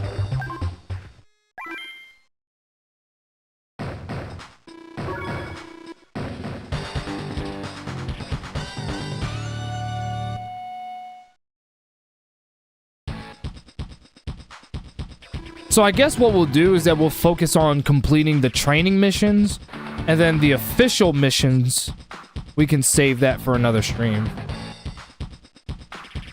But this kind of helps give you a taste of what Advance Wars is like. Fantastic game.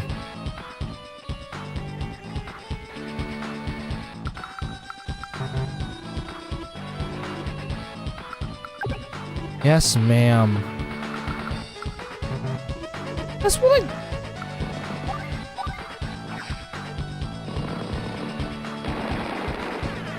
Basically, if you're the one who attacks first, especially in that instance, you do most damage. But you also have to keep in mind there are certain things in this game that your troops are weak against. Like, for example, infantry units, which is what I'm using right now, are weak against mechs, and the mechs infantry are much stronger.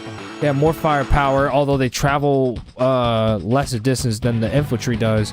And in addition, they're also strong enough to fight tanks.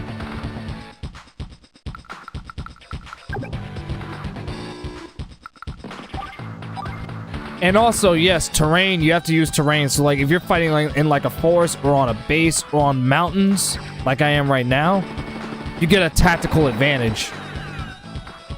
Like they can still hit you, but they won't do as much damage to you because you're up in the hills. So that's, you're up in the mountains, so you get a tactical advantage.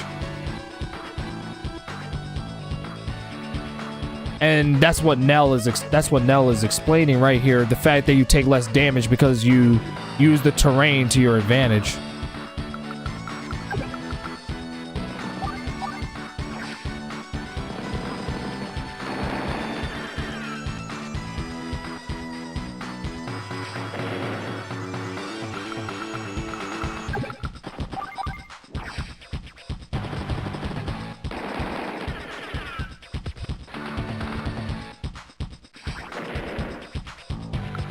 The only ones he's got right now are his 2 mechs. Those are the only ones he's got.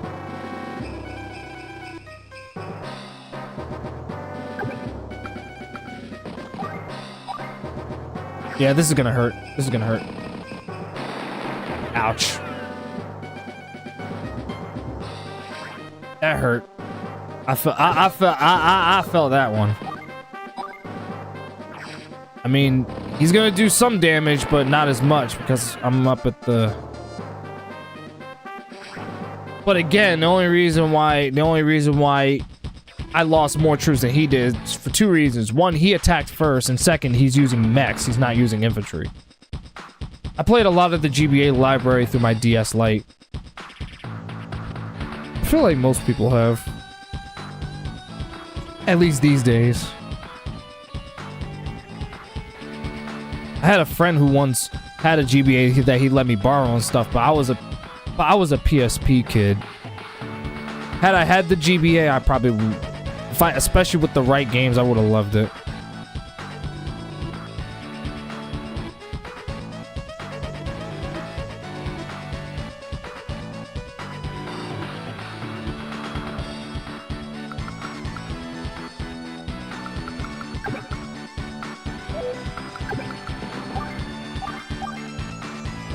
Oh, damn it. I should have... Oh, fuck me. I should have moved him up first. I should have moved him up here first before I did that. Fuck. That's on me. That I will wholeheartedly take the blame for that one. That was my fault. That was all my fault.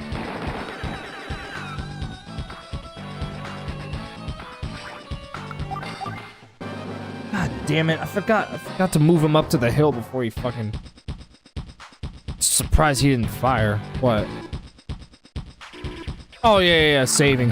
That's another thing. You can always save your game at any time whenever you want to take a break from the game and shut off the console and come back to it later.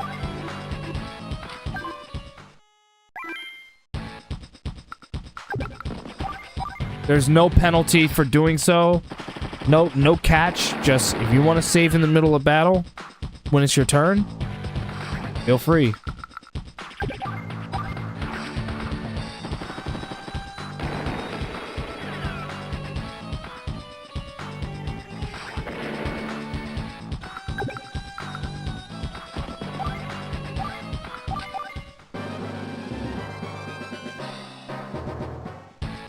I wonder why he's not making an effort to fire at me. Well, either way, you lose. GG. GG, Olaf.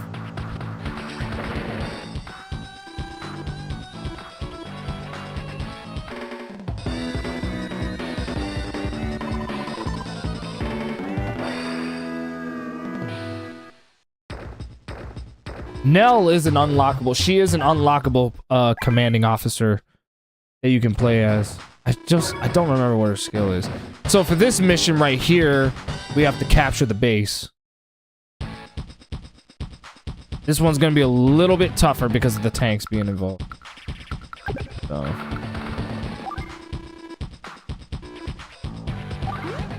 Oh yeah, and we gotta capture the bases. Capturing bases is very important because you can recover troops and you can recover HP for your troops, tanks, whatever you put over there, and it also boosts your economy.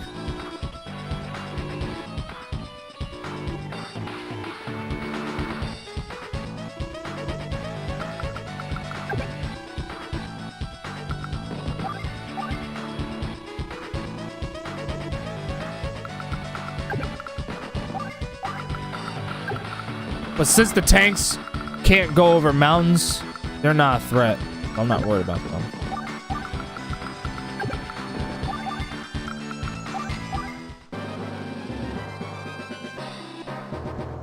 I played Namco Museum a lot, though. I believe one of the Mario Advance games. I forgot which one. It was either Yoshi's Island or Mario 3.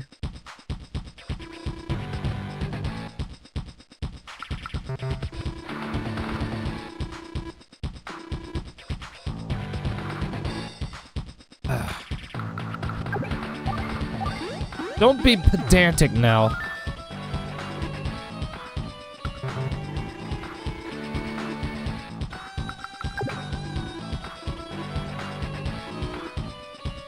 Capture the blue one first because it's under enemy territory. We can always worry about the neutral one later. It also helps reduce the enemy's funds so that way if we're playing a mission where we can deploy more troops and tanks and all that stuff, there's nothing they can do.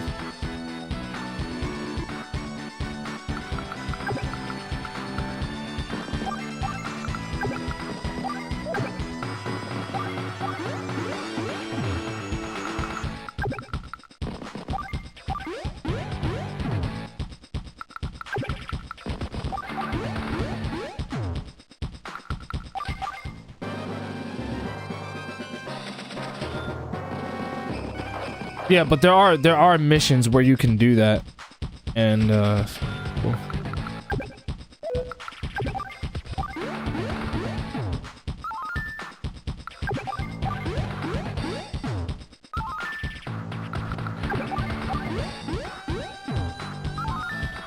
Let him come here.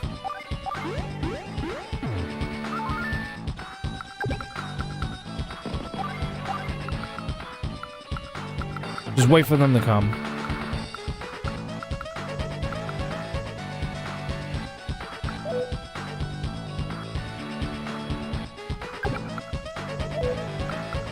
I'll keep you right there. I'll keep you right there.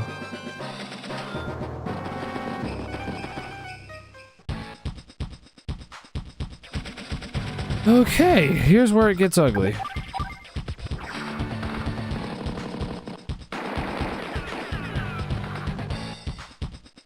Just stay at the base. Just stay right there.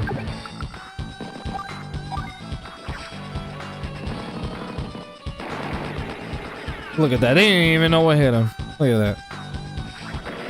How about that? How about that? They had no clue what hit him.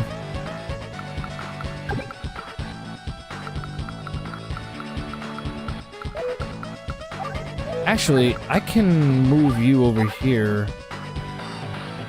Probably gonna be a little bit tougher to hit them.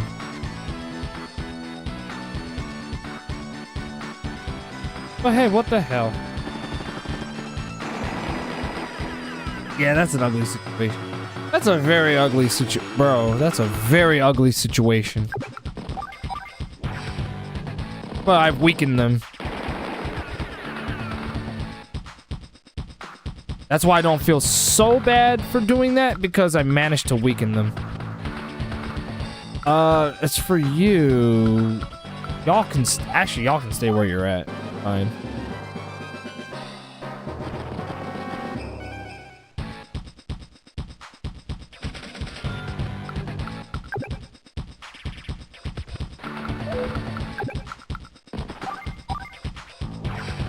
Might as well attack them from up here.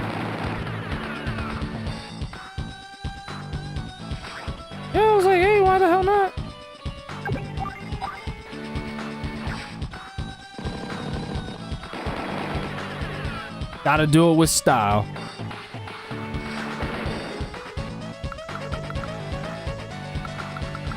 Well, we gotta capture the base too. So there's that.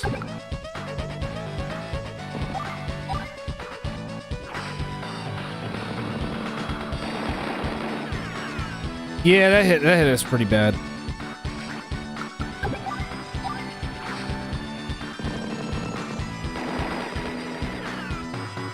As long as we get them out the way, getting to capture the base shouldn't be too difficult. By all means, add to the assault. By all means.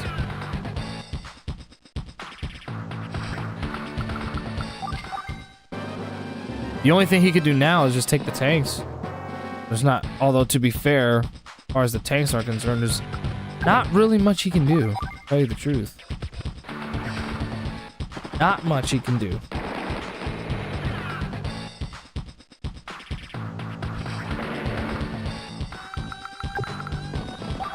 I'll stay where you're at. I'm gonna have the mech follow right behind. I was worried about that. That's why I kind of had the mech stay.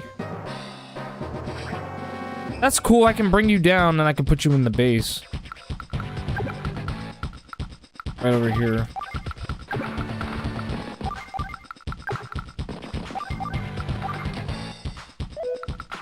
Here, let me put you back in so you... After all that bullshit.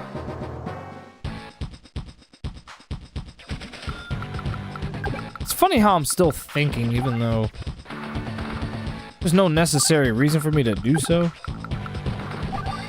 Other than just trying to capture this base. But the tanks, but you see all the mountains though? The tanks can't get around that. They can't traverse on mountains.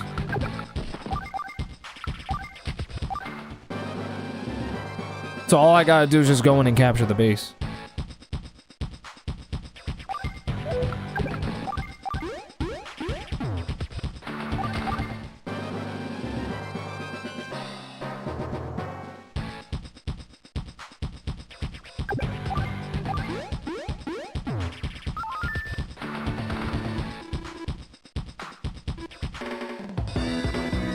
Took a little bit longer than it was supposed to, but hey.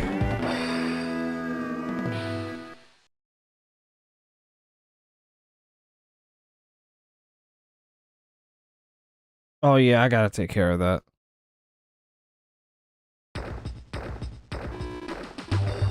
Oh wait, whoops. I didn't mean to do that. Oh yeah, unit repair.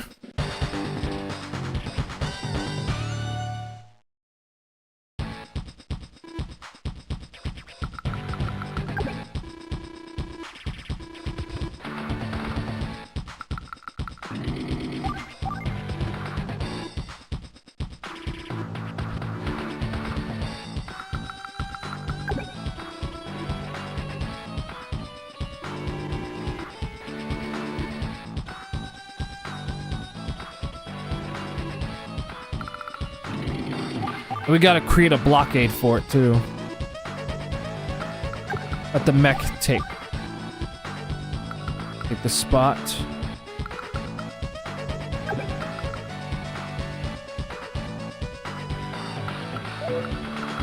The only thing I can have you do is just prepare for battle. Prepare for battle. Two of my troops, you can go head right over here.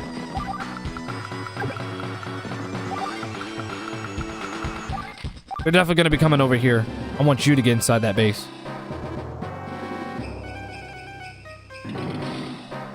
Yep, here it comes.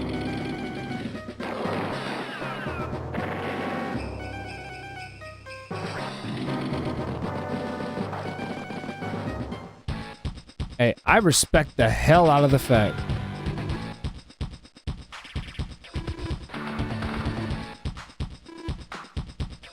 Oh yeah, this is another strategy to know. This is what I love about Advance Wars, is that it's a game where you definitely need to think. You know, that's why it's called strategy, right? There's times where you'll have to like take some of your troops or tanks or whatever and combine them together.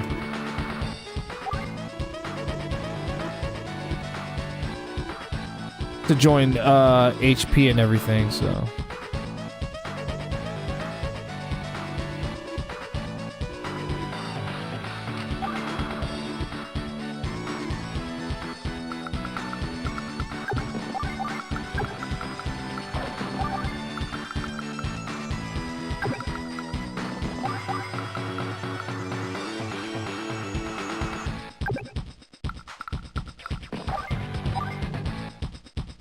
Yeah, we're definitely gonna attack the tanks.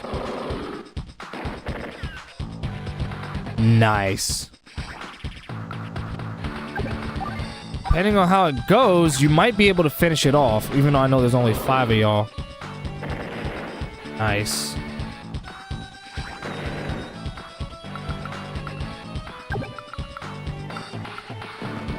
Need some backup. Don't worry, no worries, I got y'all. I got you. Homeboy moved over to fucking do that. Ow! What the fudge sickles, bro? Ow!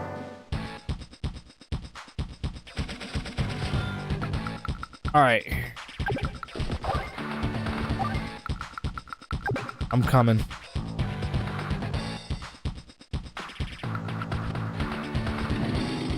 Probably shouldn't have had you do that, but the only reason why I'm keeping the tanks out the way is because of the mechs. The mechs will literally fuck up the tanks.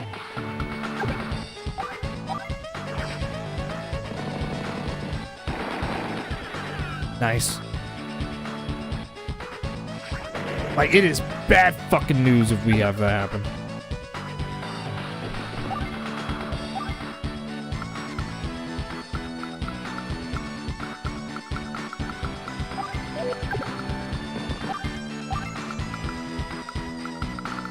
Get to the other side. That'd be great.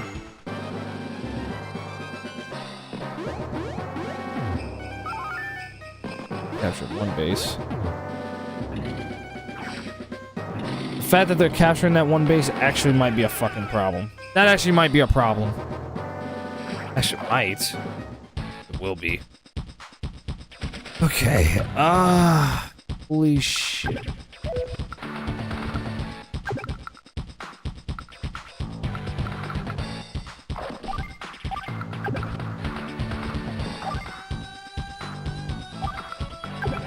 Fall back.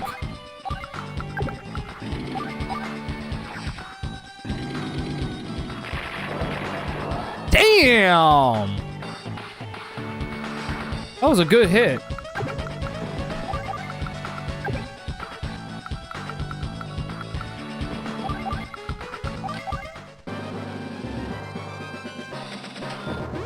I was like, damn.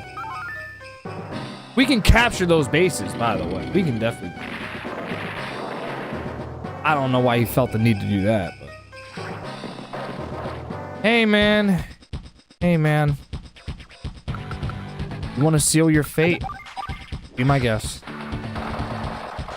Okay, let's get the mech troop out.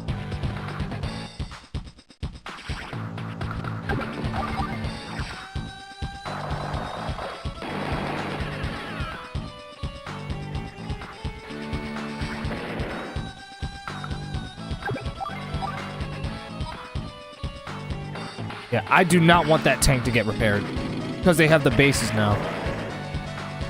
The problem is that you have a fresh enemy mech over there.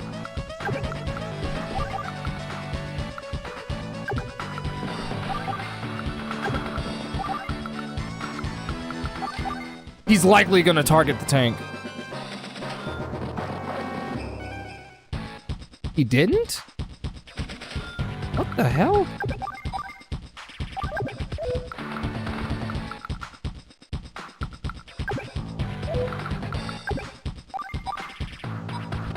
I'm gonna take the mech out first.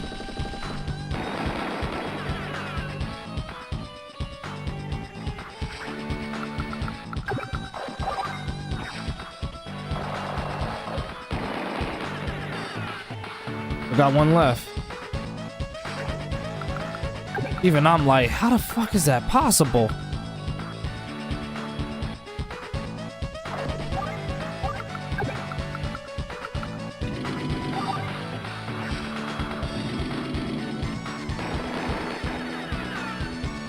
Yeah, the infantry definitely ain't really.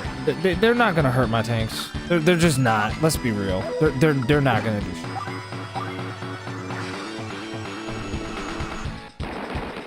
They ain't doing shit.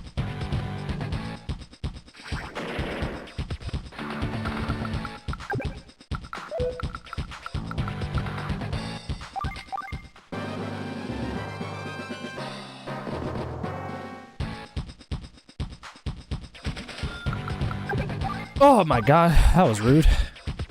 GG.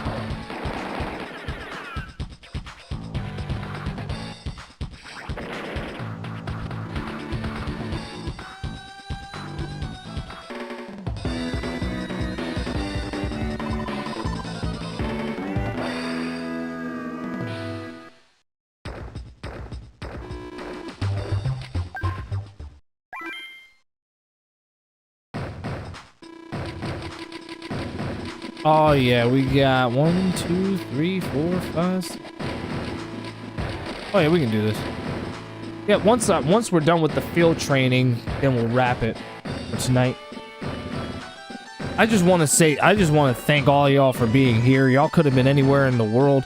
Y'all are here with me, and I hope y'all know I am so grateful of you, of all y'all.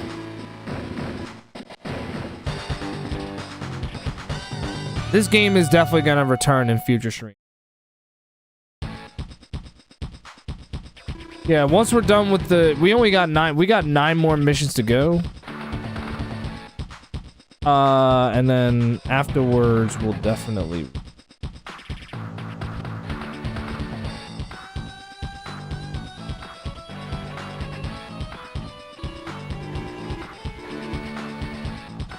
It can't fire without ammo, it can. Oh yeah, the APCs.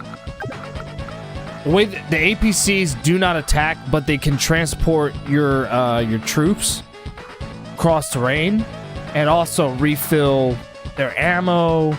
And in the case of tanks and artilleries and rockets and all that stuff, you can fill them back up, like their fuel and ammo.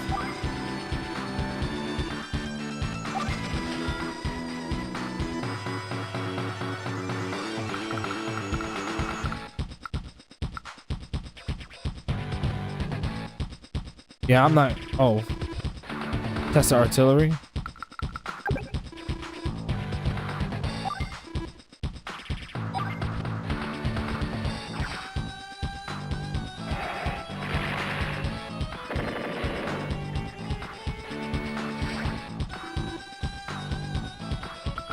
Yeah, the way the artilleries work is that they fire at least like 2 units ahead of them. So they have impressive range. See? That's their firing range, as you can see. But they're very weak. They're not meant to fight up close. They fight from a distance. If a tank comes up to them, they're fucked. Artilleries are very weak against tanks. Or anything that's, you know, that involves having to get close to them. They're very weak up close.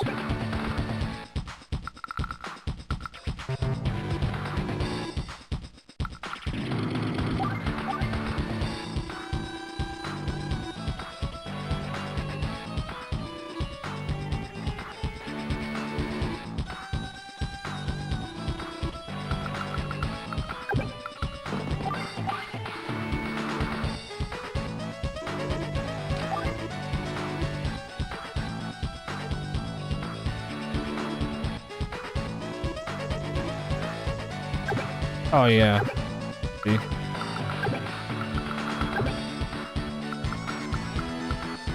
It's always important. It's always important to know exactly how far they can fire. How far your units can fire.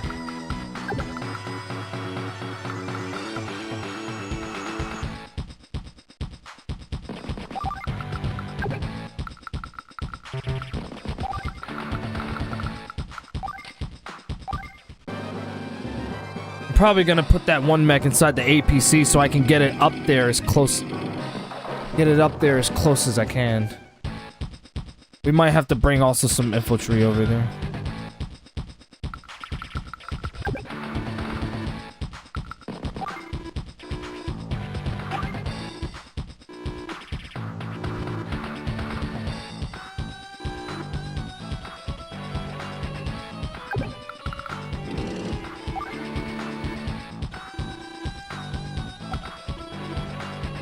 That's literally where I was gonna drop him anyway.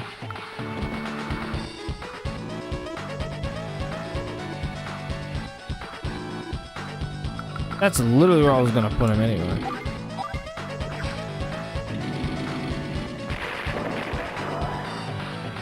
Good job.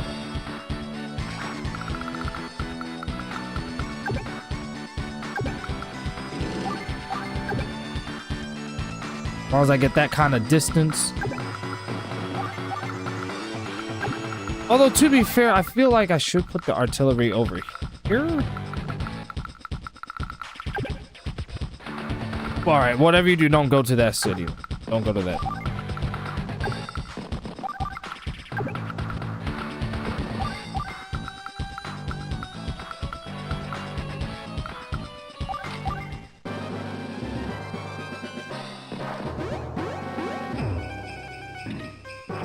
Oh god, this is gonna hurt. Ouch.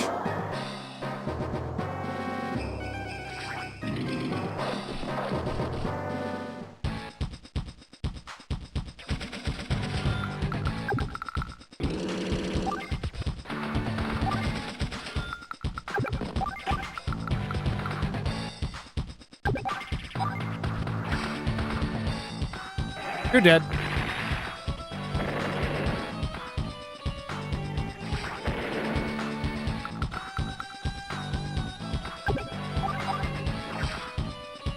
We're gonna beat his ass. Olaf is honestly not that hard to deal with. Even during the tutorial stuff.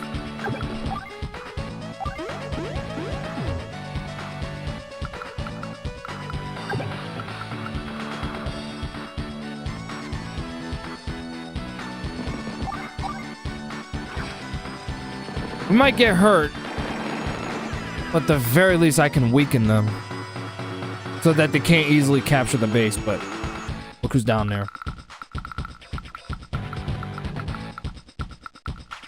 I'm gonna send an extra troop down there for you. I want my tank to stay in there so that it could get repaired.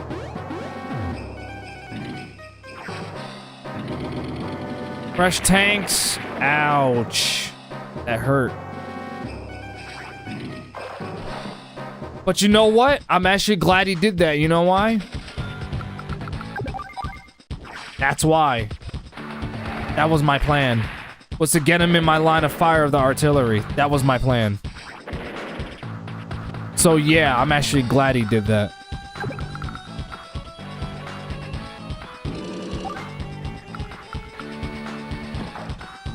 Okay. Take out... Yeah, we're gonna target the fresh infantry first. There's only 3 of them, man. I'm not threatened at all. Like, at all. Alright, so since we have the situation under control over here, right? For the most part. There's something that you can go ahead and fire at them. I don't care. The more we get them out, the more we get them all out of here, the better.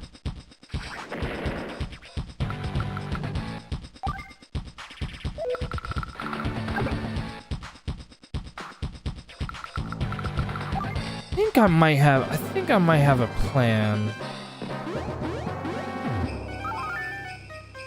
Oh my god, I think I forgot to fire at him.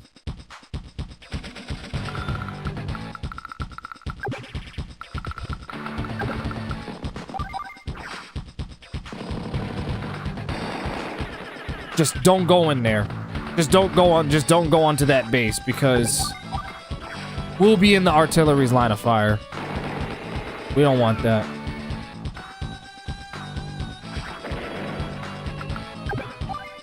Oh, wait. I was about to say, you better capture that shit. It's gonna hurt.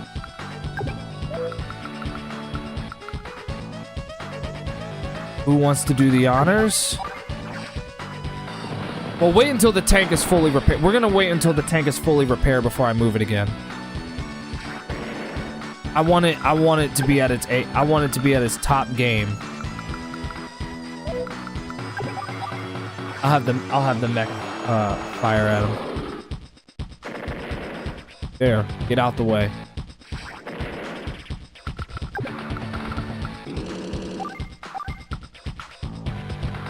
Don't worry, this will make sense later.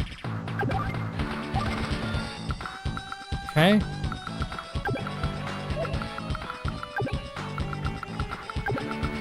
You can attempt to capture that base just in case. I didn't mean to rhyme. Sorry about that. I just realized I rhymed. Sorry about I literally just now realized I just rhymed.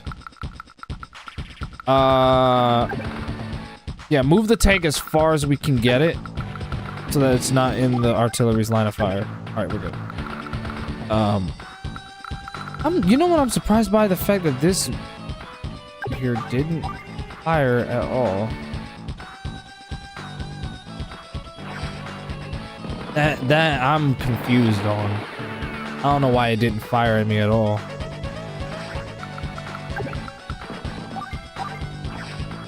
We're taking him out.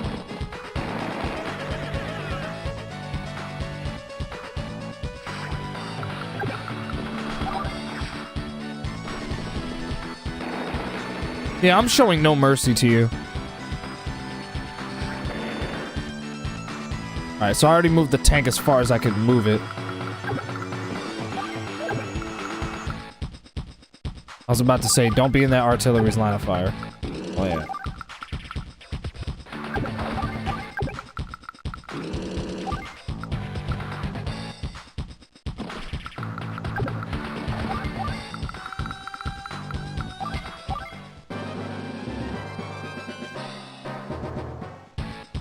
He ain't gonna move that artillery at all. Now watch this. Artilleries cannot fight up close. So he's basically fucked. He's fucked. There's literally nothing he can do to stop me.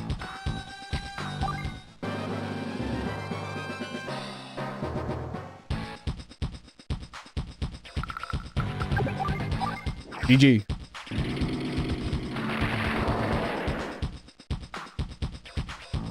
GG.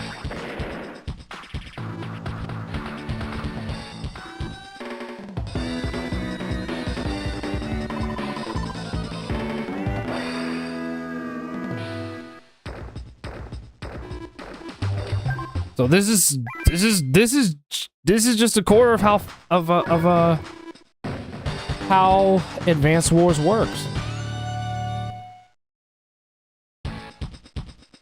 This is literally just how it is. Alright, the good news is that I can move any troops that I want. Wait a minute, let me see. Alright. I was just checking to make sure.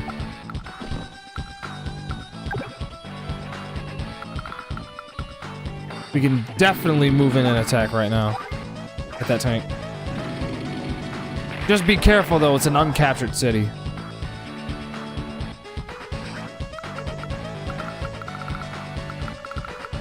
Just be on the lookout for that medium tank. If anything, we gotta try to lure it. How far can he fire that artillery? Alright, so we're not in its line of fire, so we're good. For now. But I want to put the artillery in a place where the artillery cannot hit us. So I think that's the best spot. We're right outside of its firing range.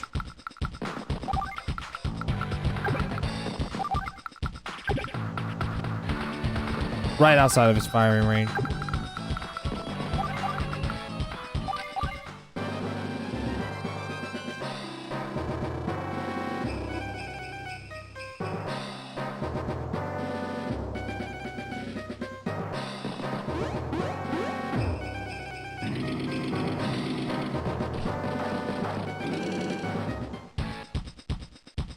Gotta be kidding me.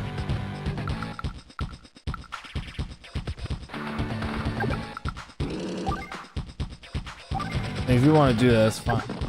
Reason to, but whatever.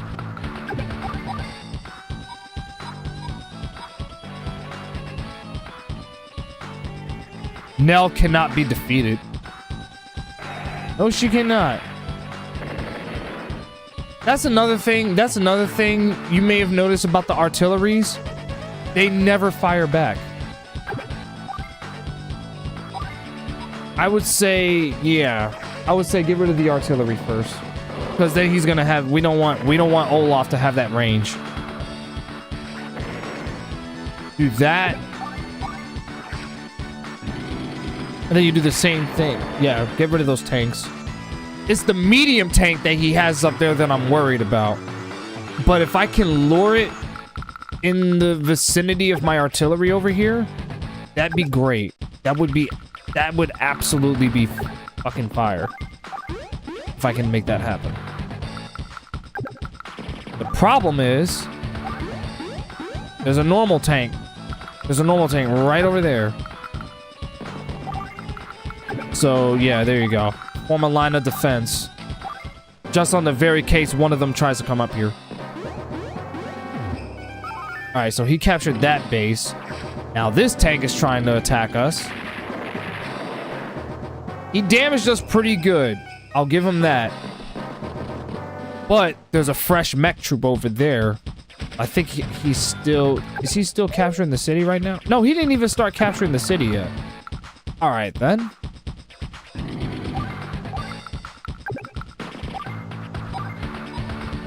Yep, fire at the tanks. The mechs are the only ones that can really give the tanks a run for their money. They're the only ones who can do it. That being said, I want you to hurry up. Capture...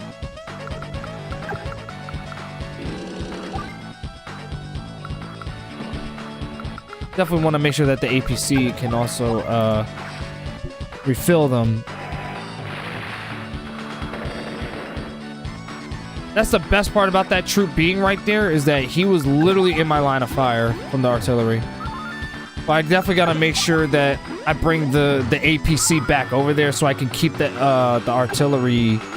I want to make sure that the artillery stays ammoed, because it only has 7 more shots left in it. So the APC allows you to transport your troops all around.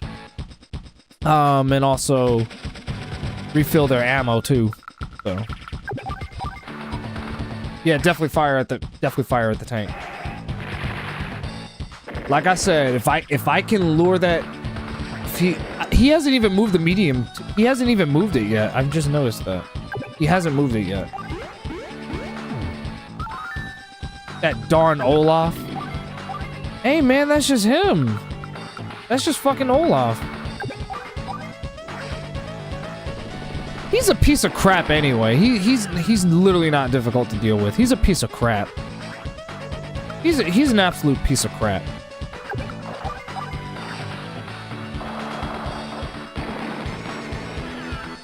I don't feel threatened by him. I would say Kenbei so far has been the one to really give me a run for my money. Yep, get them all out of there.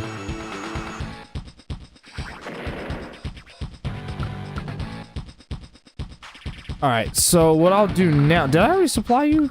No, wait, I don't think I did. That's weird. For some reason, it won't let me do it. Well, either way.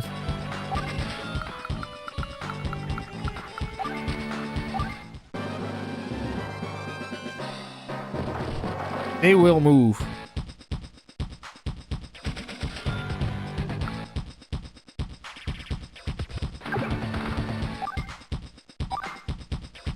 This could be a problem.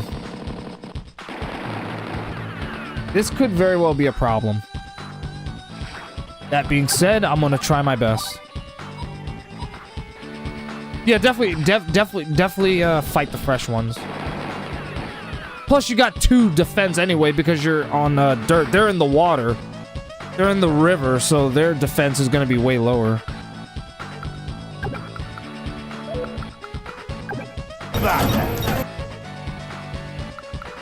Exactly. Yeah, make sure that the artillery is supplied.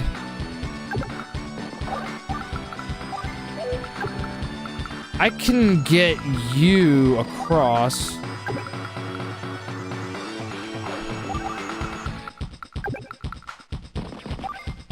I was gonna say, try to back him up. I'm gonna move that mech. I'm gonna move that mech over so that he can recover some troops. I don't know why he's not firing at me. I'm so confused by that.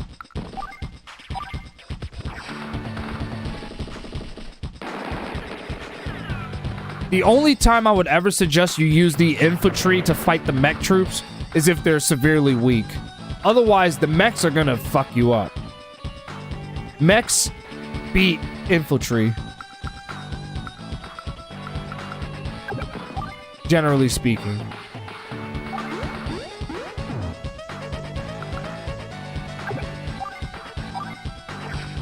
Take him down. Nothing left. You got nothing left, bro.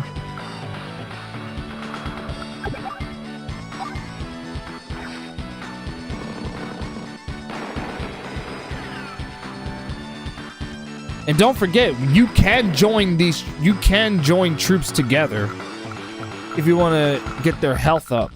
I'm not gonna do that though. I don't think it's necessary for a situation like this, me personally. But just something to keep note of if you ever feel like you need to. So what I could do with the artillery is that I'm probably gonna, since it has an impressive firing range, I'm probably gonna move it all the way up here. So I'm gonna move the artillery up here. Because if we try to move into that base, that medium tank is gonna come and it's gonna, not like that, get your minds out the gutter. And it's gonna fuck us up. We don't want that. We definitely don't want it. We definitely don't want that. I'm gonna let the tank stay in for another turn so that it's fully repaired. Not that it really matters anyway, because the medium tank is all that's left.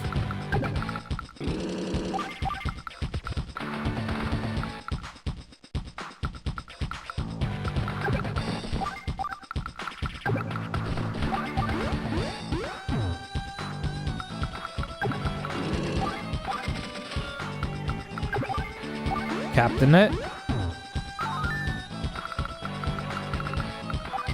Yeah, I don't need to move any of the other troops because there's nothing else left on the map besides the tank.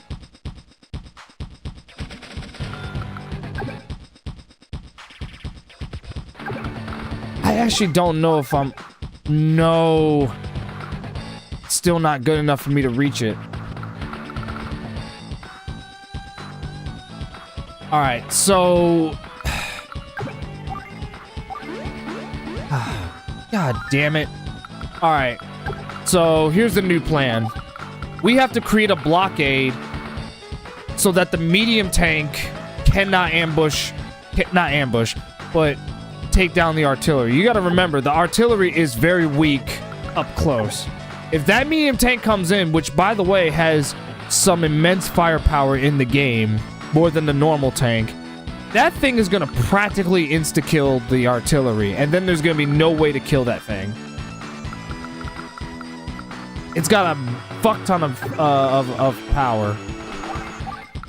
So the only way that I could ever realistically see myself dealing with this thing is to create a blockade around here so that the tank doesn't easily overpower the artillery. So we have to create a blockade so that I can move the artillery down and fire at it from a distance. That's the only way we can defeat the medium tank, because the medium tank cannot fight unless it's up close. That's the best way to deal with this thing.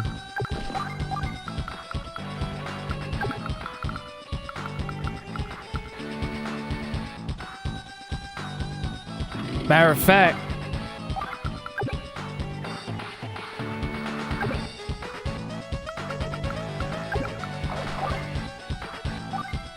I got an idea. That tank, how many... Oh, yeah. It can move. So have the tank sit there.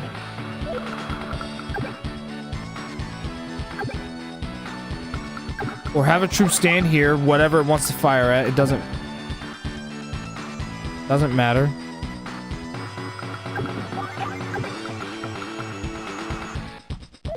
It literally doesn't.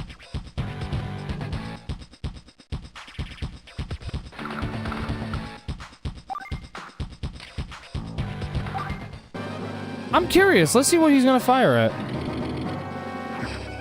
Wow, he went after the troops instead of the other tank. Wow.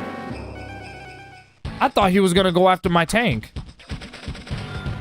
It would have made more sense had he did that. Good news. He's in my line of fire.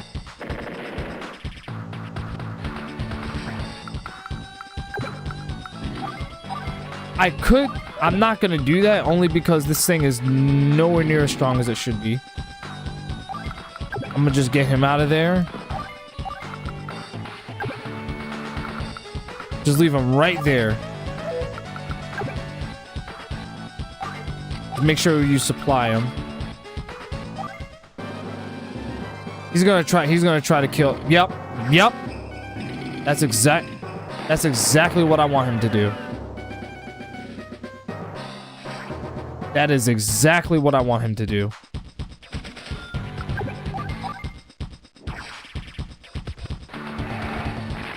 Aim, fire, boom. That was exactly my game plan. I wanted to lure him in my line of fire.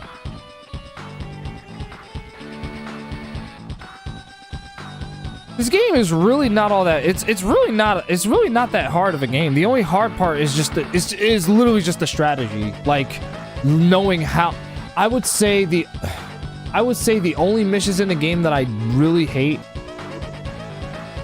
honestly, are the fog of war missions, because you literally cannot see anything, and the only way that you can see is to use the recon Humvees. That's the only way. That Nell. Yeah, Olaf doesn't like Nell.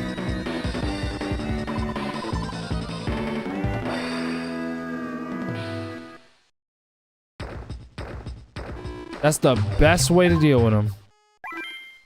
I feel like these missions are gonna take a while, though. I'll probably do... I mean, we're almost done with the field training. That's a thing. Well, at least let me finish it up now. At least let me finish up the training mission, so that way the next time when we come back to this game on the streams, we can just play through the game. Olaf is one shrewd guy. You're not wrong.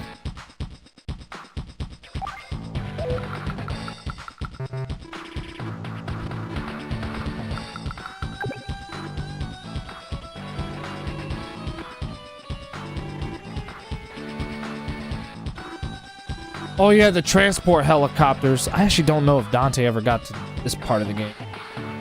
Or did he even do the field training? Because I'm sure, because I know the remake does do the field training mission. Where they teach you exactly all the mechanics of the game. But as you can see how deep the game is. Which is why I think this game is aged so well.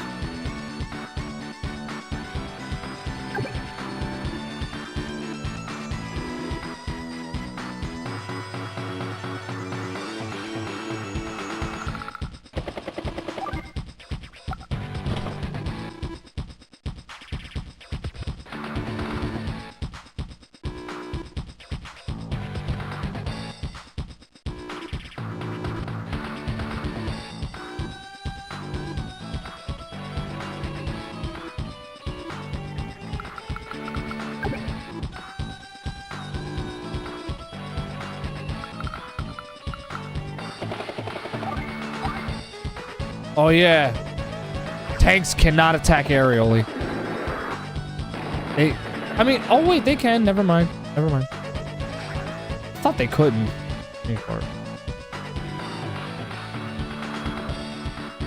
They are effective against tanks. That's true.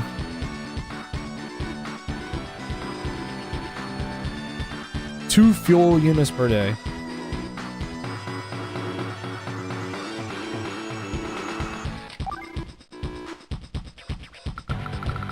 I can handle this.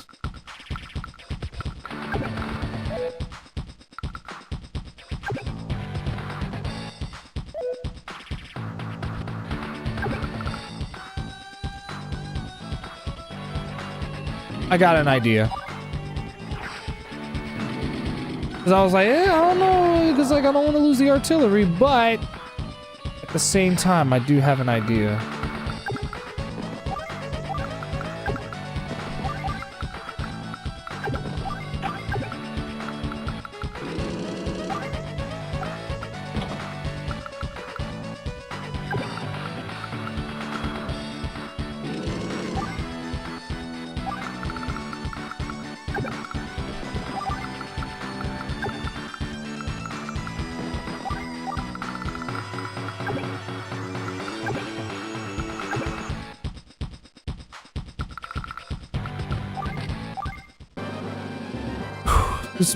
This would be a little rough because what's the name? Doesn't exactly have. Ouch. I can get that medium tank out of that. We gotta protect the APC. The APC cannot fight at all. It literally cannot fight at all. This is bad, man. He's got a lot of firepower. And I do mean a lot. So we're gonna move you back. Okay.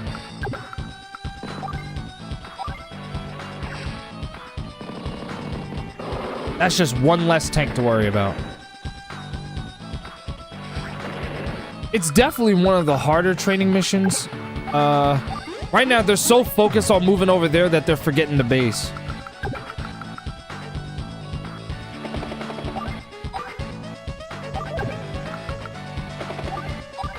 Now, I can literally fire down on these fucking mechs if I really wanted to. Which I'm gonna do that. Because I feel like it, that's why. There are anti-air units that are very effective as well. So I'm just gonna point that out. I'm only shooting that. I'm only weakening that medium tank because it's literally right there. It is literally right there.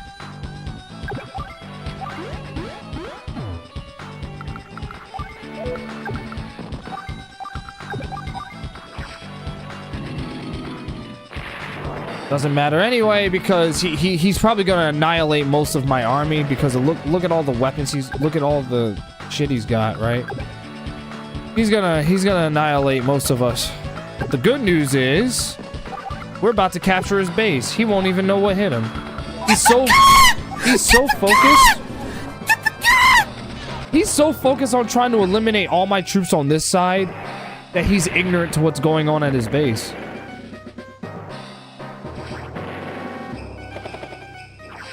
He's not gonna know what hit him.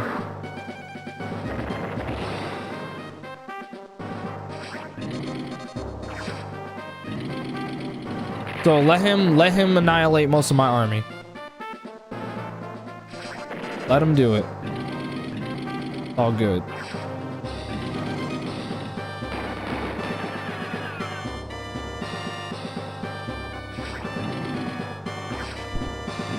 He just wants to jerk himself off. He's already doing that right now. Losing so many of my men. But in the end, it doesn't even matter because guess what? We captured your base. GG. You lost.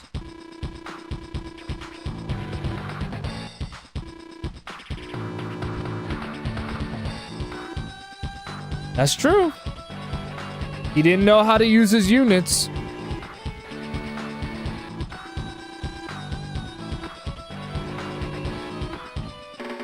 He was so focused on doing a whole frontal assault that he didn't protect his base.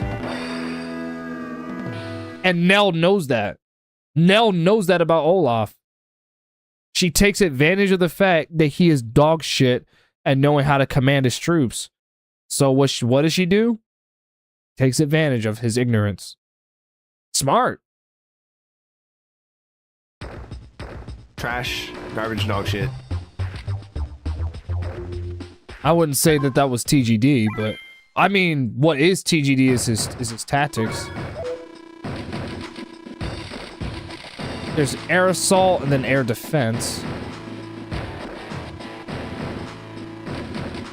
Oh yeah, the dog fights where you get the fighter jets. Then there's the naval units and stuff.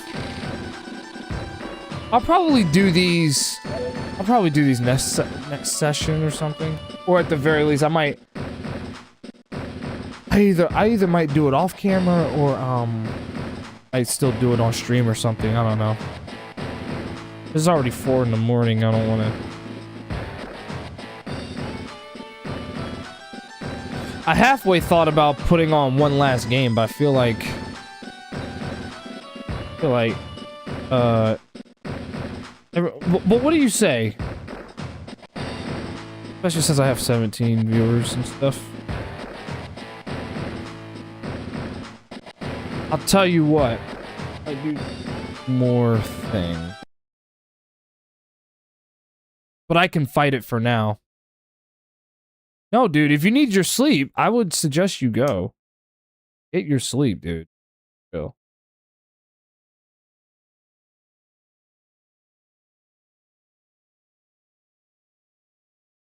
The only thing that I'm going to do now is that I'm going to see if I can put on one final game.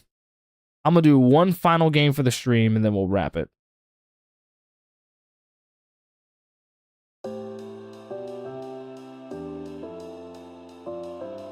Only because I have to wait for my medicine to kick in.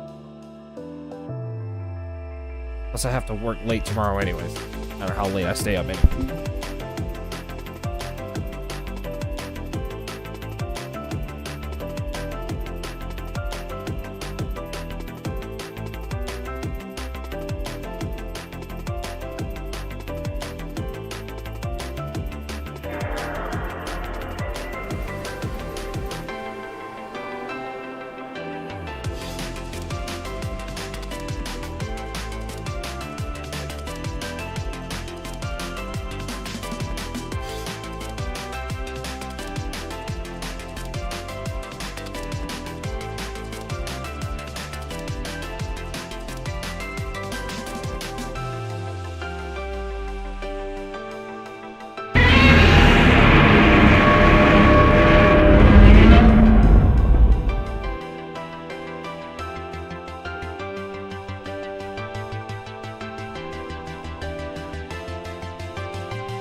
I'll do one final game.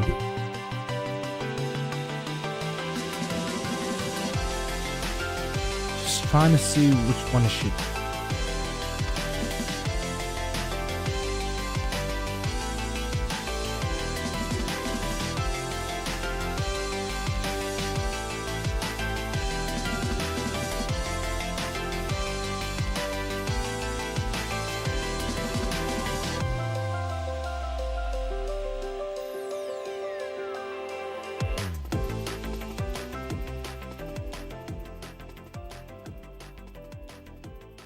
going to be yet another game that in the future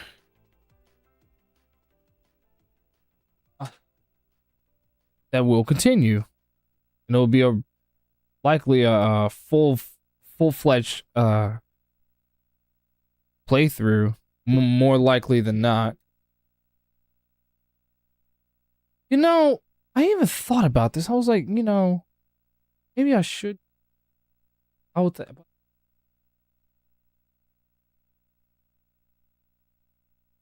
It's crazy how many games and I've done.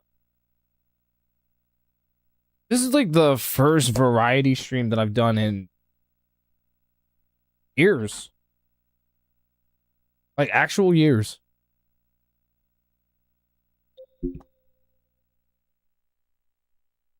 I think what we'll do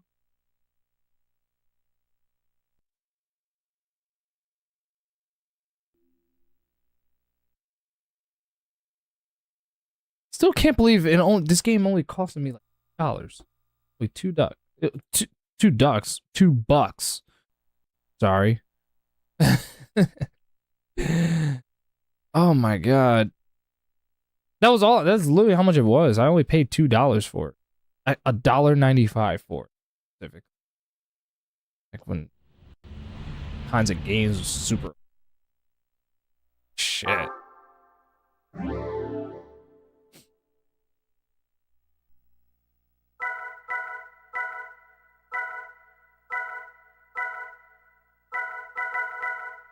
I'm just debating on whether or not if I should start the simulation mode right now or if I should do arcade. Not that it really matters. I mean, I did say that perhaps I can hold off on simulation until I'm ready to do the playthrough of the game. And for now, just end it off with a chill mode arcade session of Gran Turismo 3, which is considered one of the greatest games ever made, which I don't disagree.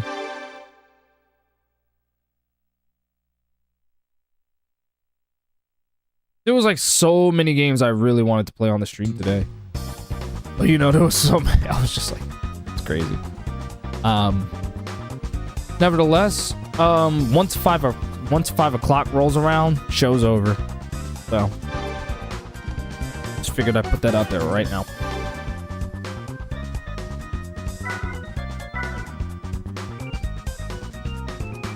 Oh, that's a rally track. Tarmac. Tarmac is basically like the normal road. We'll start out with this one.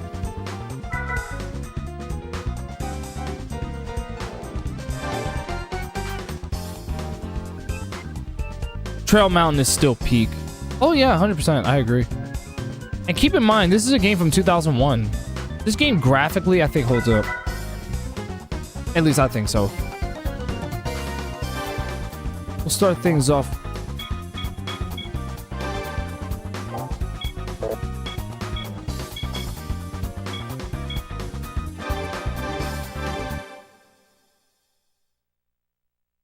For a lot of reasons.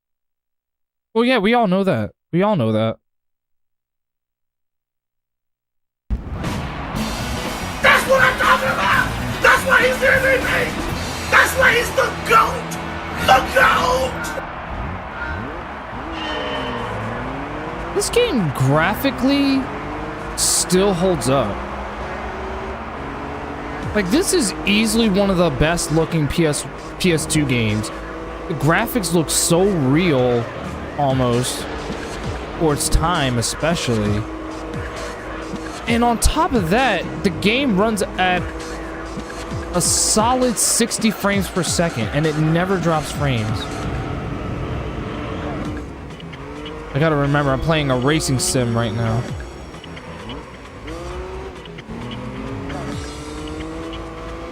And keep in mind, I'm not very big on race sims at all. But Gran Turismo is the only racing sim franchise that I absolutely love. Fuck you, Triforce.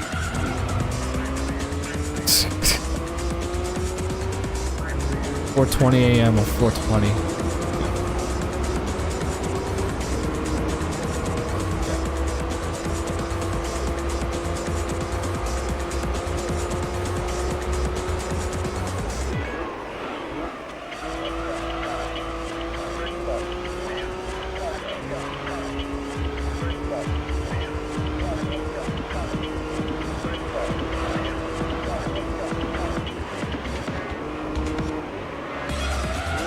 This is like the driving in this game still feels phenomenal. I don't think the driving feels outdated at all. The only ones that would feel outdated are probably the first two, but even then, those two are great games that I still highly recommend.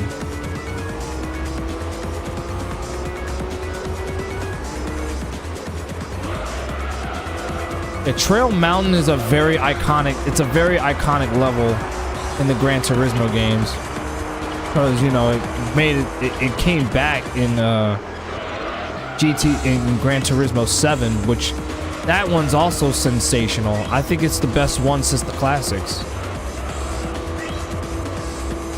I would love to bring back Gran Turismo 7 for sure. I need to beat that game anyway. I can definitely see myself rating GT7 a very high score though, like because it's genuinely very sensational. One of the better modern race. I think it's the best modern racing game, like objectively. Now, if you want my personal favorite modern racing game, that would be Need for Speed Heat, because again, I think arcade races are more fun, and I think Need for Speed Heat is one of the better Need for Speed games to come out since Most Wanted, or any of the EA Black Box games. That was like the last time. I mean, it was cool when Criterion took over, and they did the Hot Pursuit reboot. They did a reimagining of Most Wanted, because it definitely wasn't a remake. It was more of a reimagining of Most Wanted, so it has nothing to do with the original game, even so. And also, Criterion Games also did Need for Speed Unbound, which is the newest one. Which, I gotta be honest with you, it's like, Unbound's pretty good. I just don't think it hits as well as Heat does. And that's largely because of the questionable art style that they went in. On one hand, I think it's ambitious, but on another, it's just like, it kind of conflicts itself. It's like, on one hand, it's photorealistic, but then on another, it's like very anime-esque, like cartoony. Like, it's a questionable design choice to me. That's just me, though. I don't know about y'all, but that's just me. I'd definitely love to race you again against an... No. Cheating ass motherfucker. I ain't racing your dog ass. I'm just playing with you. Just playing with you. But on an even playing field for both of us. Well, yeah, I can tune the settings to make that happen. It's not hard to do at all. It's literally not hard. Tokyo. Okay.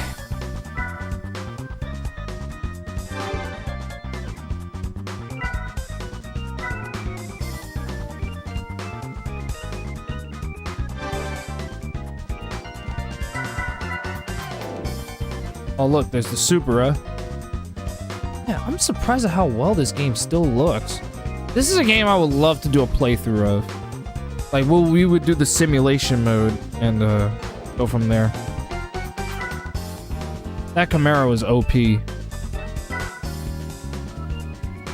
It was. It was. Oh, the RX-8. The Z concept. That's basically the 350Z. You gotta remember, this game came out in 2001, so I don't think it was out yet, but they were working on it at the time. So at the time, it was a concept.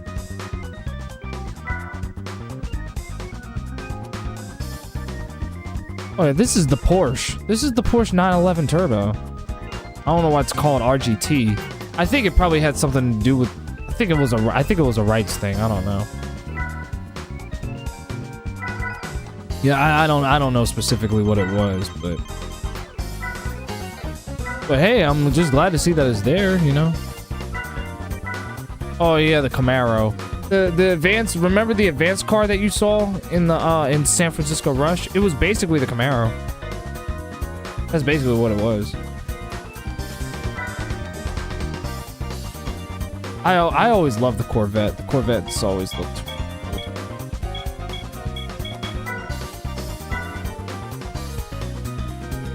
Although I am in the mood to drive this thing.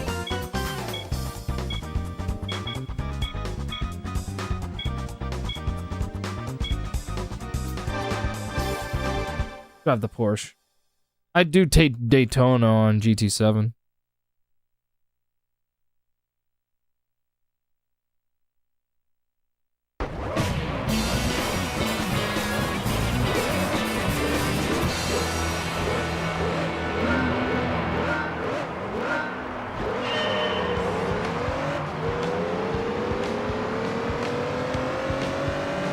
This game... Hang on a second. Sometimes the game gets a little too loud. But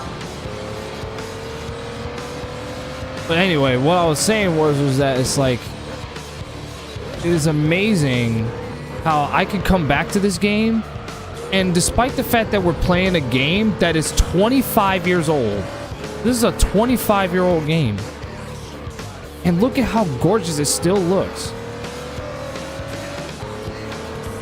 This is an example of a game that's going to be timeless for many decades.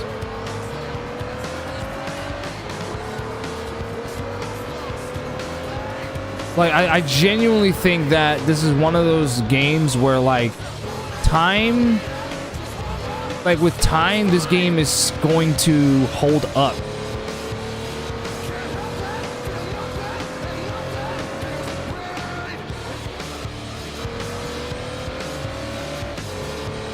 I think this is so cool. Like the fact that this game visually still holds up, and gameplay wise, I think it still holds up. Like I think the driving in it is still pretty good. That was my fault. I fucked up.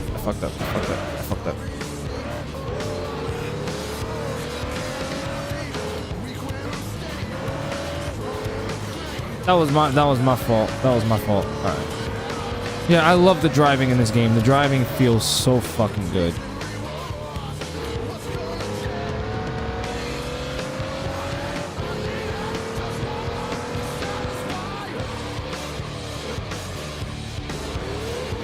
That's a very sharp turn. Jesus Christ.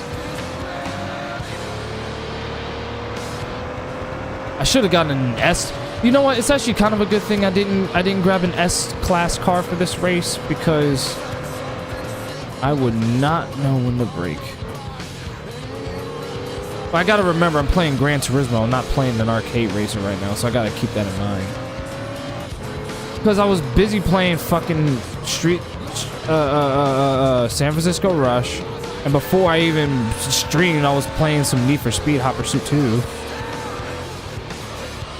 Which I also want to do a playthrough of on the channel.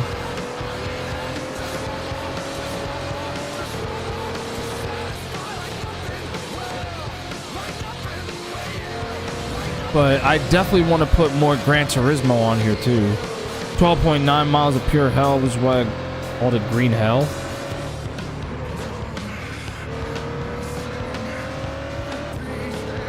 Damn, they're right on my ass. Oh my god, I can't believe it. The cars is coming up right on my ass. Y'all didn't hear that.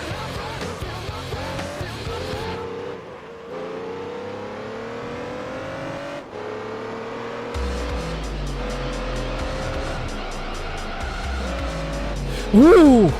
Just barely avoided the dirt. Just barely avoided it.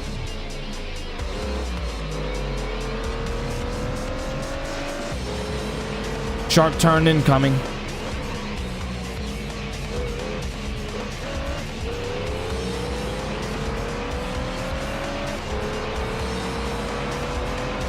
I love that concept, being able to have learning when to brake and everything, and then when to make your turn and everything. I love that idea. It's something that it's one of the reasons why I love Gran Turismo so much.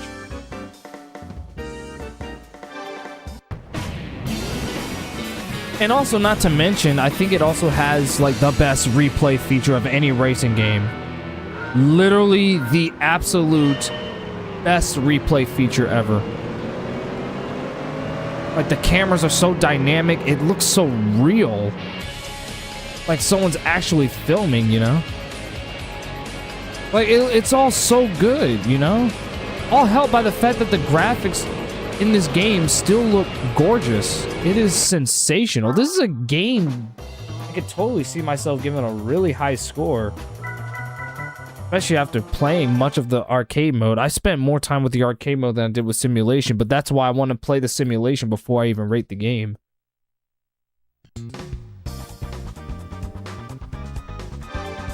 But the arcade modes are perfect. The arcade mode definitely a 10 out of 10 B.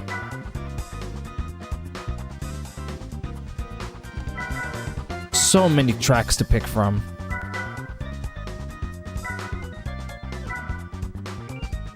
Oh yes, special stage Route 5. Classic level from the first. It was from the first game, in case you were wondering.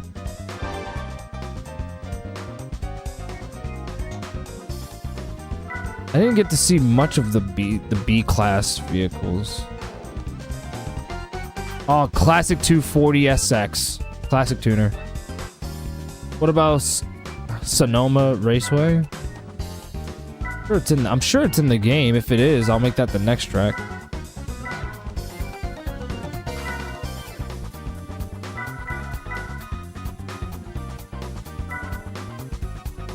Oh, that's the Opel Speedster. And there goes the Audi. This is the same Audi that was in the second game. The Audi TT 1.2T Quattro. Yeah, this is the same Audi that was in the second game. I don't recall there being many of them though, but they're there. Never mind, I saw 4. I thought it was 3 and 3. Oh, that's fine. There's the RX-7, which I'm not going to use for this track because that's more of a drifty car.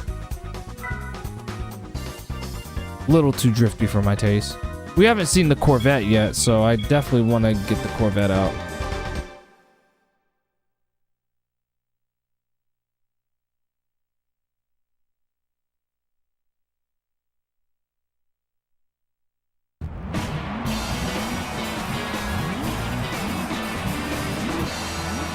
God, I love these games so much.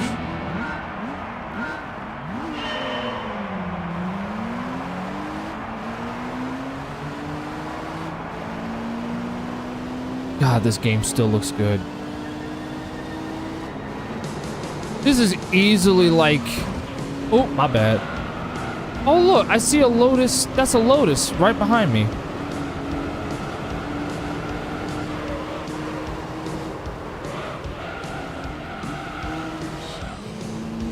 That was a Lotus right behind me. I think that's the Lotus Spirit. I think I think that's the Lotus E-Spirit. I believe it's called.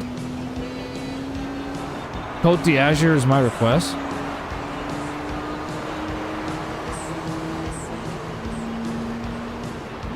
I never said I was open to requests, but I don't see a reason why not to do the level. So. Sure, I'll throw that in. Why not? It's not like it's gonna kill me or anything. But sure, let's go to Mexico next. Let's go to Mexico. Sorry, I had to. I forgot. This was the advanced version of the track. This isn't the normal one. This is the harder version of the track from the first game. I remember retrying this track on hard back in Gran Turismo 1 multiple times.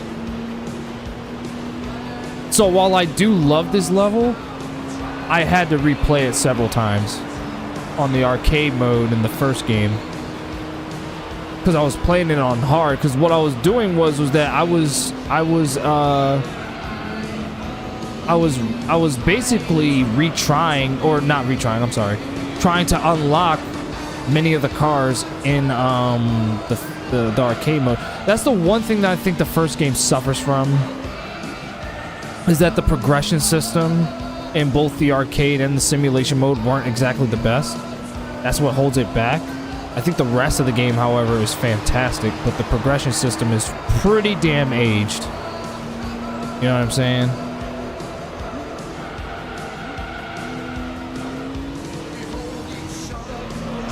But thankfully, Gran Turismo 2 did a really good job with improving a lot of aspects from the original, such as the driving.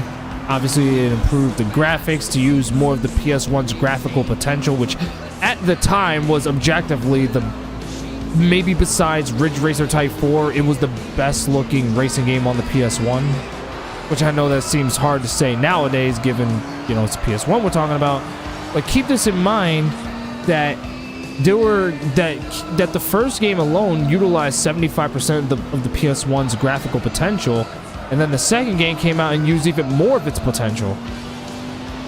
And the way the progression system and the simulation mode was in that game, on top of the amount of content that was in the game, was more than double, probably like 3 times the amount of content that the first game had. Driving felt better, and they included rally cars, which, to be fair, it wasn't exactly at its best. It was the first time that they had done it anyway, but it only got better from there.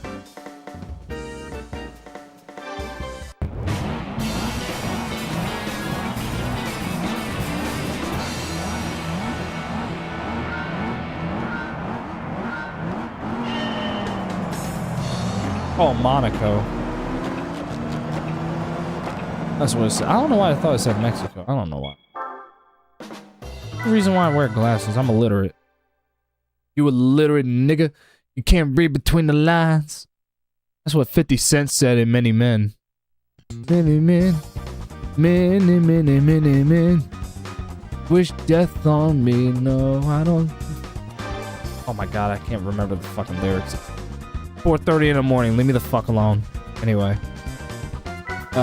So the level that... Oh, I didn't realize Seattle had a stage. But now...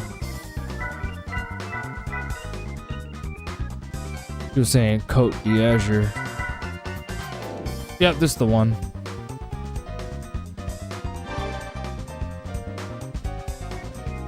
We'll use an S tier car for this one. Especially because the Dodge Viper is here. Any excuse to drive the Dodge Viper, I'll take.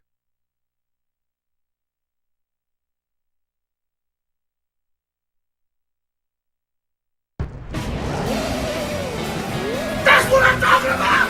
That's why he's the MVP! Is that a Ford That's GT? why he's the GOAT! The GOAT! That is a Ford GT right in front of me. Oh my god. Ah! Ah! Claustrophobia!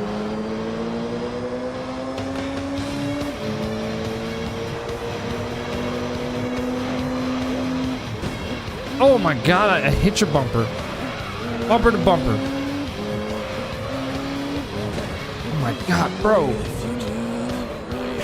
Ugh, what was that? This was based off of Formula 1 layout tracks from 97 to 2002.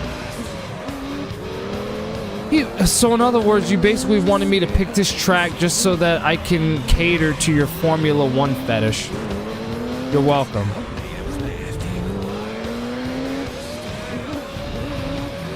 It's a very tight turning track, and not to mention very claustrophobic. Makes me wonder how a lot of these Formula 1 drivers got through this like that. They were the most... I genuinely believe this. I think Formula One racers are some of the most exceptional drivers in the world. Like, you have to be a very exceptional driver to even drive on a track like this. This is wild, but it's cool that it's in the game. It really shows how much the series really respects autosport racing. But you gotta remember that the series creator, Yamauchi, he very much is a big fan of this stuff. Made all the more significant when you take into consideration that he at one point was in the business. He used to race in cars, which was why he created the series, because he wanted to make something where people felt like that they were on the track and give it that realism, so that people can not only play it for the fun of it, but also may use it as like a learning tool. And believe it or not, there are people who have used Gran Turismo as a training tool, and now they're some of the most accomplished race car drivers in the world. So in a way, not only is Gran Turismo a piece of gaming history that's highly regarded amongst many gamers, including myself, but it's also a very good source of inspiration for young and aspiring race car drivers to practice on and then join the business. So to say that Gran Turismo is one of the most important video games ever made would be an understatement. It's a clear sign that even video games can be used as a learning tool to get into a specific field. And you'd be surprised. This game is a testament to that. Tell me when I'm telling lies. That's all I'm gonna say.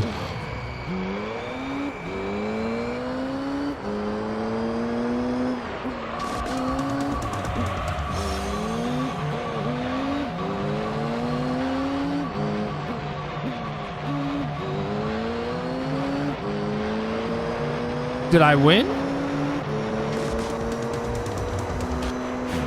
Huh. How about that? How about that? Michael Schumer, Ayrton Senna, Louis. I know about Ayrton Senna. I know that he passed away, unfortunately, because he had a horrible crash in 1994, which I saw. Horrible. Lewis Hamilton, 7-time F1 champion. This game series and iRacing have been very good sim-wise.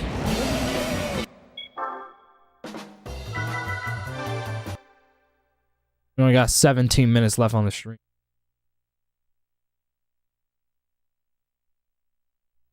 Might be good for probably one more. I'll only squeeze in one more if we still have more time to spare.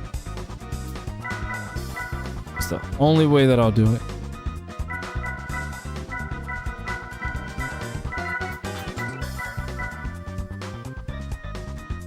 I'm surprised they don't have the normal one.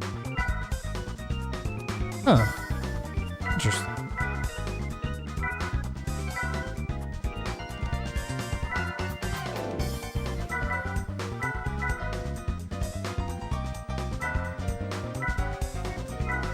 Oh yeah, that's the test court.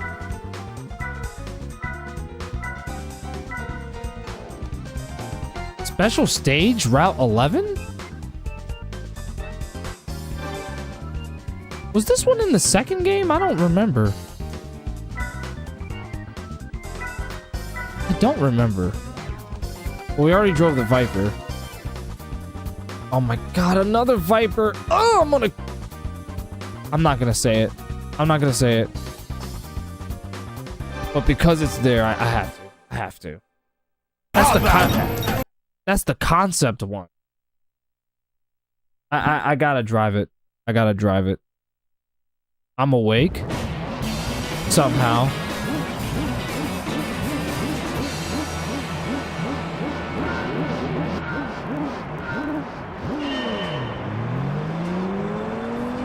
I've never seen this stage before. I don't remember in any of the...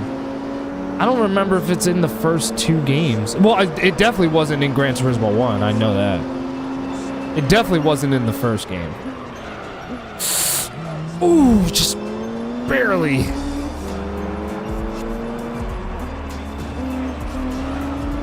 Stop it.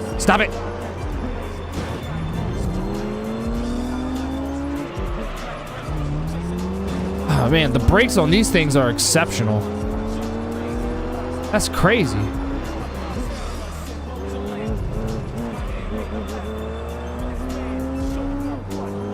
All right. Yeah, this game is so...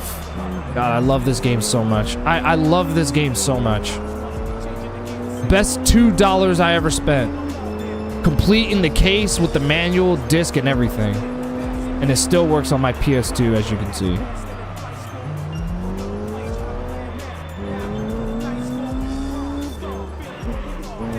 I love this game. The thing is that I honestly wish I had this game as a kid. That's the only thing, that's my only regret, was not having this game as a kid. Because I had the first two. I didn't have the third or the fourth one as a kid. Had I did, I would have fell in love with them like I have now. If I love it now, I definitely would have loved it as a kid. Knowing that I was already in love with the first two games in the first place anyway. But don't feel bad. I mean, I've had this game in my collection for well over a decade at this point. I think it was over a decade, right? Yeah, well over a decade at this point. So it's not like I didn't get to experience it at a young age or whatever, but you got to remember that was many years after its initial release. The only reason why I missed out on it was because, again, since I love arcade racers more, I spent most of my time playing Midnight Club and Need for Speed. That's the single biggest reason why I never got Gran Turismo 3 or 4. Had I did, and believe me, my parents would have, especially my dad. My dad definitely would have gotten it for me because he's very big on automobiles and stuff. That's his thing. That's the reason why I know what I know about automobiles, because that's his thing, and I guess you could say it rubbed off on me, right?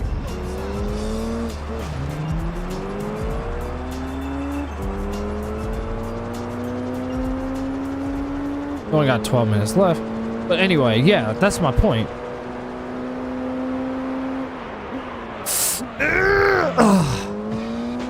Yo, I love the brakes on these cars. The brakes feel so good. I love the brakes. It feels so good. The good mark of a car is not only a car that accelerates very well, but a car that can also brake. A car that can brake just as well as it can accelerate. I love that. That's the mark of a good car, in my opinion. It can brake just as well as it can accelerate. As it should.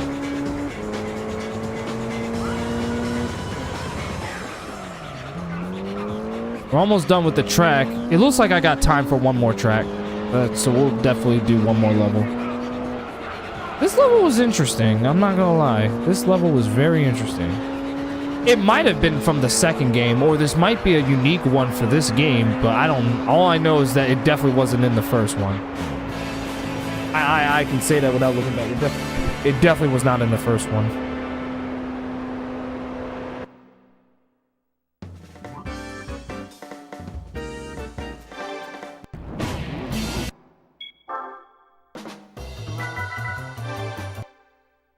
I'd watch F1 more, but a lot of races I have to fuck with my sleep schedule. Miami Circuit of the Americas, which is in Austin, Texas, and Vegas. I wish they could alternate them more in the season. Yeah, I got time for one. And then afterwards, I'm gonna wrap it up.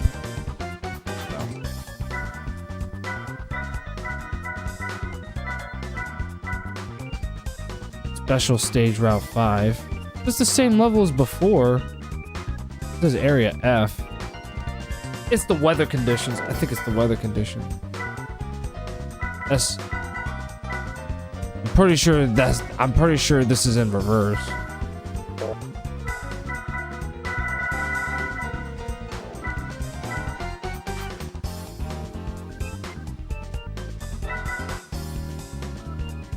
We already did this one, I think.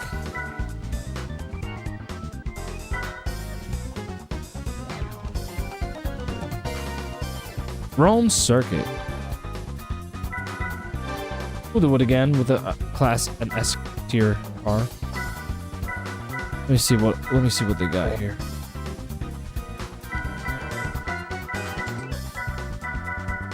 It's funny because I saw a Ford GT. Do I have a Ford GT? Or do I have to unlock it? Well, there's a Corvette.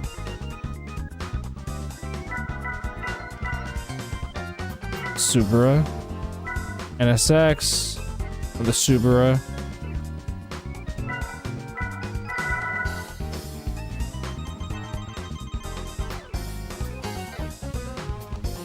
This one looks kind of cool.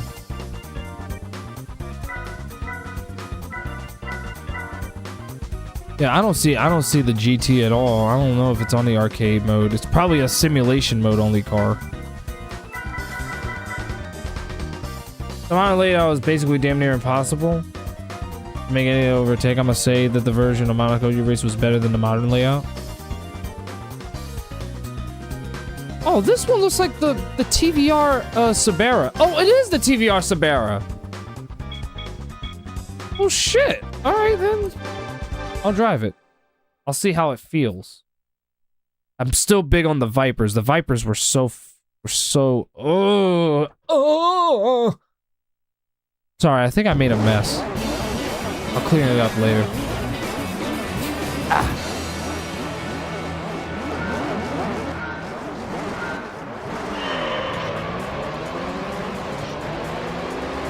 The reason why I know about the TVR Sabera is because it was one of the cars in Test Drive 4. A very average racing game on the PS1 that hasn't aged very well, but nevertheless a game that I definitely have nostalgia for.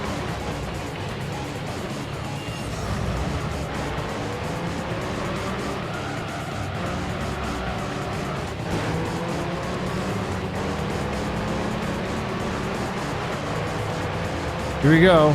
Sharp turn.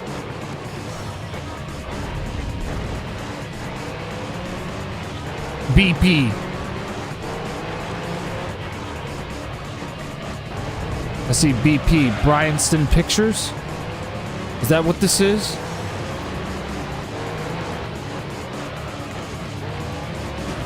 Ow! Stop hitting my bumper, dude. Did you realize sometimes buying a new bumper costs more than the car itself? Of course, that depends on the car, but still, even so, my point still stands.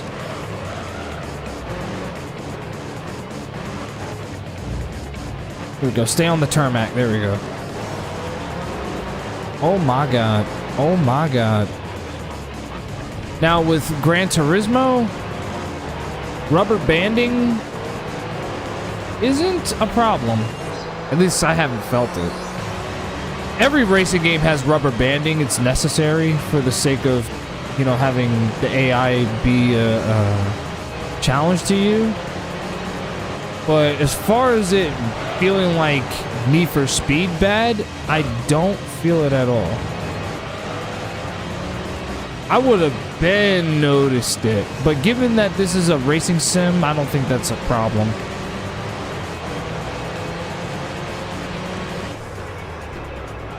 Because, you know, like I said, oh, it's literally only arcade racers that do that, which I don't know why. I mean, I do know why, but at the same time, I don't, especially with how Need for Speed did it.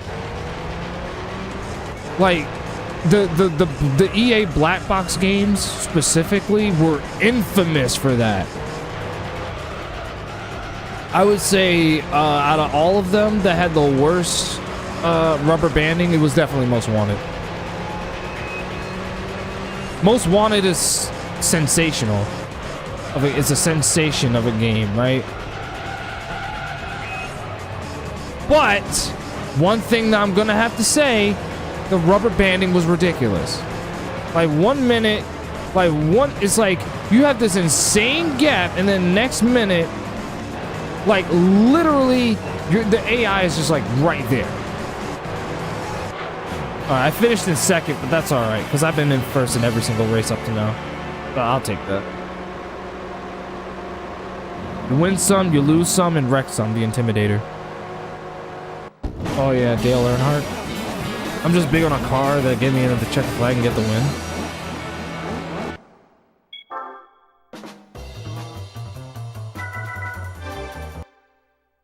No, this game is fantastic. Like, I love this game so much. It's literally one of the best PS2 games. This game right here, Gran Turismo 3. This is hands down one of the best PS2 games ever made. If you have a working PS2 like I do, which is exactly how I've been playing this game on the stream today, I highly recommend it. I highly recommend it. It's an amazing game. This game will definitely come back to the streams in the future. We're gonna do the simulation mode and everything. This is actually great that I'm taking a break from playing JRPGs because it gives me the opportunity to knock off games like this, so that way I can say, hey, I finally beat them, and then I can finally, and I have all of them written down as far as my thoughts on them, all that stuff. I can talk about them, you know, and even make new YouTube content, all that stuff, you know? There's that. Taco Burger Pizza just followed. I appreciate the follow, Taco Burger Pizza. I appreciate you so much. I'm gonna play the soundbite just for you. That's what I'm talking about! That's why he's the MVP! That's why he's the GOAT! The GOAT! Pioneer sensation. Yeah, this was fun, man, and I want to appreciate, and I'm also gonna give a huge, blistering, loving shout out to Lick Arcade for the raid. I appreciate.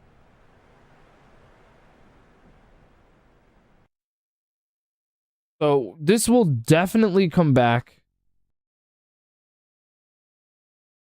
It's definitely gonna come back. That's a given. That's a given. It's funny how I referenced Test Drive 4 and I drove a TVR Sabera and look what's playing.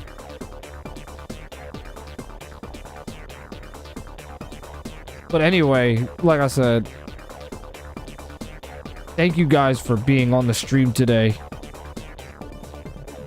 You guys have a wonderful night. I shall return.